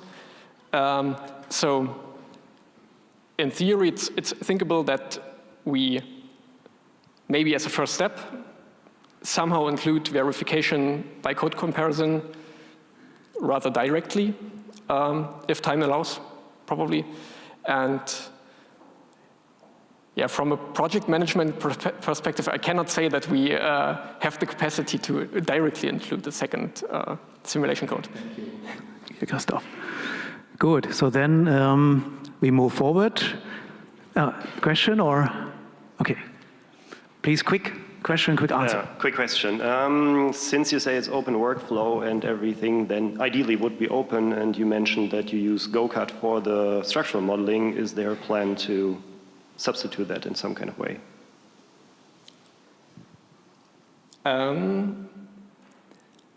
That's a good question.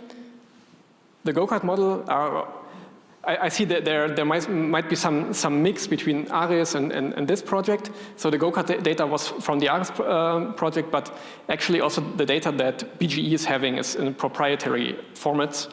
And at the moment we are talking to BGE how or if it's possible to get some more open extract of those data, such that we can really maybe make a cut in the process here from proprietary formats, pre-process them into some open formats, such that at least a core version of Open Workflow stays in this entire open infrastructure. Makes it also better for long-term archiving and maintenance. So probably we have to cut there, I guess. Okay, thank you again. And so the next speaker is Maximilian Bittens from BGR. And this is about interactive visualization of simulation, including uncertainty. So it's already... Yeah, but pointer? Christoph, hast du den? This one. Okay. Here, I think. Okay, good. Okay.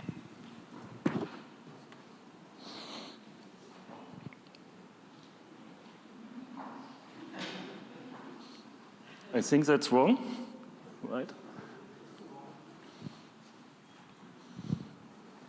Can you check the talks? This is the, it should be enhancing comprehension through interactive visualization. No, this is the...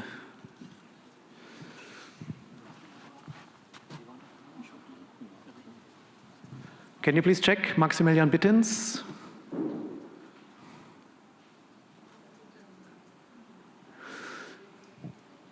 If not, then maybe we flip things. Okay, good, yeah. Time is an aspect, and sometimes we need a little bit more. And doing things with leisure.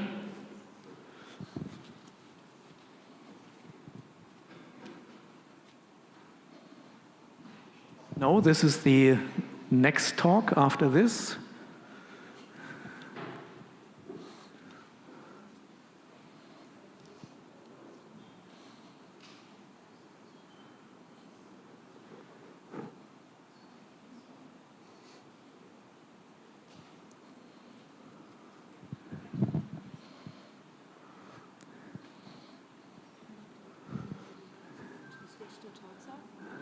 Yeah.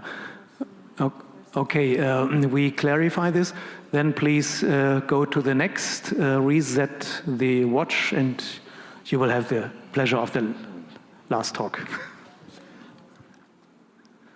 So then it's another Maximilian Frick.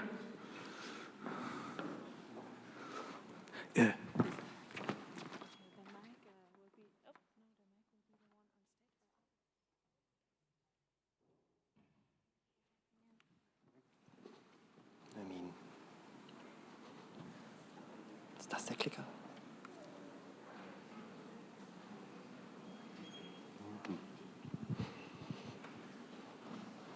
Okay. So then it's going to be a little bit different from the schedule side, but I'm going to present my talk now also representing Sven Fuchs, who couldn't be here today, but it's actually his contribution. So today I want to talk about the characterization of the thermal field in sedimentary sub-areas of Germany. And since we have a long talk today, I took the liberty of also having an outline, which shows just shortly what I want to talk about. So I'm going to start with a little introduction and the context of the whole research project, then the objectives and the interdisciplinarity of the whole approach. Then some key project components. The big part will be about the numerical temperature modeling, then some expected outcomes, the broader relevance of the whole thing, and then also some conclusions.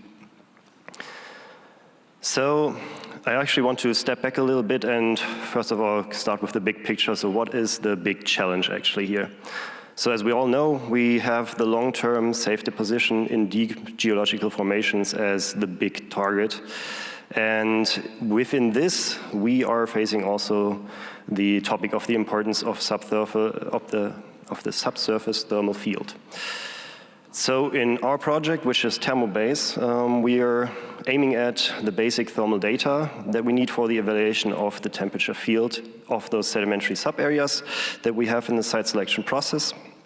And there's actually two partners involved, with which is the BGR, and the talk, which would have been before me, now is after me, will also highlight the parts that the BGR did in this project, which is focusing on synthetic studies of climate impact on repository safety. And our part at GFC focused on data-driven, high-resolution, transient numerical models of sedimentary subareas. And just to highlight a little bit the project-specific challenges, which mostly relate to a lack of systematic thermophysical data for sedimentary rocks. This we all know. And we want to improve upon these specific challenges, of course. And what we also saw is that there's limited prior studies, especially when we focus on rock salt. There's a very narrow methodology here. And what we also see is that there's a scarcity of reliable heat flow data and paleoclimate considerations. And the scarcity of reliable heat flow data is illustrated on the left-hand side a little bit. And you can see that for all of those little stars that we have here, we have reliable heat flow data. And then if we put a buffer around that, we say we have areas where we more or less know the heat flow, but then everything that is hashed here, we don't know anything really that we have measured data or that we can derive those data right now.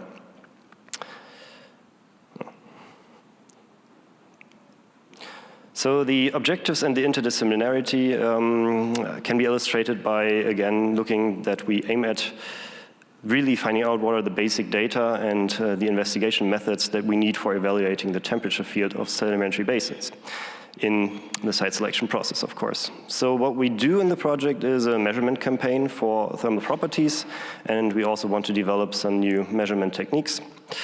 Then we build a systematic database of thermophysical rock properties to enlarge this knowledge that we need for further development of all our processes.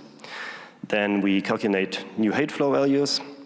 We want to improve the understanding of the thermal field in German sedimentary basins with also the respect to glacial interglacial impact, so that connects quite nicely to the talk before. And we want to enhance the accuracy of subsurface temperature modeling for waste disposal assessments. And the map on the right-hand side shows in yellow the areas that we're actually interested in, so the sedimentary sub-areas that have been found out in the first phase of the site selection process. And then all the dots are locations where we either took samples from borehole repositories or where we actually requested data to further look into the processing of borehole data, which I will talk about in a little bit. So the key project components that we have are 4 different ones. So what we can see here is the big borehole temperature data topic. So here we can see that on that's actually the left-hand side. This map of Germany shows all of the different data points that we got from the project partners or from the BGE, where we actually have measured temperature data. And we then want to analyze those data for their quality and also analyze whether there is some temporal process-related influences that mainly relates to glacial interglacial cycles and whether we can see any kind of signal in those temperature data. So we're really looking at high-resolution temperature logs. We then also do drill core analyses. That means we go sample drill cores in the repositories, and then analyze them for their mineralogical distributions. Also there we characterize the facies, and then later on also measure thermal rock properties. But for the thermal rock properties, we don't only measure them, but we also infer them from core log interpretation. And this can be then used to, first of all, see that the measurements that we do in the lab, we can reproduce with this call log interpretation, and we can then reliably scale up what we know from one single borehole to a whole model area. What we also look at is the heat flow data and the paleoclimate.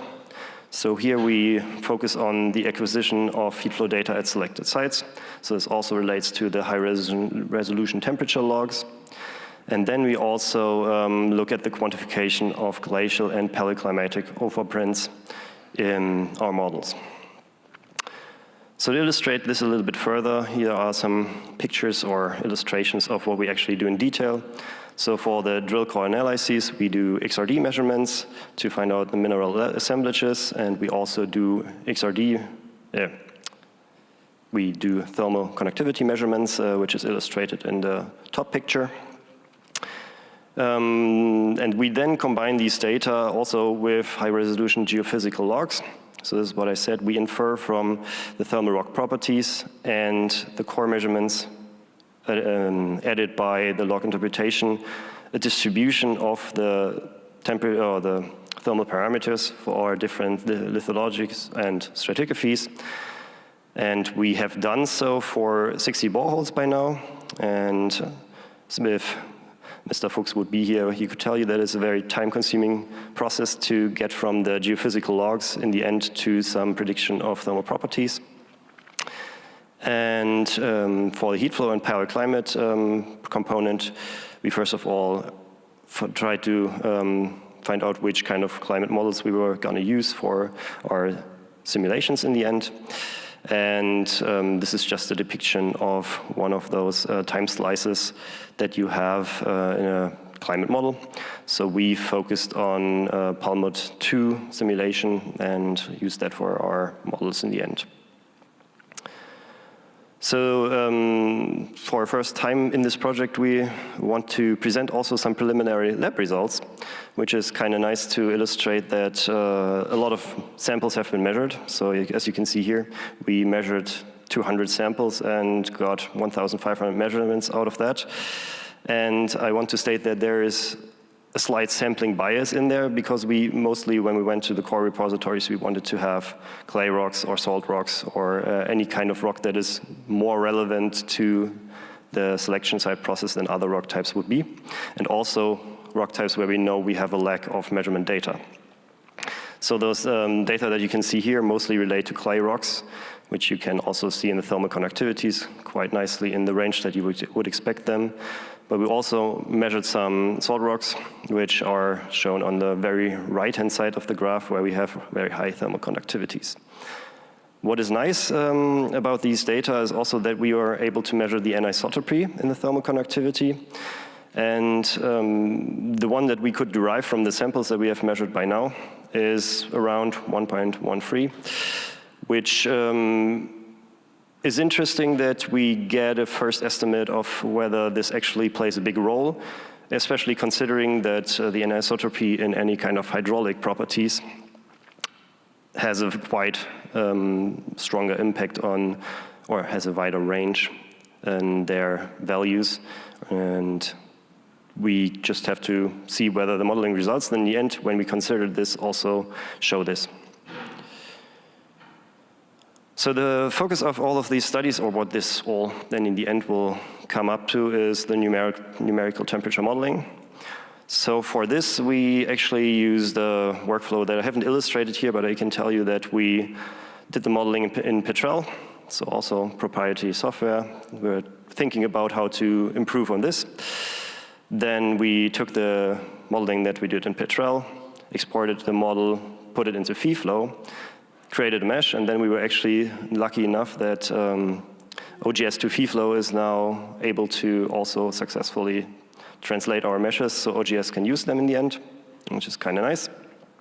So we did that, and then in OGS we do simulations of conductive heat transport, and we focus for the results on a depth of up to 2 kilometers in the end, so relevant for the storage of nuclear waste. And then in the end, we want to compare those data to the geophysical measurements that we do, and we also want to compare to the GEOTIS, geostatistical temperature model. And the end goal would then be to reduce uncertainties through accounting for lateral and vertical variability, which we are in the process of right now. So I just want to quickly show the preliminary results of one site that we are looking at, because right now we're focusing on all of the sub-areas that have salt in steiler Lagerung, so steeply dipping salt. And this is model area, or Teilgebiet 22. And what you can see that this has a quite typical stratigraphy or structure that you would expect in the North German Basin. So we have the classical layer cake, and in the middle of the model, or centered in the model, is a salt diapier, which then, as you can see, also has a high influence on the general structure of the model, and also has a high thermal conductivity. So it's important for the modeling result, or more impactful on the modeling result than other units might be. That's why I always also took the liberty of showing you the depth distribution of the top of the Zechstein salt at the bottom of the slide. So you can see that there's a high variability in the structure of this unit, which can be as shallow as 70 meters below sea level, or quite deep at almost 5 kilometers. So for the structural modeling, in the end, we combined high-resolution borehole data with existing 3D structural models to end up with 22 stratigraphic units, depth coverage of here then up to 15 kilometers to avoid that we have some kind of boundary effects. And then we focus on areas with salt diapiers right now. So in order to be able to model, we also have to think about the boundary conditions and the parameterization, of course. So for our models, we parameterized after the lab data that we have and the log-derived thermal properties, also added onto with some literature data where we had nothing to go on with sample-wise, or also that the logs didn't reach that deep. And for the upper thermal boundary condition, as I already told you, we used climate models. So for this simulation, we used Mikolajewicz et al. 23. And extracted a time series that starts at minus 2.8 million years, and then just continues onward until present day. And for the lower thermal boundary condition, we used the heat flow value that we derived from the borehole logs. So as the time is running quite quickly, I won't go into detail about the parameterization any further. But I want to show you some preliminary results about the temperature predictions that we can do in this one model area. So what you can see here, again, is the Zechstein salt layer in this shaded gray volume, and then a slice through the central diapier and also through the salt wall. And what we can see here quite nicely is that we have quite a large depth reach of the different glacial cycles. So what you can see here in the colors on the slice is the temperature difference between the start of the simulation and the end of the simulation. So at the start of the simulation, we have an initial state which is stable, and then we model a lot of glacial cycles that go over the model, and then also put in this signal into the model. So the temperature differences that we predict are up to 5 degrees Celsius, which is interesting, especially considering that the depth reaches up to 2, 3, 4 kilometers. And it mainly correlates with the Zechstein structure. So in the Zechstein diapiers, the adaptation to any kind of signal that you put into the model is very fast. So we don't really see this behavior that we can store the signal of the glacial interglacial cycles there. But in between the diapiers, you have quite a nice signal that you store. And yeah, I need to quicken up. So this was a nice first result, and we will investigate this further. And yeah, the expected final outcome of all this whole study would then be to combine all of those small models that we do right now into a bigger model of the North German Basin, then also being able to interpret whether these signals that we see in the small models, that we can also see them in a bigger model, that we can then also input all of the different measurements that we did in the project to finally be able to have a nice representation and a good model to be able to put into the site selection process. And I will just skip these because the time's over. Thank you.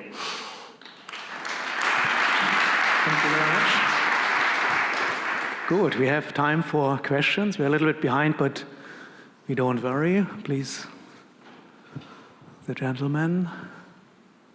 Maximilian Pfaff from the BGE. If you can go back to slide 6, I think. I'm not sure if you mentioned it, but maybe you can clarify it. You show the map on the right side with the glacial overprint. Why is the glacial overprint so small? More of the northern German basin had glacial overprint, right? And the same in the south, I guess. I mean, this is just a time slice. This doesn't necessarily represent the maximum advance of the glaciers. Okay. So, yeah. Thank you.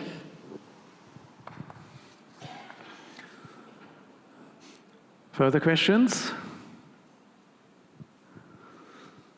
So it's a huge data amount you're trading. So which was measured newly, which is legacy data? Can you give us from the thermal measurements? Mm-hmm. It's a huge database you're using. So what is legacy? What is new measurements? Yes. The new measurement that we do is from all the sampling that we did throughout this project so far.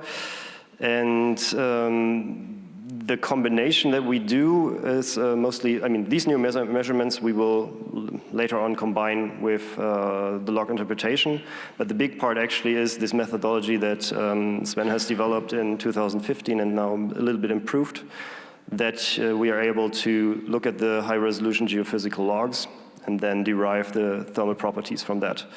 And this has been verified that it is a valid approach in several measurements, and we actually want to further prove that this is a valid approach with the measurements that we do in the project.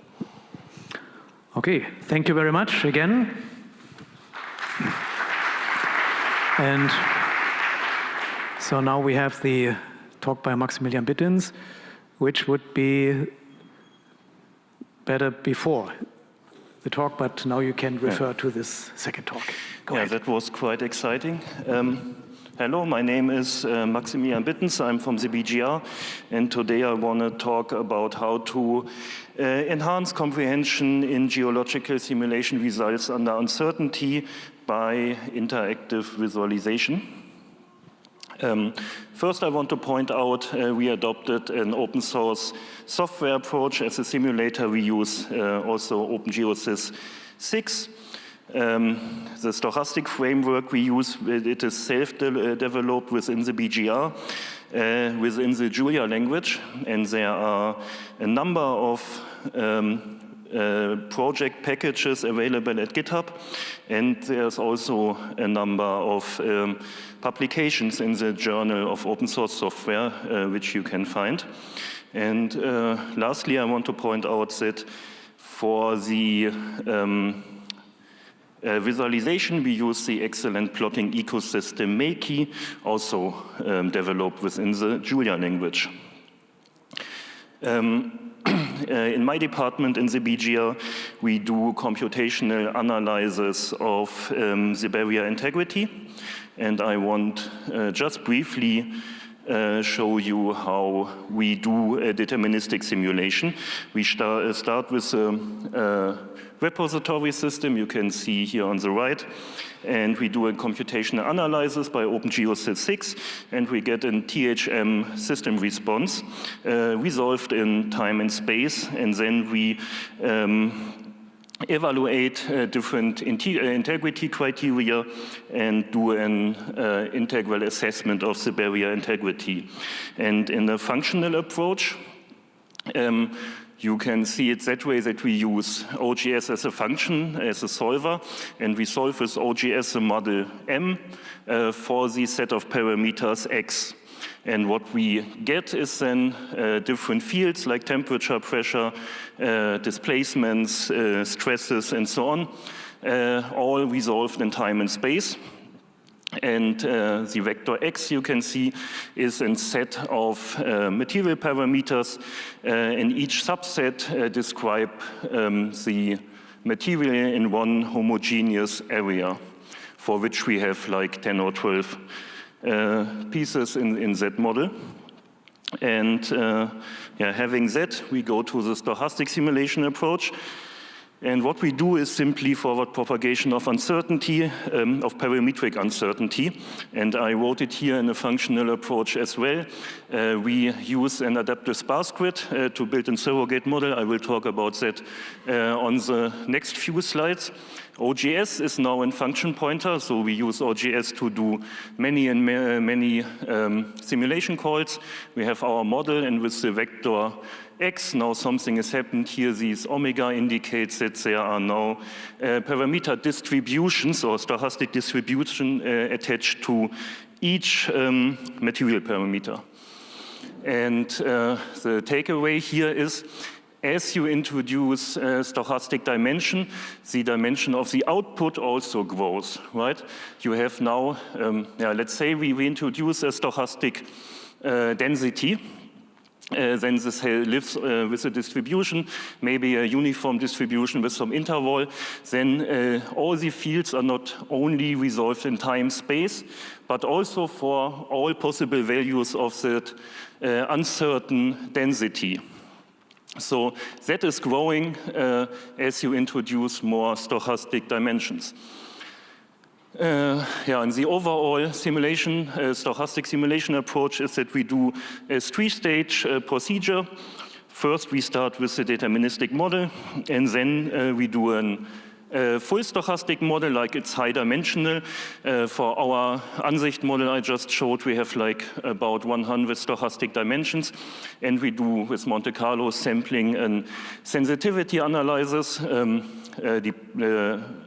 on the total variance, and we can, by that, eliminate stochastic dimensions, which does not significantly contribute to the problem's total variance. And by that, we arrive with a reduced stochastic model, which is only moderate dimensional, and then we can do a sparse grid sampling, and by that, we build a surrogate model. How that works, I will show here. The problem is we have a function. I depicted it here. And the function is in general unknown. So you don't know the characteristics of the function, and you only know points of the function after you evaluate the function. And normally this is an OGS simulation call, and it can be costly. So you want to do that efficiently. And for that, we build a hierarchical local Lagrangian basis, and we do error adaptive refinement. And I will just show you how that works. So it's a hierarchical basis. You see here the first level is just a constant, and after that we refine such that the interval always halves, and the surrogate model adopts the exact value at the collocation point, and between that we just interpolate linearly. And we see that now the error tolerance is very low. So we see we have nearly a uniform refinement, and with increasing levels we go to the domain of over-refinement. But now we increase the error tolerance, and we can see how collocation point vanishes, and we get a more efficient description of the response surface or response function. And if you do it too much, if you increase it too much, you are in the domain of under-refinement, so you have to choose a sensible error tolerance, and then you can do the refinement like very efficiently. And what's key here is that we want to fetch this point, right? It's what I call feature detection. For us in safety assessment, it's really important that we fetch such extreme points, and that is also non-differentiable. So most or many surrogate models have problem with such functions. And here you can capture that very efficiently.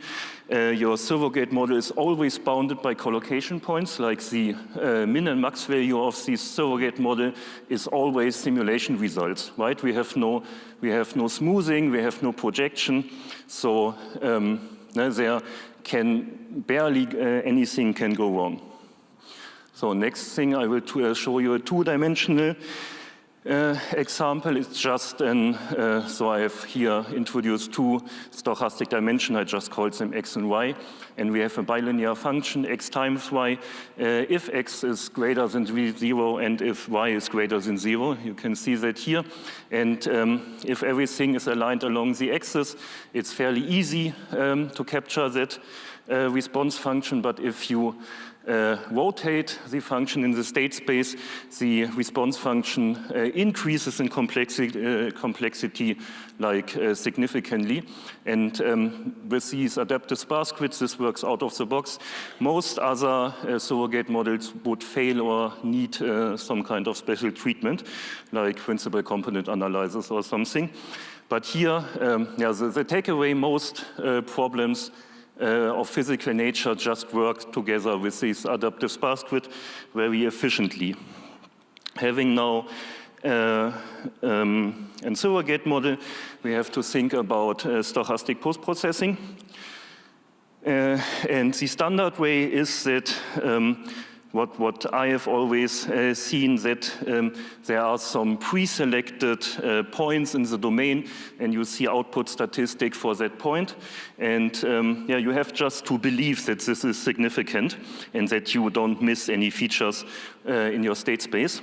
And we wanted to do a more integral approach, so we developed a highly optimized OGS result file treatment, and this enables the forward propagation of complete OGS post-processing results. You have to imagine that now each collocation point, each sample point represents a complete post-processing result with all the fields, all the post-processed quantities, like stresses or other internal variables.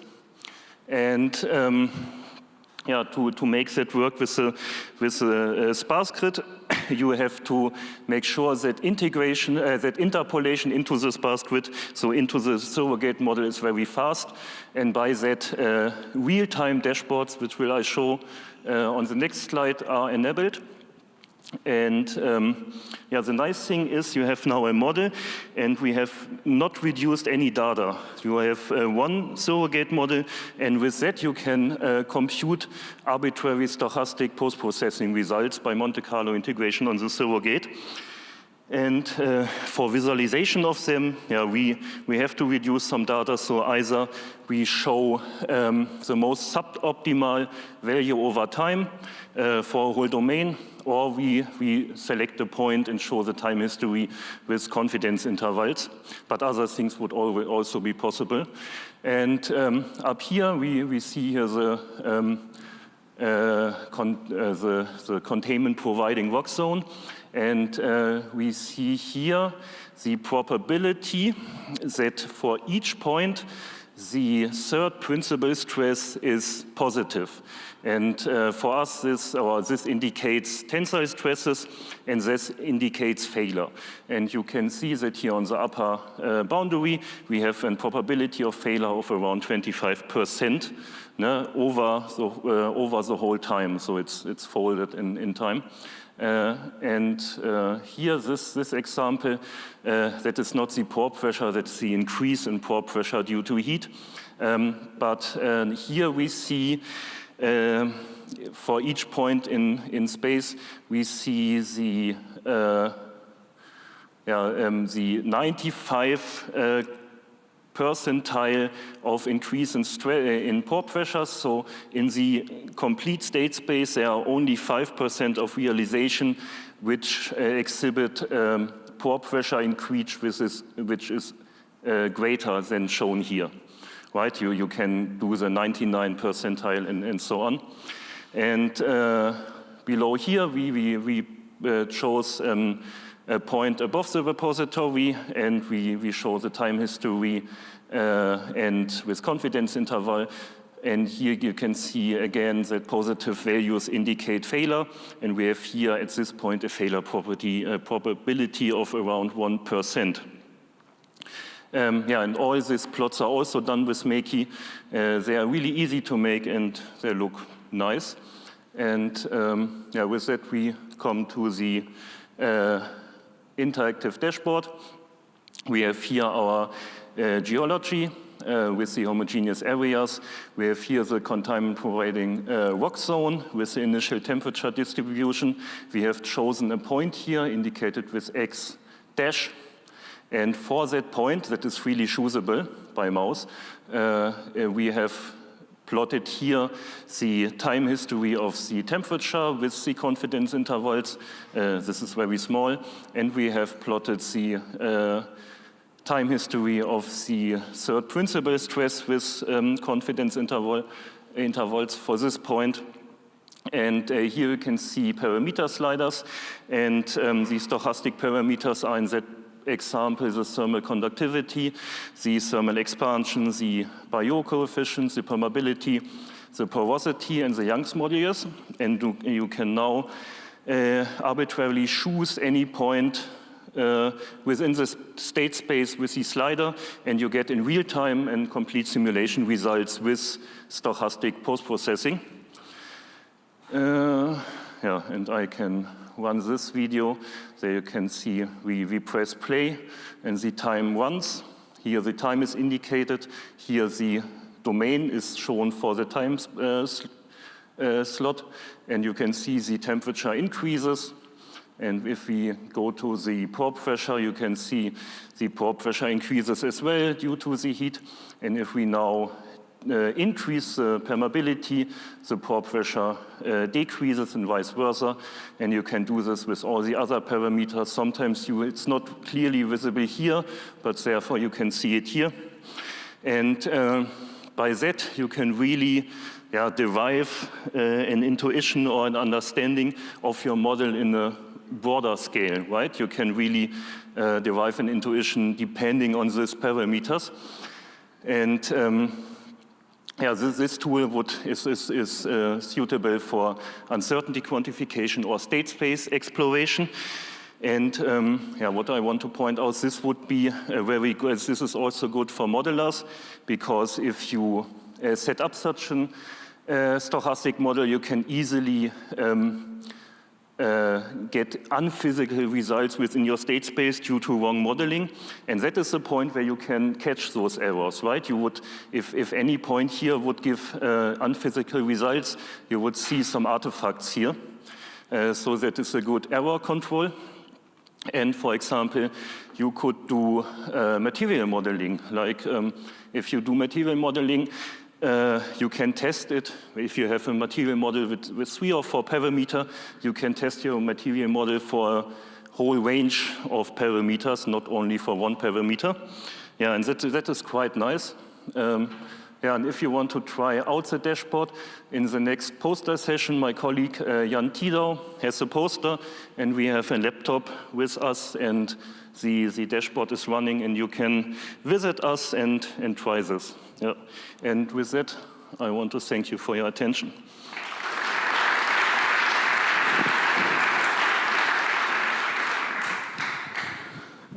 Thank you very much. This is really an invitation to work with this framework. So, any comments, questions?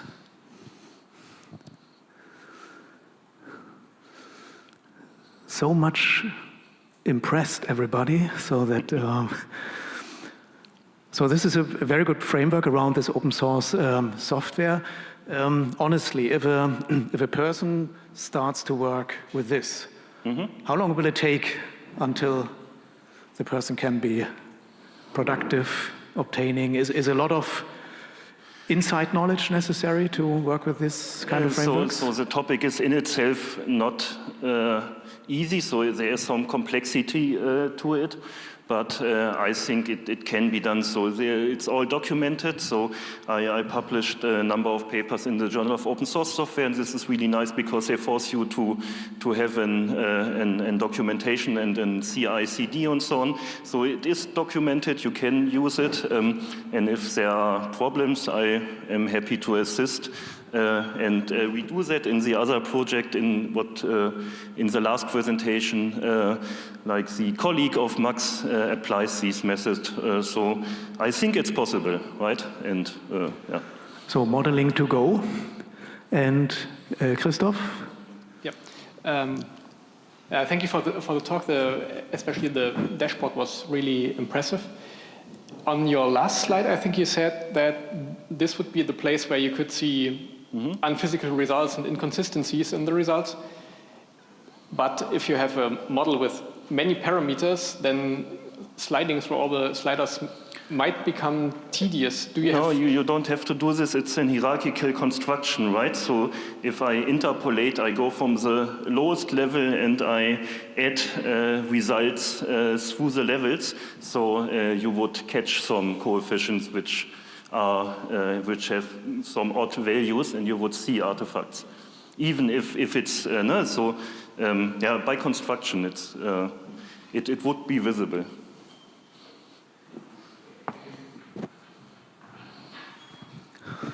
Okay, so then, thank you again. And, sorry, please, your question. Veronika Ustohalová from Eco Institute. Thank you very much for the nice presentation. I have a question. In the end, you show very good with the picture how the several parameters are related. Could you imagine that you would present it to the public? At this conference, we are speaking about the public involvement. And such a kind, I think, would be very good to make the very complex relations that is one target of ours, like a future one. Ideally, we want to publish this and make it available for the like in the web, right? And have a web page where you can browse it and look for yourself. Thank you.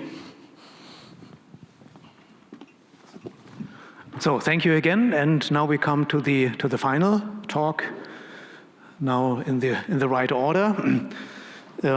It's including subsurface uncertainties, and now we have the right talk. Christian, it's your floor, and good luck. Thank you. Hello, everyone. Welcome to the last talk of this session. My co-authors and I will talk about including the subsurface uncertainties in the early screening phase, which we currently have in Germany when looking for a disposal facility for high-level radioactive waste. I'm going to give you a very brief introduction on the site selection procedure and the link to uncertainties, and then I'm going to present you two different assessment methods for the subsurface uncertainties, which are scale-dependent. So that's not a secret. The goal is to identify a repository site for high-level radioactive waste in Germany. We're currently in this procedure. We still have to screen approximately 50% of Germany's subsurface in order to identify a number of reduced number of small site regions. So it's a very large area which we have to screen. We have 3 different host rocks in 4 different types: claystone, 2 types of rock salt, and crystalline rock. So we need consistent but also efficient methods of assessing uncertainties in order to be able to proceed within this screening. That's why we have developed several methods of uncertainty assessment, and they are scale dependent. So we have a semi-quantitative method, which is applied on large areas.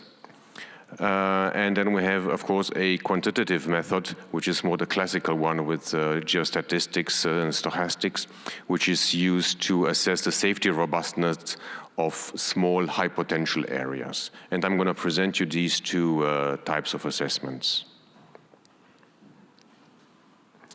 Let's start with the semi-quantitative uncertainty assessment method. How does it look like? So we call it the degree of confidence method. So the degree of confidence is actually the reliability of any given safety-related interpretation of the subsurface in a given area. It's a pretty simple matrix. You can see it on the right-hand side, where on the y-axis, we have data quality and data quantity, which varies from very poor to excellent. And on the x-axis is the geological complexity. If you wish, there are those two types of uncertainties where the experts, which the experts talk about. It's the aleatoric and the epistemic part of the uncertainties, if you wish. So, but it's a semi-quantitative method, don't forget.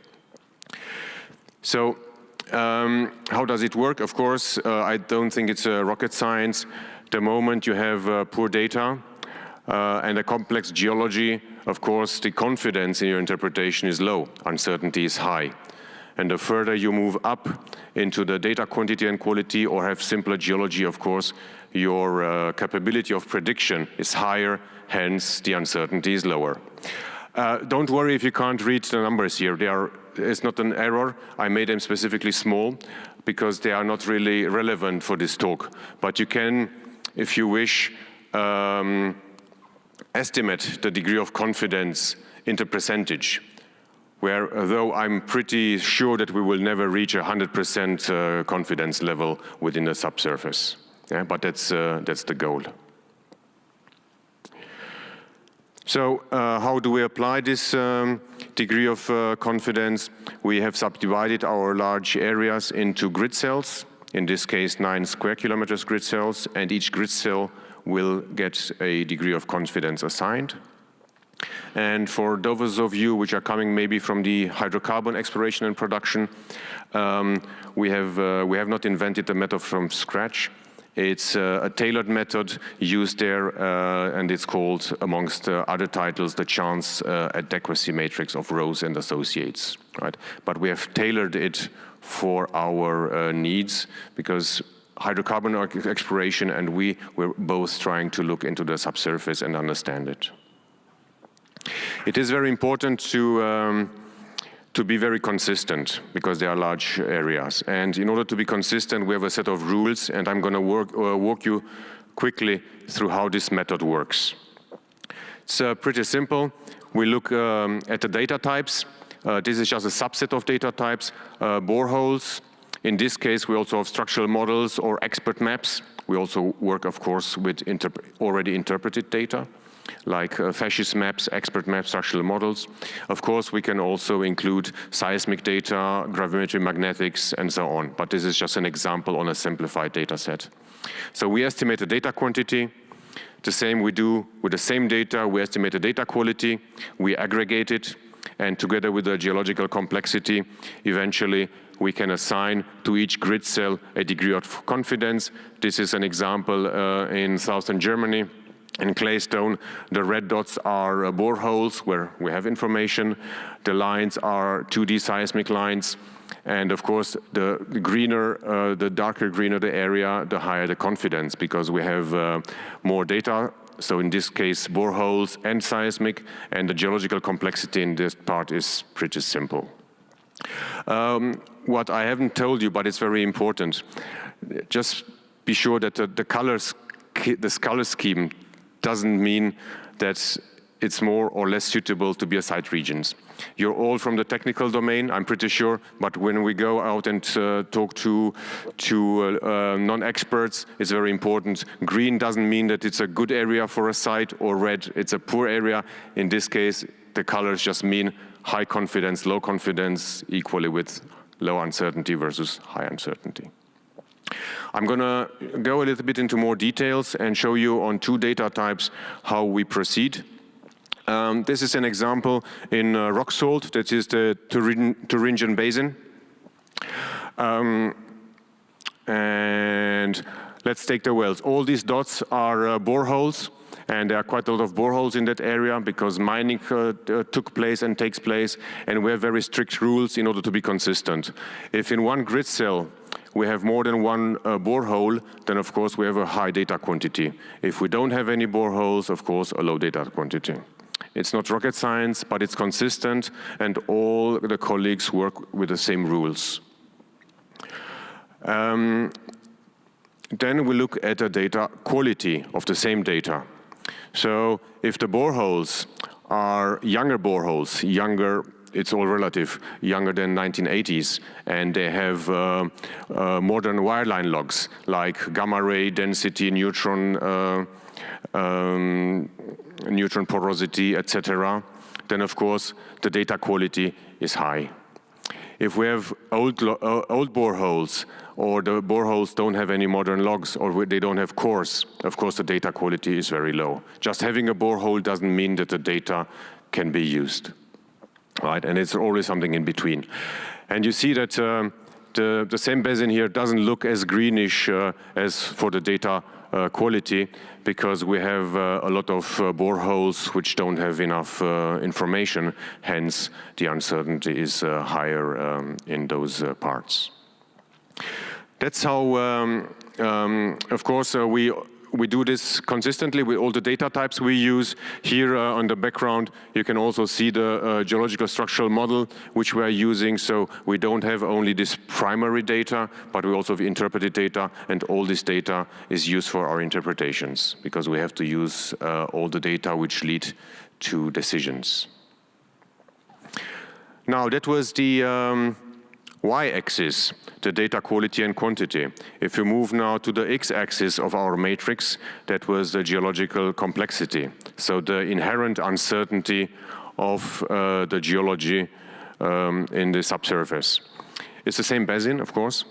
And you can see that in this case, we estimate the geological complexity on a regional scale, so we don't look into each grid cell. That wouldn't be appropriate and wouldn't help us. So at more regional scale, and we look for mainly two elements, structural complexity due to tectonics or salt movements, and changes in rock facies, for example. Right, so this is rock salts, and you don't only have rock salts. And you can see here, if you look, so the dark lines are faults.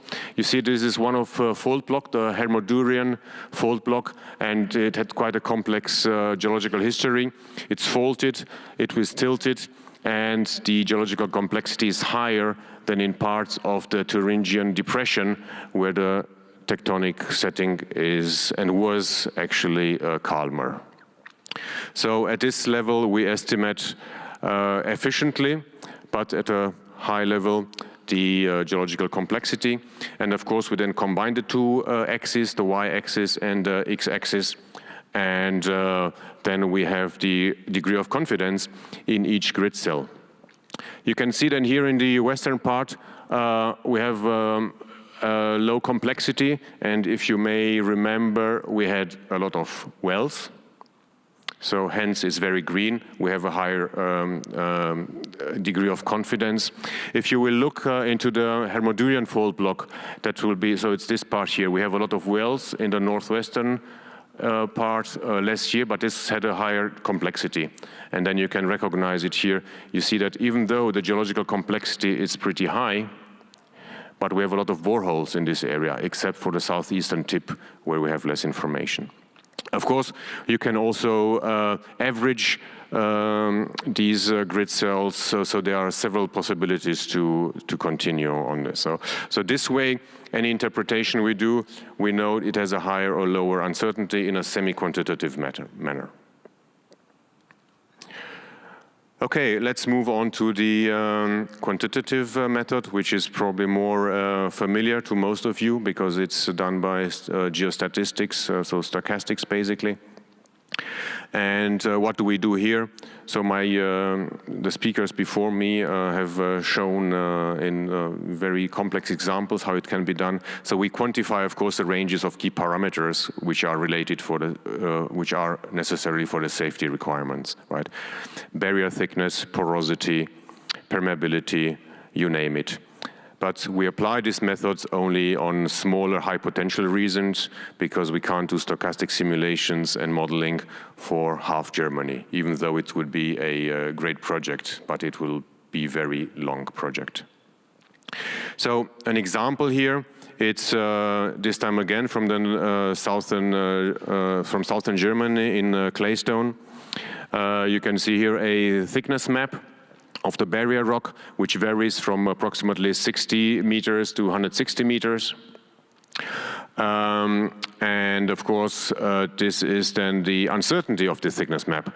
Each black point is a well data point where the well has penetrated top and base of the barrier rock.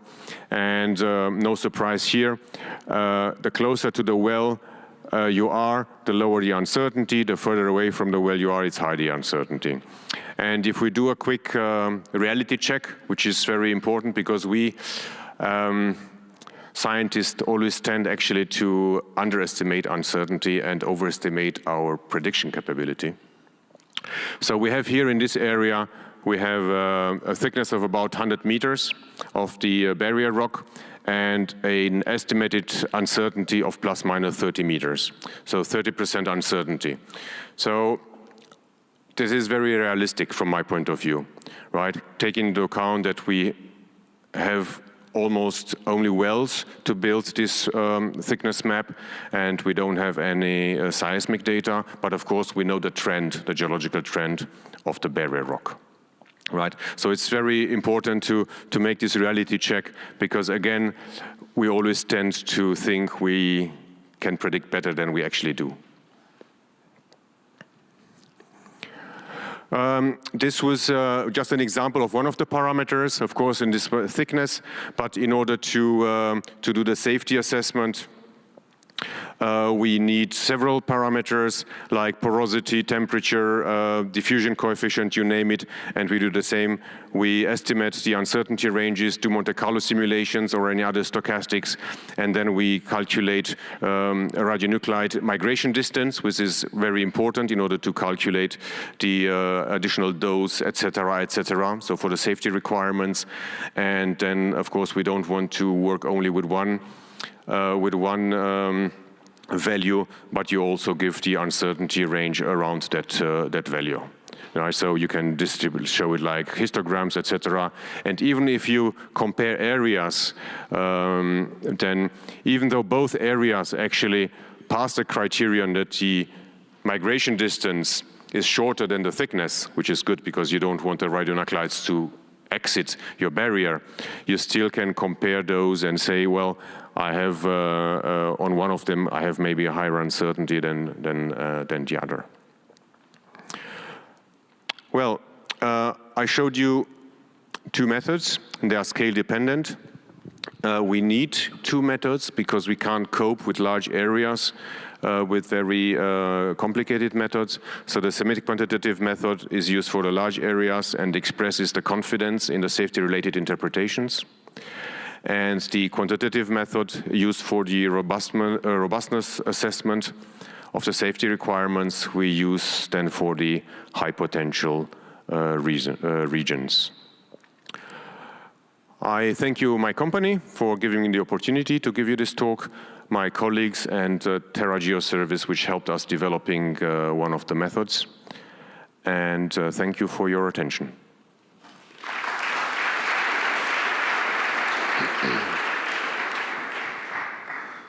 Thank you, and we have a little time for questions left.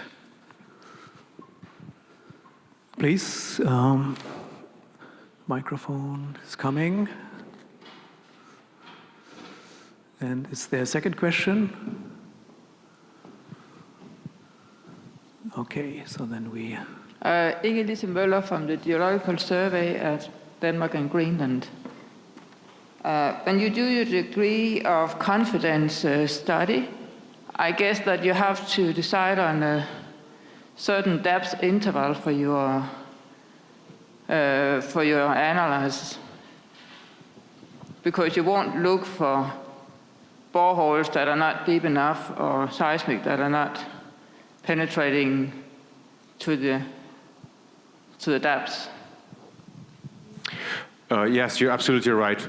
We know our target horizons, so we know which claystone intervals we're looking for, we know which salt intervals we're looking for, and of course we focus on the data which are pertinent to that depth intervals.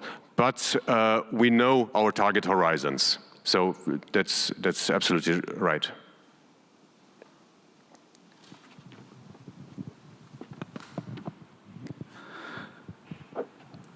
Okay, final question.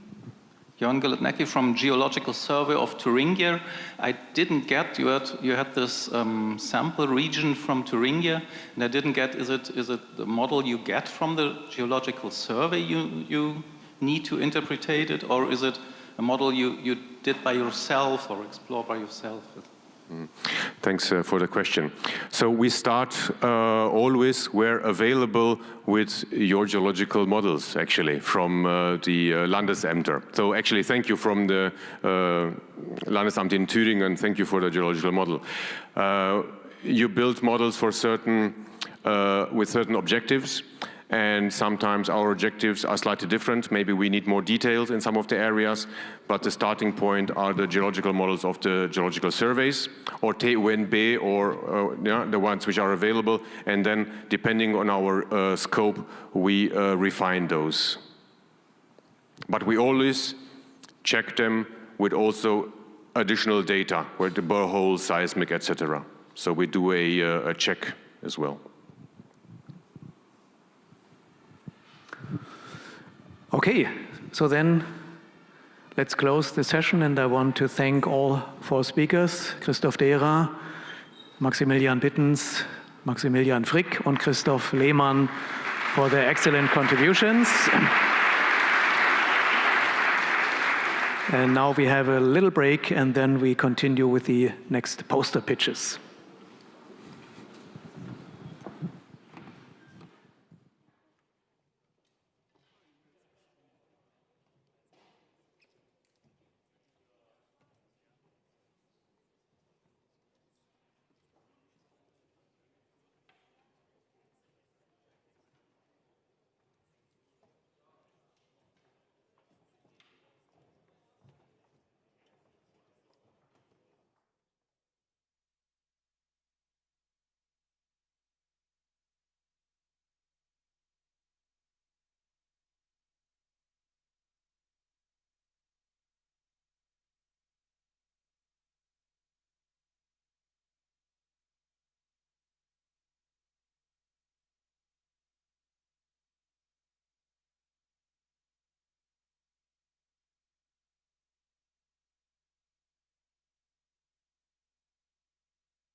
So it's 5 p.m., a long day with intense discussions and sessions and presentations and so on is almost over, but the most important thing is yet to come. And I'm not talking about the conference dinner, I'm talking about the poster session. And as I can see, our poster authors are already well trained and they know from yesterday that they should line up. And I think we can immediately start. So only maybe for Matthias Engler information, so poster P30 will be directly after poster P14 because it's also in the hall and not the tent. I made it in this order. Okay, but now I ask Mark Jonen from GRS to tell us about modeling containment transport of soil and landfills, please. Yeah, thank you for the introduction. Our project is in cooperation with the University of Stuttgart, with the Department of Hydro Modeling, and I'm from the GRS. And in the project, we worked on radionuclide transport from a landfill into the groundwater, with a focus on code comparison to gain a higher trust into the numerical modeling in case of the dose calculations after the AVV. And the numerical models considering advection, diffusion, dispersion, and sorption, and we use the codes DUMUX from University of Stuttgart, Spring, and D3F++, which is a GRS code. And for us, it was challenging to get the right boundary conditions and fit them for all three numerical codes. But at the end, it was, it showed very good agreement between the codes, and the groundwater concentration, the radionuclide concentration can be used for dose calculation. And I'm happy to see you at my poster. Thank you. Thank you very much. Okay. I call to the stage Frank Becker, who is going to tell us about the X behind the 40 in terms of interim storage. Frank Becker from KIT Karlsruhe. Time as a safety factor. Is interim storage concerned? Yes, it is at various levels. We conclude the following. There should be a restriction of the interim storage period to the minimum necessary. Periodic safety reviews, aging management, and exchange of experience must contribute to recognizable safety gains. There's a need for accompanying research on the safety of the facilities, casks, and inventories. Establish operator, company-independent dialogue opportunities for the public, and balanced participation formats at interim and final storage places are recommended also. For more details, please come to poster P2. Thank you very much.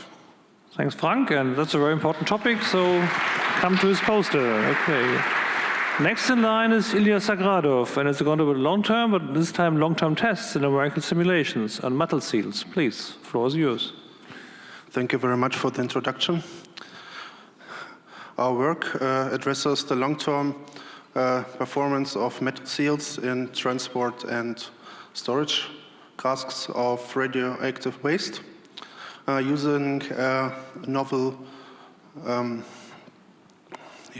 device for continuous measurement of the restoring force in compressed metal seals, as well as FEM simulations.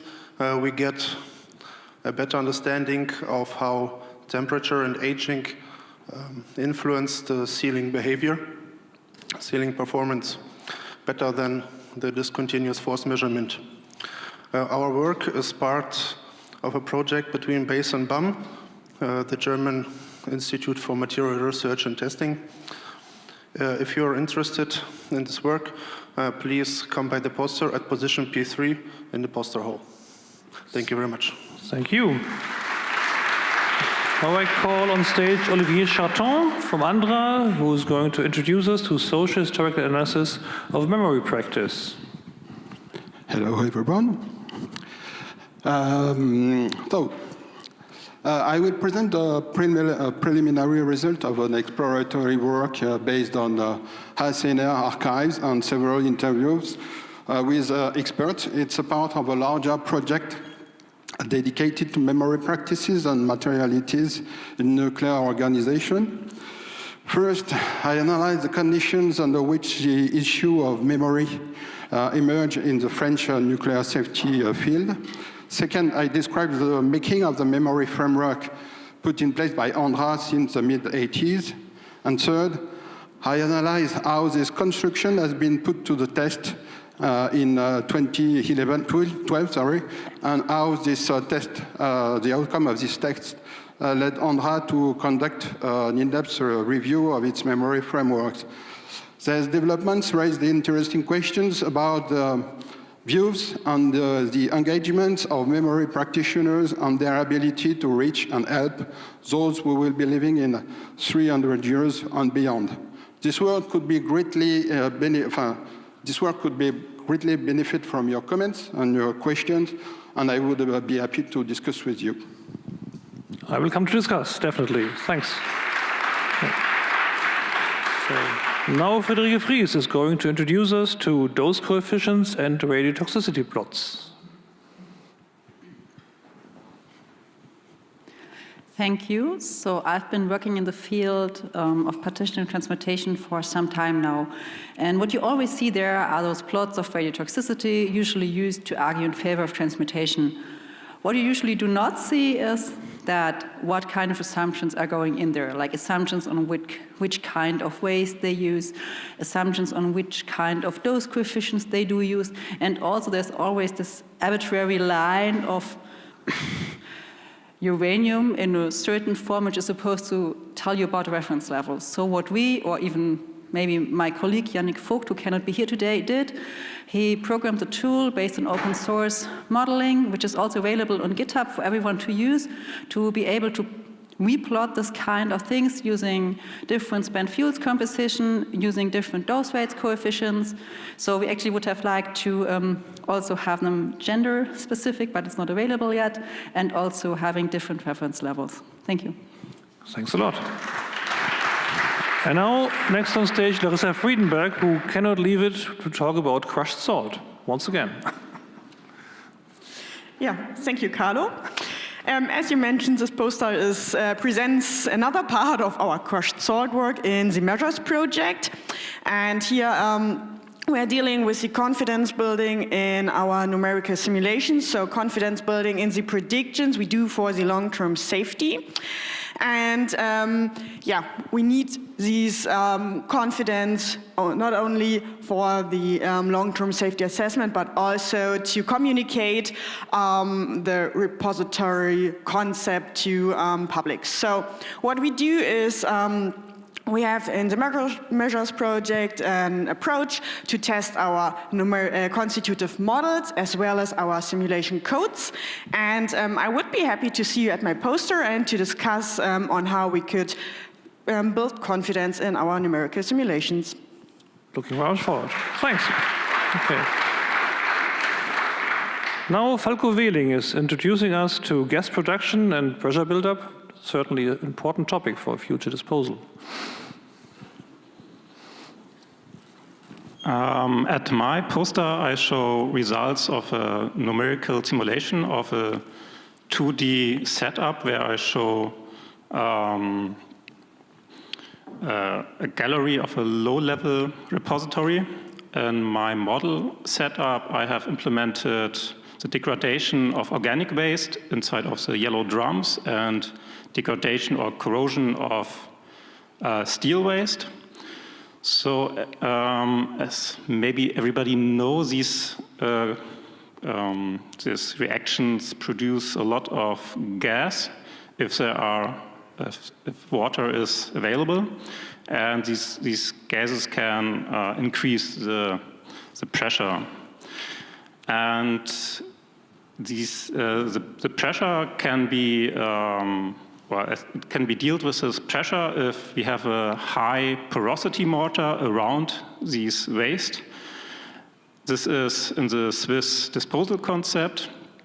So my scientific questions are, if the pressure buildup is not too high to maybe break some parts of the repository, and at my poster later I want to discuss if these kind of detailed numerical simulations are needed.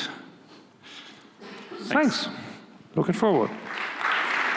So we stay with simulations, and Jan Thideau is going to introduce us to computation integrity analysis. Thank you. I'd like to invite you to our poster with two short things on my slide here. First, we'd like to present and discuss with you our strategy to assess parametric uncertainties in our barrier integrity analyzers. And secondly, you may have seen that in Max's talk here in the last session, that we use a sparse grid for that, and that enables interactive dashboard visualization, and we have that running near our poster, and you can come and try it out. So I hope to see you there. You will see me, definitely. Thanks. Okay. So now I'm proud to present our PhD student, Sarah Perkams, who's going to present DFN models investigated at the Grimsel test site. Hello, so we are working on stochastic discrete vector network models in crystalline rock with an emphasis on using surface data for underground modeling and the related uncertainties. We are working on data from the Grimsel test site in collaboration with NAGA, as well as on-field data and data from Swiss Topo and the University of Bern.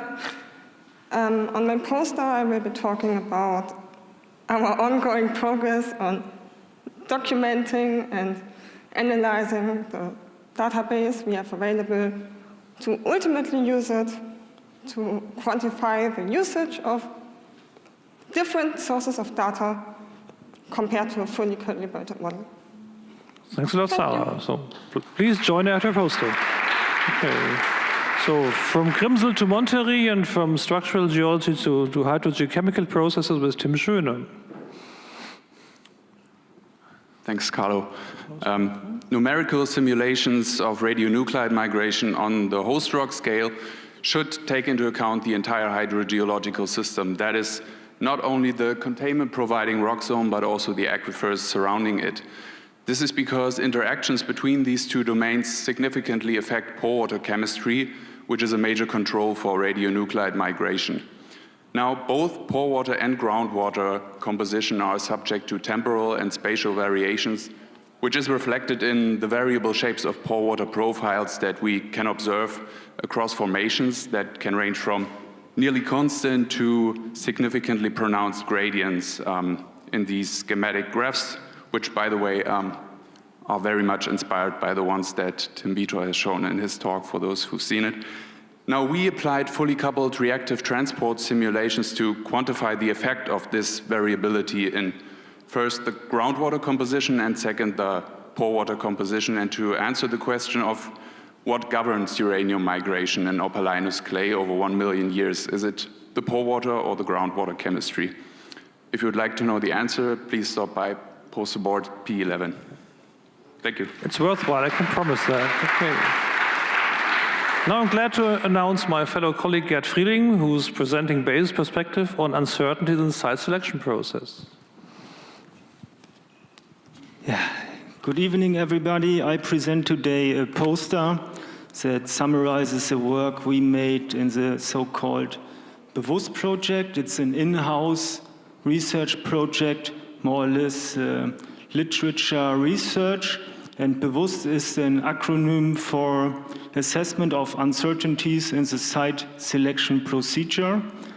The objectives of the project were to identify potential uncertainties in the workflow for conducting preliminary safety investigations in accordance to the German Endlagersicherheitsuntersuchungsverordnung, a long word. and analyzes how these uncertainties are addressed using both qualitative and quantitative methods. So I wrote down the work packages or the content of it, and I want to say a little bit about the illustration. So it simplifies the safety assessment process or procedure. It has three components: the real system, the model creation, and the output.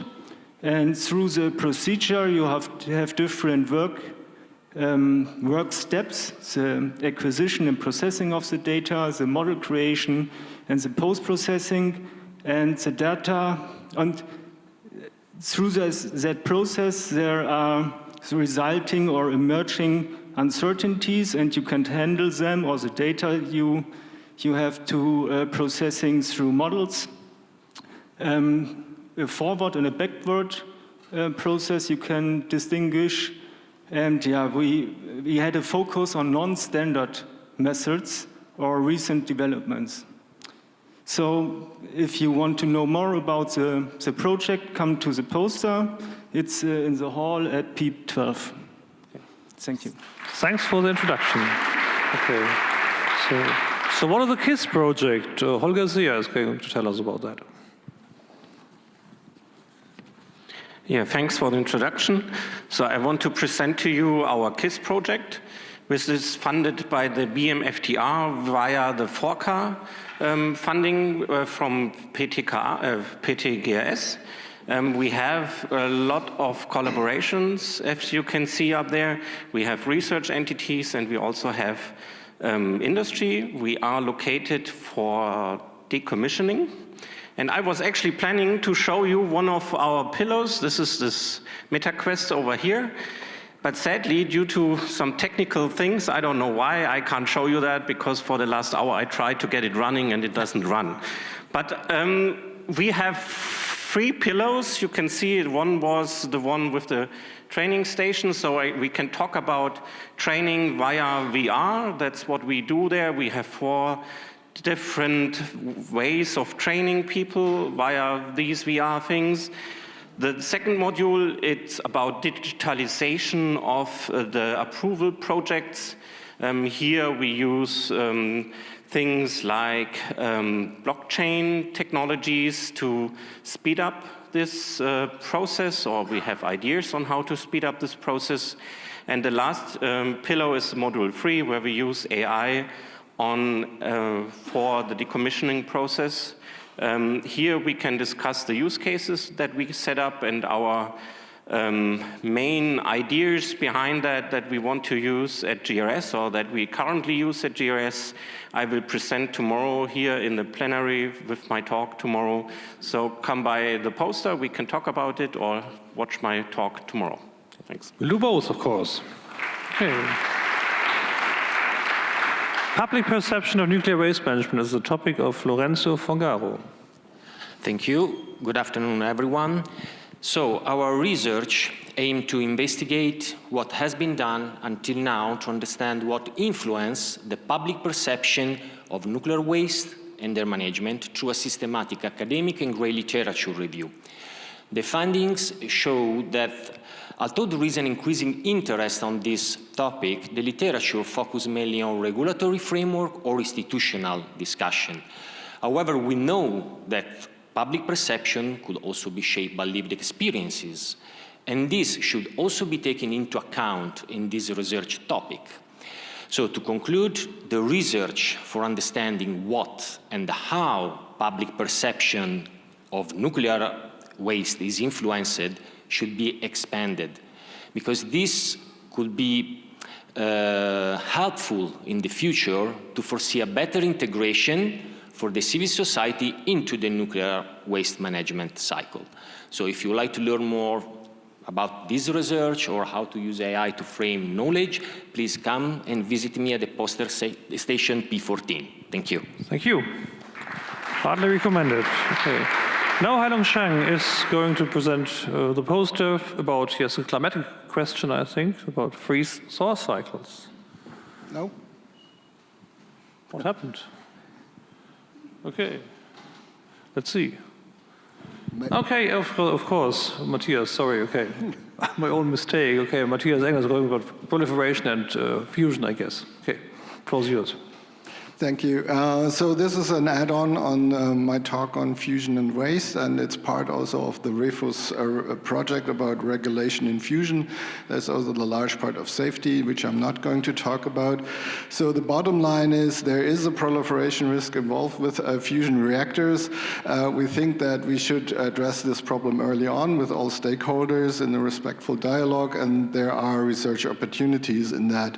The three proliferation concerns are there are neutrons which could produce plutonium or other nuclear materials, and there is tritium which could be used in a weapon to boost it, and laser fusion in itself poses a risk because it has applications for nuclear weapon knowledge.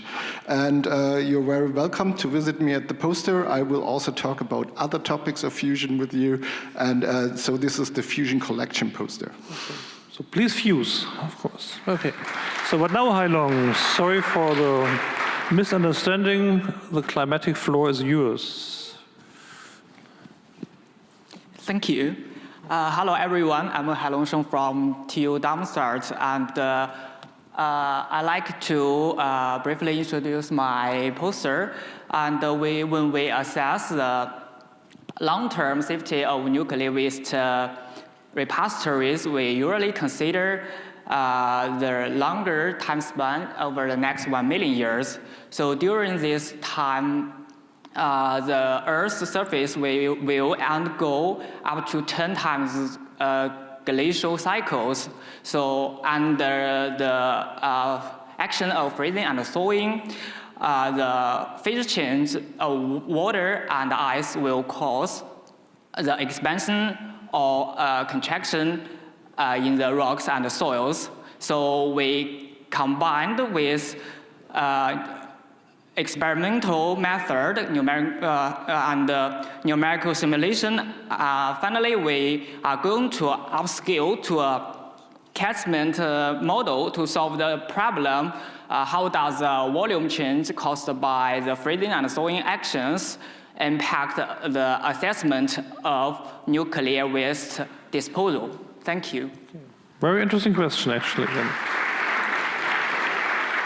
We stay glacial and we come to the famous Rinnen structures, over deepened tunnel structures, presented by Maximilian Pfaff.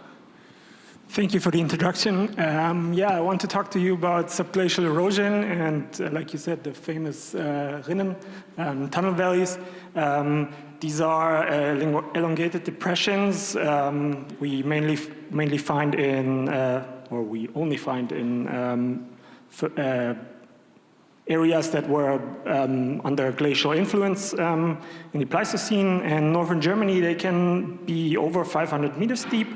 We have this lovely map by our colleagues from the BGR, by Sonja Breuer. And now what I want to talk to you about is how we are using this in the represented preliminary safety analysis. And if you are interested, stop by the tent and we can discuss this. Thank you. Thank you very much. So from frozen to liquid water, groundwater modeling perspectives presented by Katrin Brömme. Hello, everyone. Yeah, we are doing in groundwater modeling, and we also are developing models for the German implementer, BGE. So my poster focuses on the question, we need a good instrument to do this long-term prognosis for up to 1 million years. But what about this instrument? So is it already good enough? So, in order to get this instrument, we focus more on the current state. So we need to have a look at the model in that time where we have also measured data and can compare. And we know much more about the whole system also near the surface before we can think about doing prognosis deep into the underground. So it's just a poster for discussing with you how to develop these models and under real conditions. So these are large models, and we have also a lot of constraints. The time for setting it up is limited. The available input data And of course, also computing time is always a constraint. Thank you. So the model is in the tent, the posters in the tent. Okay, thank you very much. Very interesting. Okay.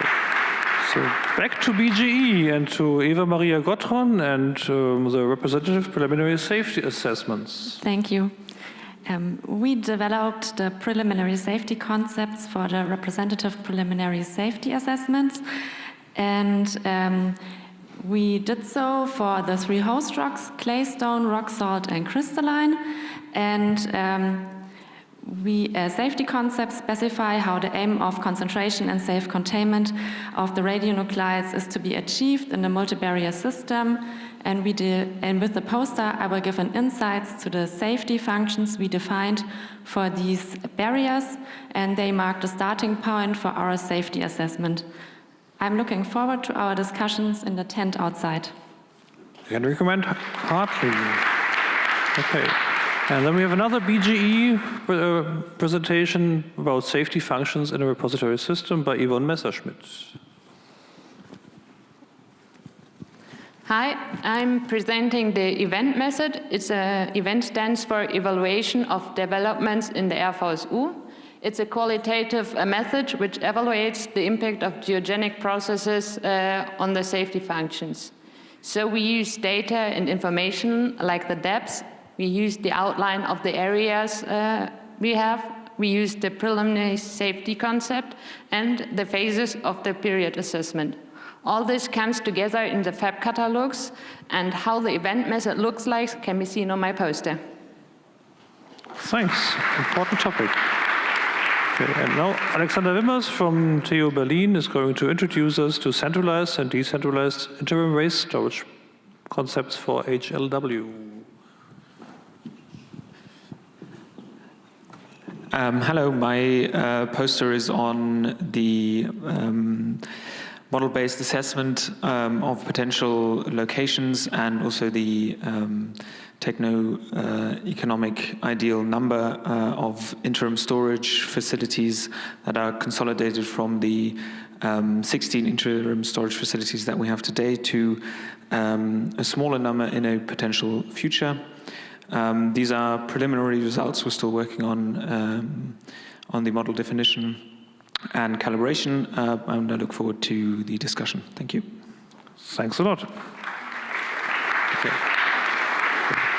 And once again, a BGE poster now about the repository search navigator presented by Reinhard Fink.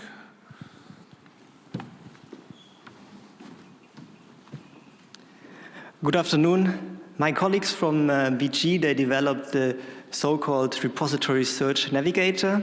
This is an online application that allows for the public to follow the ongoing site selection procedure. So if you are interested in just browsing through the application or discussing any technical background, or if you just want to see the results that we started publishing last year, or even really dig into a bit more detail and discuss with us how we deal actually with this immensely large area, 50% of Germany, you're welcome at our poster. Thank you very much. BGE very present at the poster session, very nice. And now Uma Fias is going to introduce us even more, as we already did, about machine learning, AI, and so on, and the deep geological disposal search process. Thanks a lot for the introduction and for introducing the topic. And by the way, we are considering this workflow in context of rock salt, and our objectives are to optimize the geometry of emplacement section in order to find the minimum permeability. And because like the permeability is an important factor in case of like the safety of an emplacement drift and also potential radionuclide migrations. And also with this safety assessment, we also consider computational efficiency. And for this, initially we consider only 3 parameters. And to tackle this problem, we developed an optimization workflow which consider different modeling software like parametric modeling software Rhino, and then geomechanical simulation software Flag 3D, and then we introduced some machine learning tool. and we got a good initial result. And if you like, if you know now to like more about how this optimization workflow work and about the result and also the further development, you are very welcome to my poster, and the poster number is P24. It is 25, in the tent. 25, actually. Okay, thanks, and looking forward. Okay, now to poster P25, actually. Okay, so biotic processes are also important at disposal sites, I guess, and Luisa Pandya is going to introduce us to those processes. Hi everyone. So within the multi-barrier concept for deep geological repositories, the canister and the buffer material are two important barriers. And on our poster, we want to show you the first results on corrosion mechanism within a simulated experimental setup where we have two metals within compacted bentonite, and we show the first results of corrosion on the metal surface but also on the interface in the compacted bentonite. And to complement this short-term experiments, we also investigated the long-term experiments from Grimsel test site. And these results are shown on the poster and set a little bit in Zusammenhang, in context. And if you'd like to know more, please visit the poster in the tent number P25. Very interesting poster, actually. Okay. Talking about bentonite, Wolf Andreas Schmidt is introducing us to more aspects of this fascinating material. So, hello everyone. I'm from BGE Technology, and it's the topic of this poster is why is bentonite, why it's so important. So imagine you have at the end of this long period of finding a storage facility, you have granted or given the quality, you have given the safety case. It's approved by the base or by another authority, and there you have for the crystalline rock, you have these special case where you have the place where it can be stored in a manner that you have this technical technical barrier and this geotechnical barrier. This geotechnical barrier is bentonite, and it has to be according to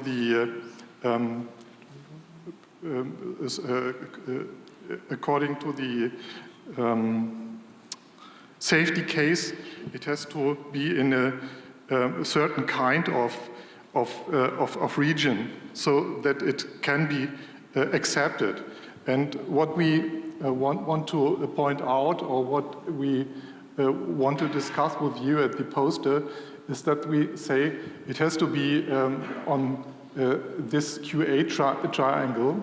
This is a conceptual model which rests on three pillars.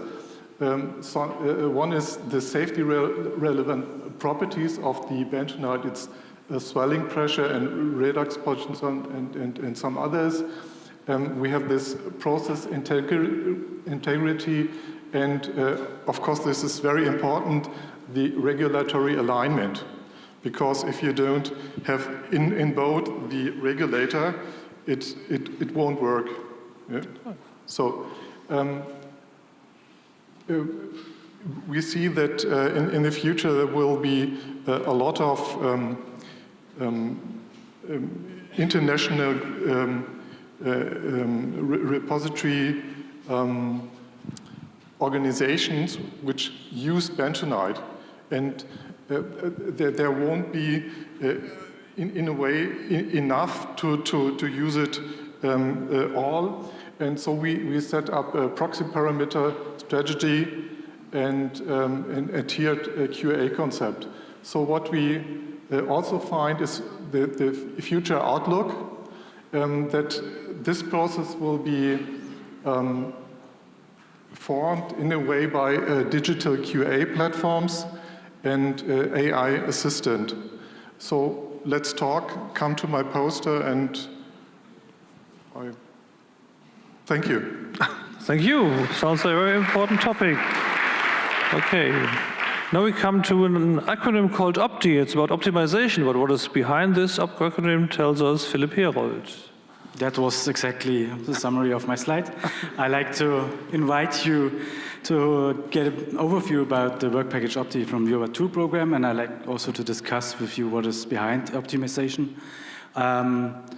what is included, what is not in, and what are the drivers for this. So let's discuss about optimization. Thanks. Okay. Short but very interesting.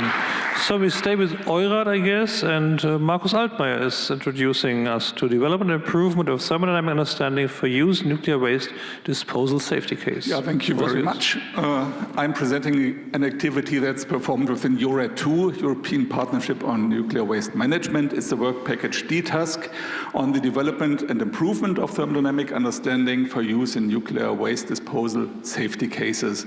It's a strategic study. It's performed by 18 actors from 8 countries, so giving a very nice European perspective on the topic. Objectives are the assessment of the current thermodynamic understanding in support of the safety case for radioactive waste disposal, with particular emphasis on transversal understanding and to allow identification of possible future improvements in knowledge and use. So this is not about having a detailed technical discussion on data, if a certain species is missing or if a constant should be 5% higher or lower. It's about a high-level international strategic review on thermodynamic data and databases. What is status, what are requirements, what are data gaps, what's the path forward, all on one page, poster, all in the tent. Thanks. Okay, thank you very, very much. So, and finally, 2 posters from BASE. So first is by my fellow colleague Guido Bracke about the acceleration process, if it's possible. Good evening. You have now, the next hour, the opportunity to discuss and inform yourself about measures and actions which could potentially reduce the required time for the site selection process by years or even decades. Which actions? Please see at the poster. Relatively fast decisions for implementations are needed. Which? Please see at the poster. And there might be some impact on participation, safety-related costs and benefits. How? Please see at the poster. And suggested measures and actions which could address all institutional stakeholders. You can discuss it at the poster. Please come. And we can also discuss how to change the running system. Thank you. Thank you, Guido. There's probably more discussion need than discussion time, but we have the conference in as well. And finally, Martin Navarro is asking questions about safety and what is safety in real. Yes, thank you. I want to present to you an outcome of the Medians project, which I think is relevant to the acceleration of the site selection procedure. Medians has investigated how we can justify site rejections by safety-related arguments. And normally we refer to safety levels when we think of that. We're looking at, is the safety level insufficient or is it lower than other sites and the site can be dismissed. But in some situations, especially when we compare very different types of repository concepts, it might be very difficult to obtain safety level differences, for example.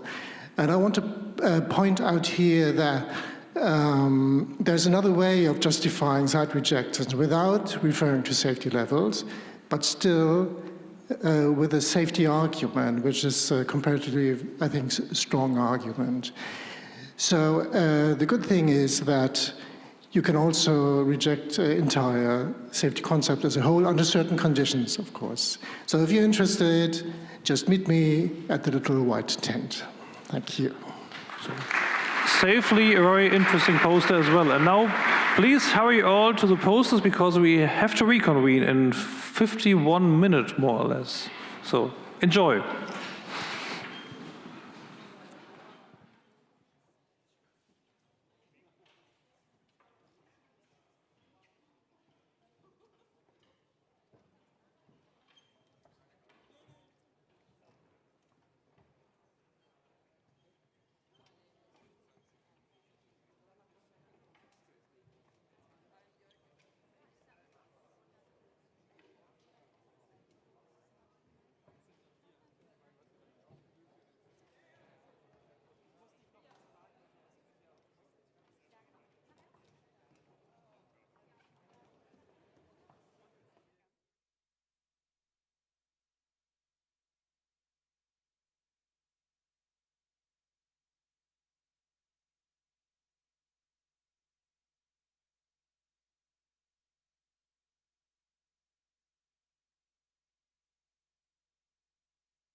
Good evening. Welcome back to the main stage, or the main hall here at Radialsystem.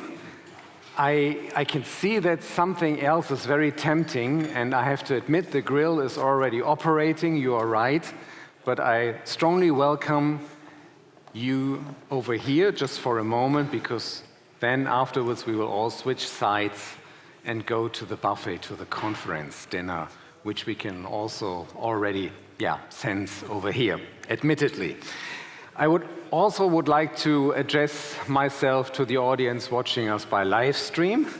I haven't said hello to you for a long time. I'd like to do it now again, and I hope you have a good quality and you can join us here wherever you are. Send us an email, let us know what you think of this safeND event this year, and we would like to happily receive your answers or your hints, your advice, and then we have a feeling that you're out there also like to join us via live stream. What we're going to do now is we would like to welcome 3 individuals who will introduce us to their next prepared event. Because, of course, safeND is not the only event when it comes to the safety of how to deal with nuclear waste. This year's slogan, you know, time is a safety factor. And they will introduce you to, I guess, some very interesting future events. The first one I would like to call upon stage, I was already able to shake hands with her, is Ms. Patricia Becus, and she will gonna inform us about the IRPA. She's researcher, radiation protection. Welcome. Thank you. Please, Thank you. Please introduce us to your future plans. Yes, thank you very much.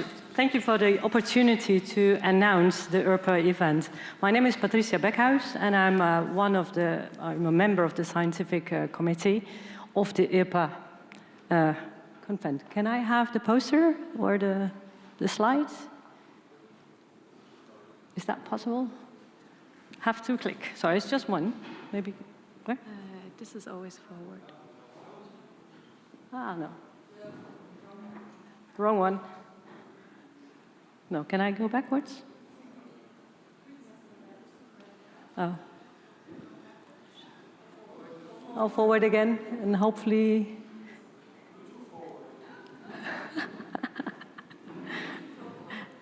Yeah, I'm trying. No, nothing worked. Can you? Yeah. Well, it was an announcement in the short term, so so maybe I can just say it like this.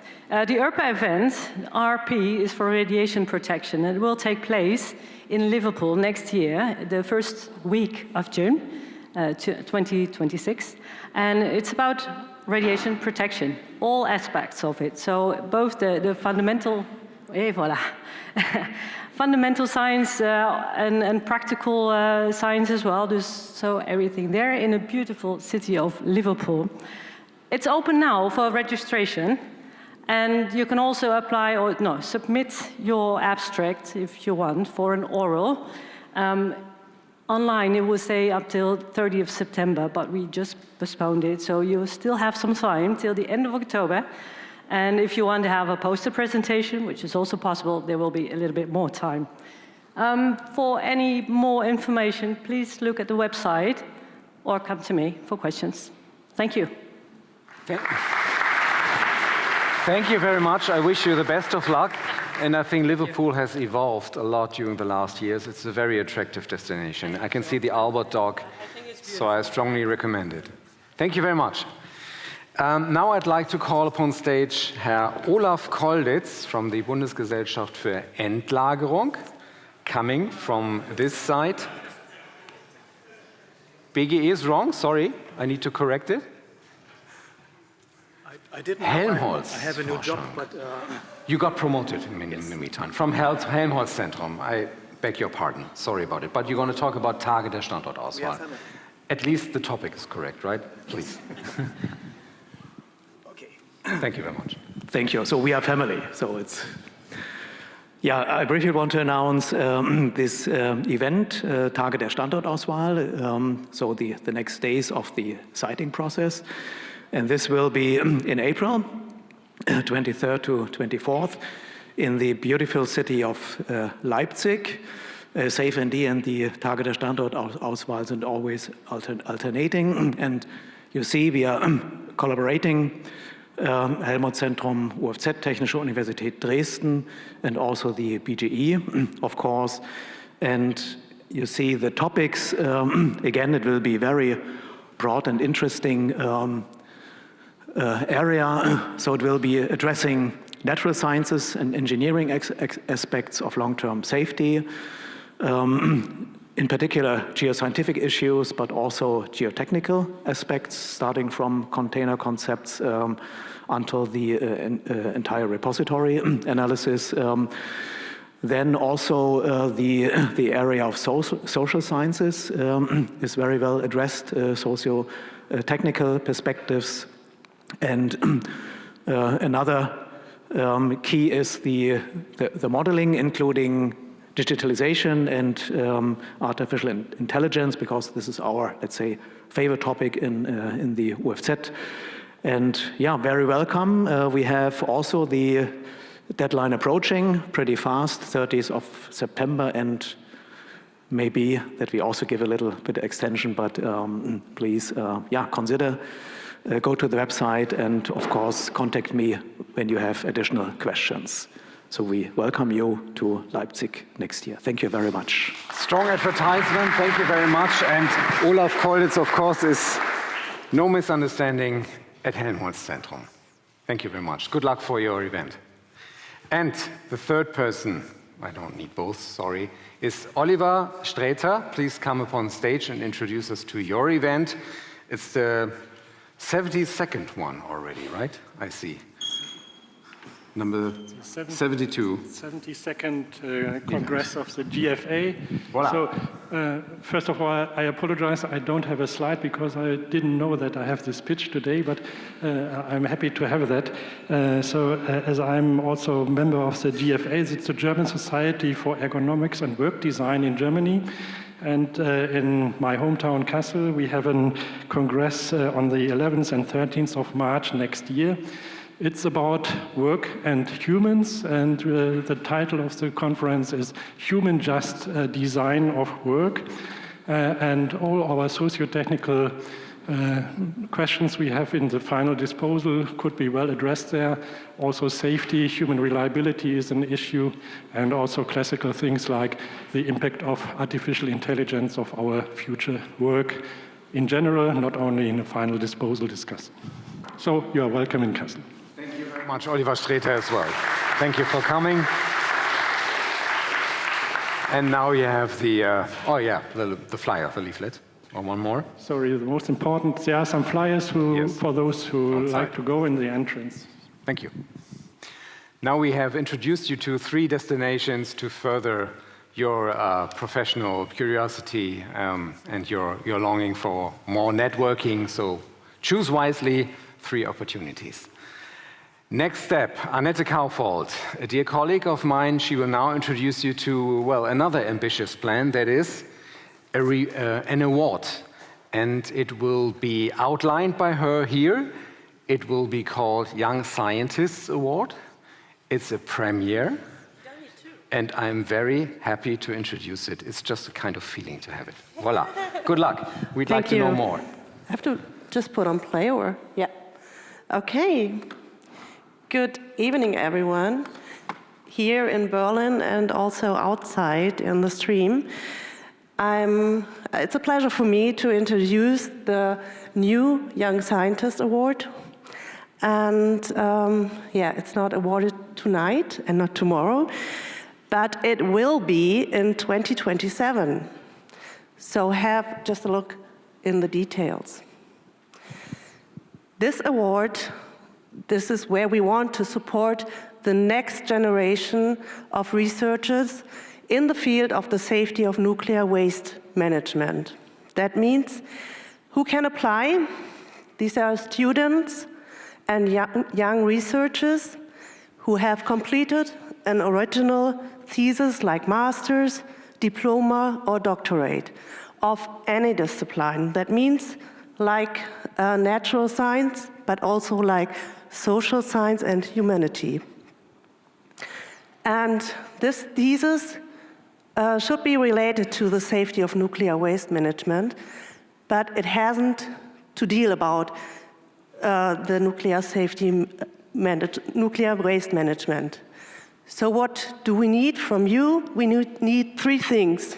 First, the extended abstract, where you highlight the relevance, and to the field of the safety of nuclear waste management, and your original thesis, and your CV.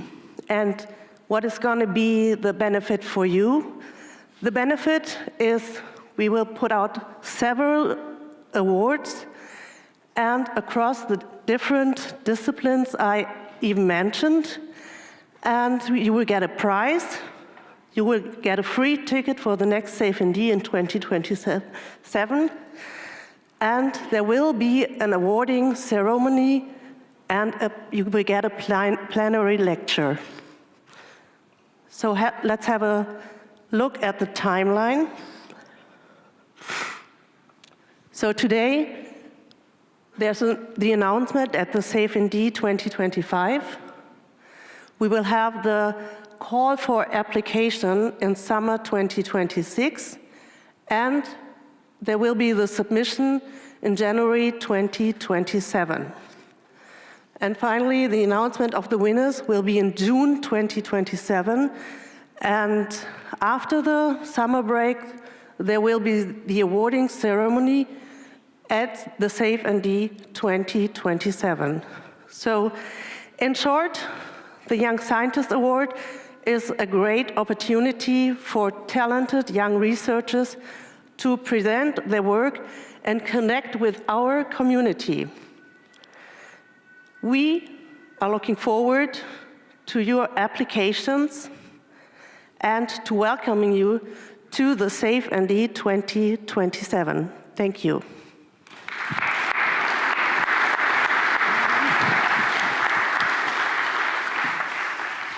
Darf ich das Mikrofon nochmal? Sorry, I need it for the two guys. Now, only some very moments, and we will all go over, switch sides to the buffet, and we will officially declare it open. I've seen so far pumpkin salad, portobello mushrooms, chocolate and cheesecake mousse. But before that, I would like to keep the stage very lively and ask two colleagues of mine upon stage, because once we have eaten a bit, stabilized ourselves, we will go for what? Dali Dali. So you are probably all, not all, but most of you are young all of you are young at heart, and most of you are too young to know Dali Dali. Who knows Dali Dali still? Oh, more than I thought. Okay, so you know the base corporate design has all these hexagons. And this makes me always think I go to Dali Dali when I go to work. And now we have the opportunity to play Dali Dali later on after having a really great conference there. So please come to meet Stefan and me and a great team of jury to play with us Dali Dali, the safeND edition at 8:30 in the Studio 1. So all are welcome. So we did not yet think about how many teams we can allow, but if you want to make up a, don't know, we talked already about a container team or about, there could be also a salt team, whatsoever. So make up your team, so 3 to 6 colleagues, and come up. We need also audience, of course, and we'll have a lot of fun from 8:30 to 9-ish, something like that. Let's see how long we can extend that with 4 fascinating games, and we will see that this will be Spitze! Spitze.